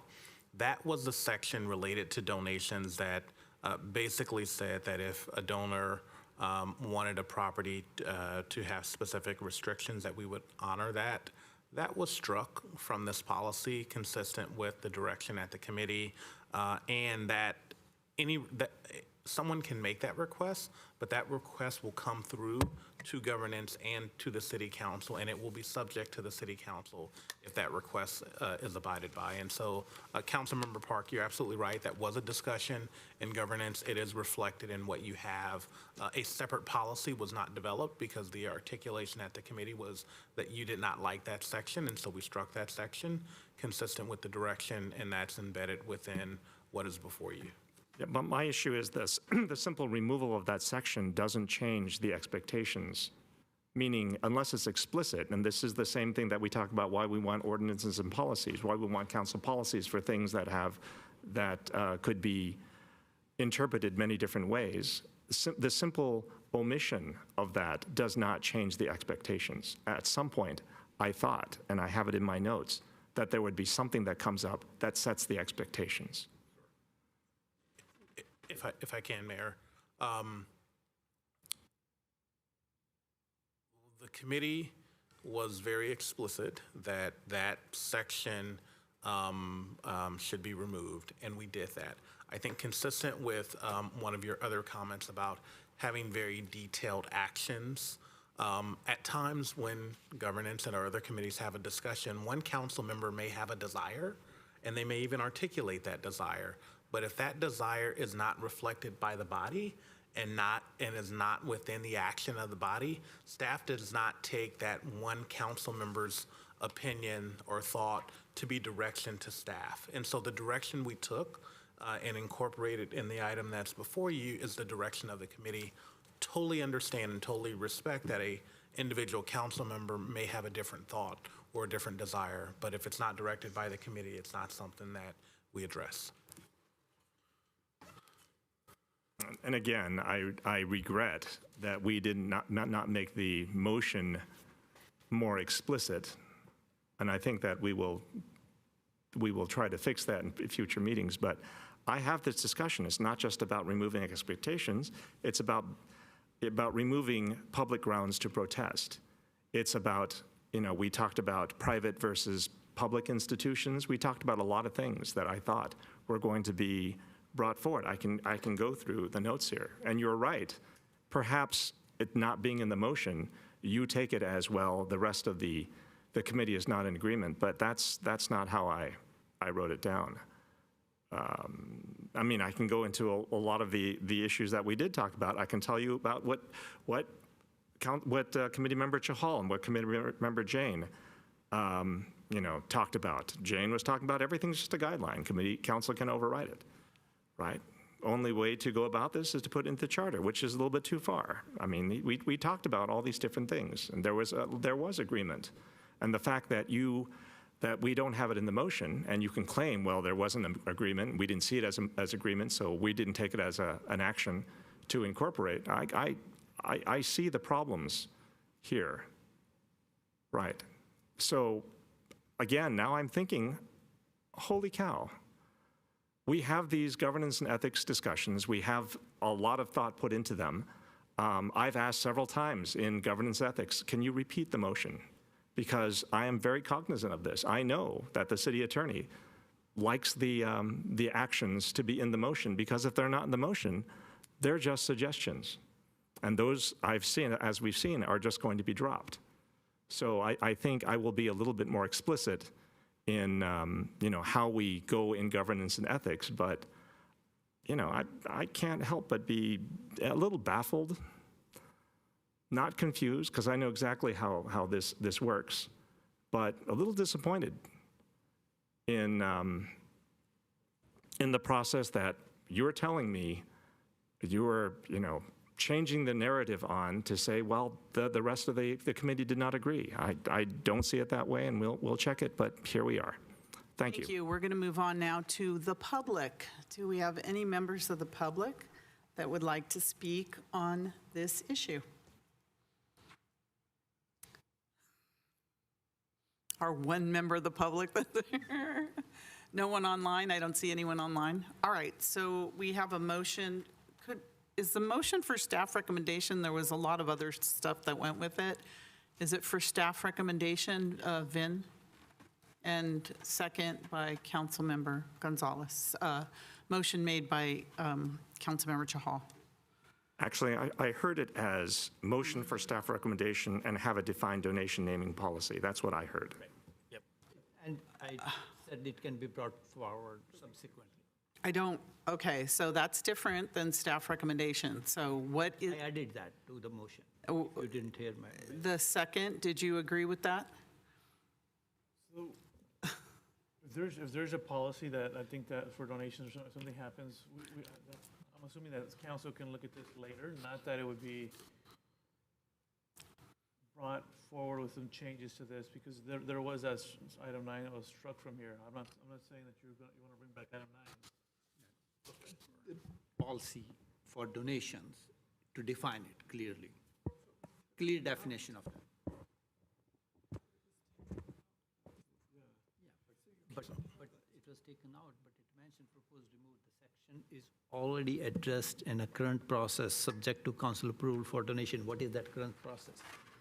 We need to find out what that current process is. Sure. That's my question, like clarification on that. What is that current process is, how we can define that? We have a confusion here, so there's a motion with additional language. Just to clarify, Maria, in the agenda report on page 3, the committee had proposed not to include the amendment to address the current process for donations, since the city council already approves donation policies. So we had taken out that language. In the governance and ethics committee, I recall city manager saying we would come back with a donation policy for review at the governance and ethics committee. That was in the minutes of the last June 2nd meeting.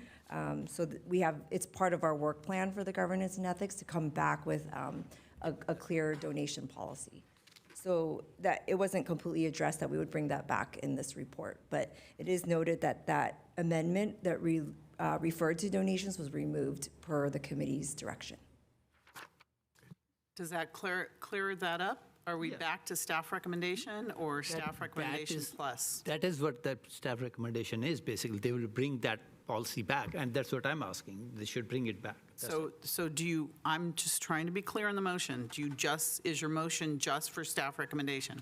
Staff recommendation with the advice to the staff that bring that policy back for donation policy back to governance, and governance can decide on that. Okay, the second? As long as, so I'm not on the ethics and governance committee, so what you do there and bring, this was brought forward from that committee.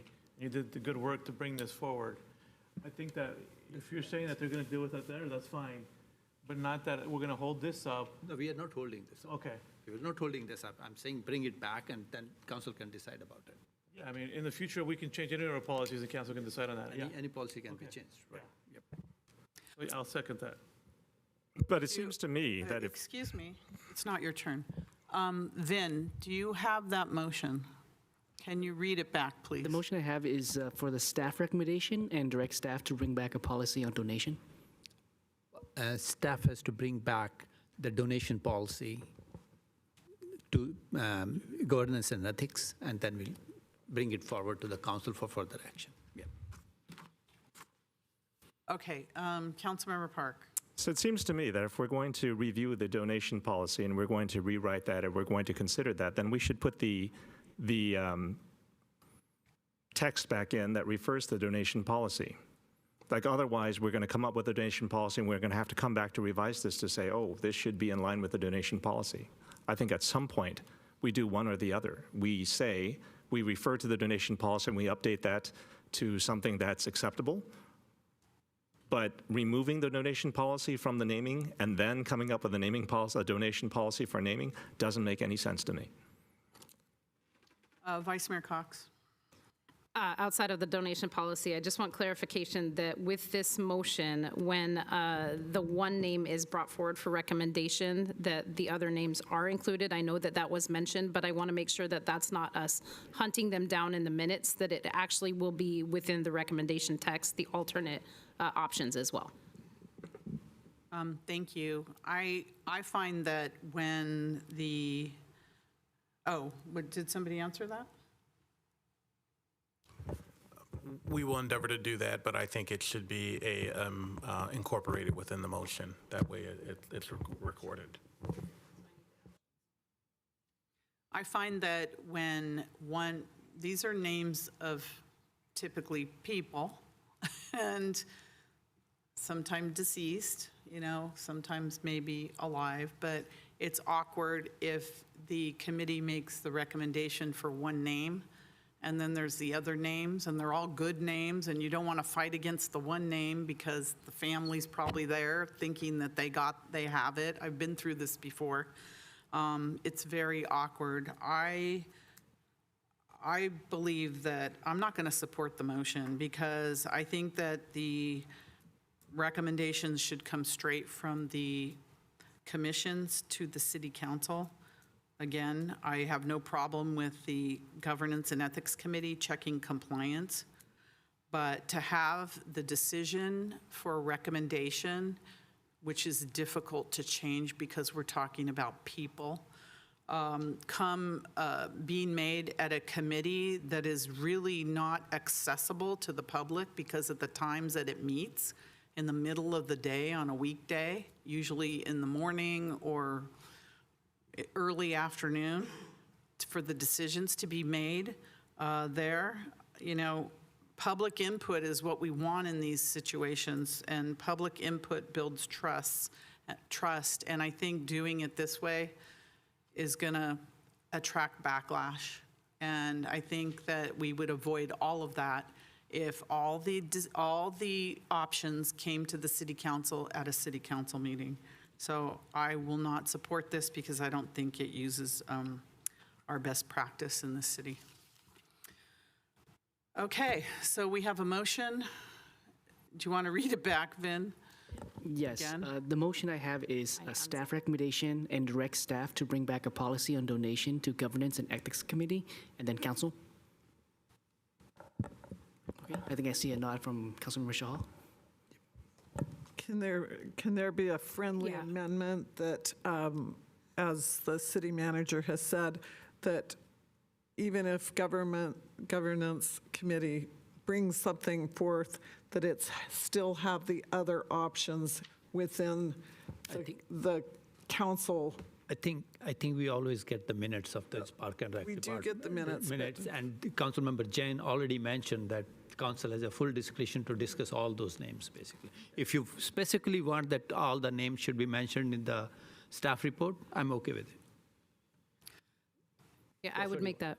So that was my friendly amendment. Friendly amendment, please, sir. And it sounds like it was accepted. Yep. All right, Vin, can you read the motion once again, please? Did the second agree to that, whatever that was? Yes, right. In the report, right. We have 15 minutes left in this meeting, so we're up against it. Okay, if I can just repeat the motion back to the maker. We have staff recommendation with all names under consideration brought to council, and direct staff to bring back a policy on donation to governance and ethics committee and then council.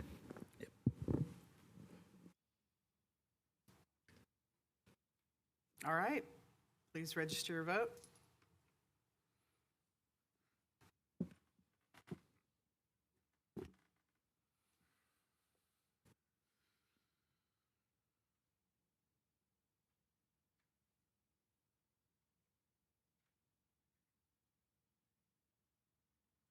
Do you get the votes? We're missing Councilmember Park's vote. Please vote. And that passes 5-2. All right, our last item on the agenda is action to designate a voting delegate and alternates for the 2025 League of California Cities Annual Conference and Expo on October 8th. Is that October 8th to 10th, 8 to 10? Somebody? Sure, Mayor. Councilmember Hardy? Oh. Is there a report on this? I was just going to announce that since the publication of the staff report, we've had a change in the attendance. Vice Mayor Kelly Cox will no longer be attending this conference. She will be attending another city business commitment.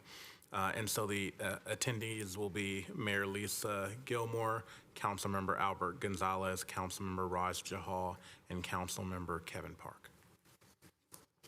I've never done alternate voting delegates, but I guess this is a first, so somebody. Reading through this, it said that you could have 1 or 2 alternates. I'm guessing that's if that was truly necessary. But knowing that Councilmember Park has been to many of these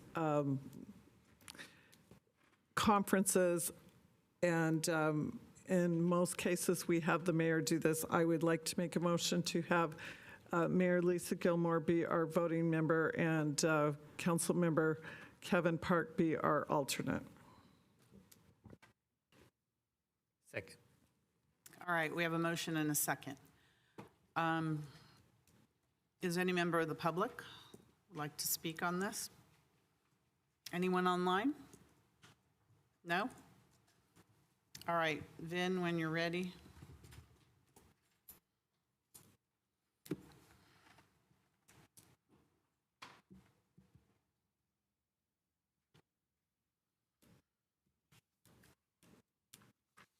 Please register your vote. And that passes 6-1. All right. Let's see. Reports of members and special committees.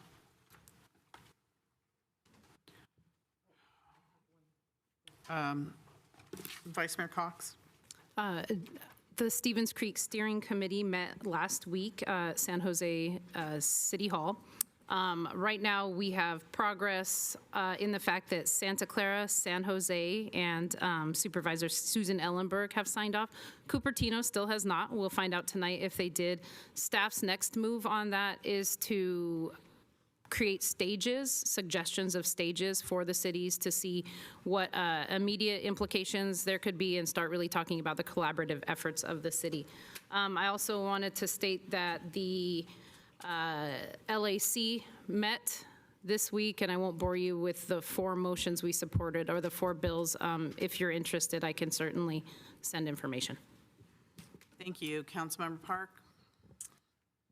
So I attended the Korean American Institute discussion on Asian American policy and education, and we had a lot of people there. We had Sylvia Luke, Lieutenant Governor from Hawaii. We had Ted Lieu from Southern California. We had a number of people there. We discussed a lot of the issues that are affecting us today, the divide in the Asian community between older first-generation members and the younger members. I'd like to say that there are no such things as Korean Americans. There are people who are older, tend to be Koreans who are living in America, and their children happen to be Americans with Korean parents. But what we're finding is that a lot of the younger people are the ones that are running.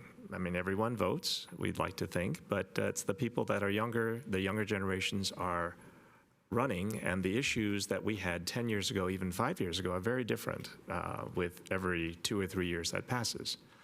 It was a very good discussion. It's the first time that we didn't have just politicians there, but we also had people from education. We had a lot of people from higher education talking about the history of policy, the history of a lot of the people, history of a lot of the communities, and the discussion was not just around politics and Asian Americans. It was about the health of the country, the health of the communities under fire, because there are some communities that are under fire, and how we build coalitions, because being minority, sometimes you have a strength, but nobody, not even the majority in some cases, is able to exist without a coalition. So we're talking a lot more about how we work together as opposed to try to be strong alone. It was a fantastic conversation, and I look forward to continuing that conversation with the members there for many years to come. Councilmember Hardy? I just want to wish everybody perfect square day, because we've only got a few minutes left, but it's 9/16/2025, which is 3 squared, 4 squared, 45 squared. Awesome. I want to thank our city staff, especially Public Works, Parks and Recreation Department, and everyone for a very successful Arts and Wine Festival. It was a fabulous weekend, and I think Santa Clara really shined in this, and our city staff and our employees had a lot to do with it. So thanks to everyone for a successful event. City Manager?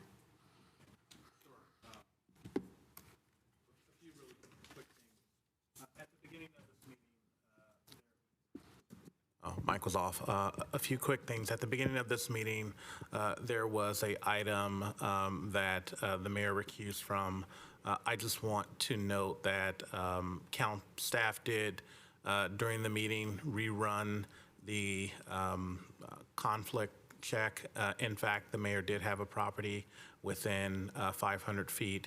The mayor did ask about that, and so I'll just apologize on behalf of staff. It was on the staff side that we did not flag that, and so I do apologize. No, and thank goodness Councilmember Jane brought it up, so then I was able to recuse myself. So Thank you, City Manager. It's fine. No, fair.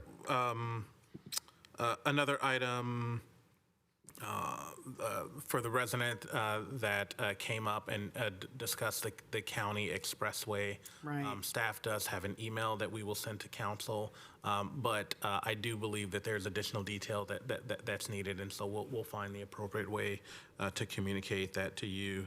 With regard to our emergency services manager, who was supposed to be here today, simple scheduling conflict, we will reschedule him at a different time. Lastly, at your very next meeting, September 23rd, the county will be here to provide a presentation on Measure A and a number of the budget cuts that they're facing. And County Supervisor Susan Ellenberg is also scheduled to come before you on October 21st to provide an update. We're going to have 2 updates on the same thing? Hers will be that plus other things. So that is political. Are we going to get the other side as well? Measure A? If they reach out to the city, we will certainly schedule time. The county reached out and asked to come. I know that the county is going around to all the cities, giving a presentation on their budget shortfalls. So that is they reached out to us because they're on a circuit to give a general presentation. Okay. Fact-based, not advocacy. Fact-based, I get that. Okay, very good. All right, so it's 11:55, and I have an adjournment for this evening. I'd like the council, we will adjourn this meeting for former Mayor, Cupertino Mayor Hung Wei.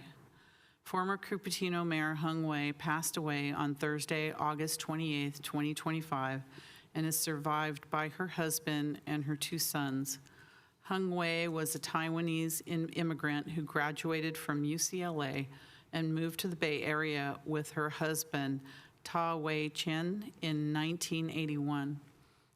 They moved to Cupertino in 1990, where in 2004 she became involved in her local school district when she joined Cupertino's Fremont Union High School Foundation. Hung went on to serve as a board trustee for the Fremont Union High School District from 2007 to 2018. A few years later, she entered Cupertino politics, serving one term on the city council from 2020 to 2024 before assuming the role of mayor in 2023.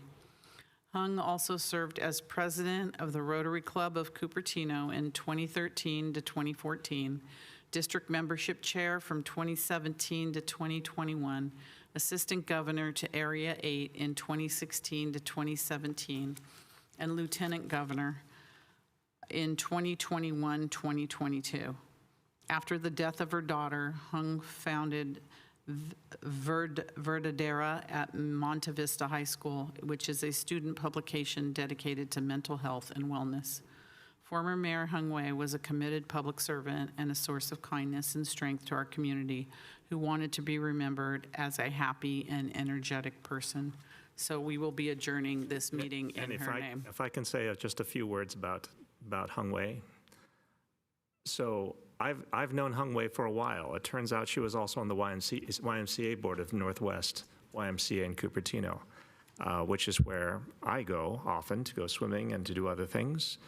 And she is somebody that, when I got elected, actually reached out to me. I talked to her many times. In fact, if you've seen us at League of Cities meetings, in fact, at she was the person that actually said, "Oh, I'm here. Let's do these things." And she guided me through the process the first year or two that I was going to these meetings.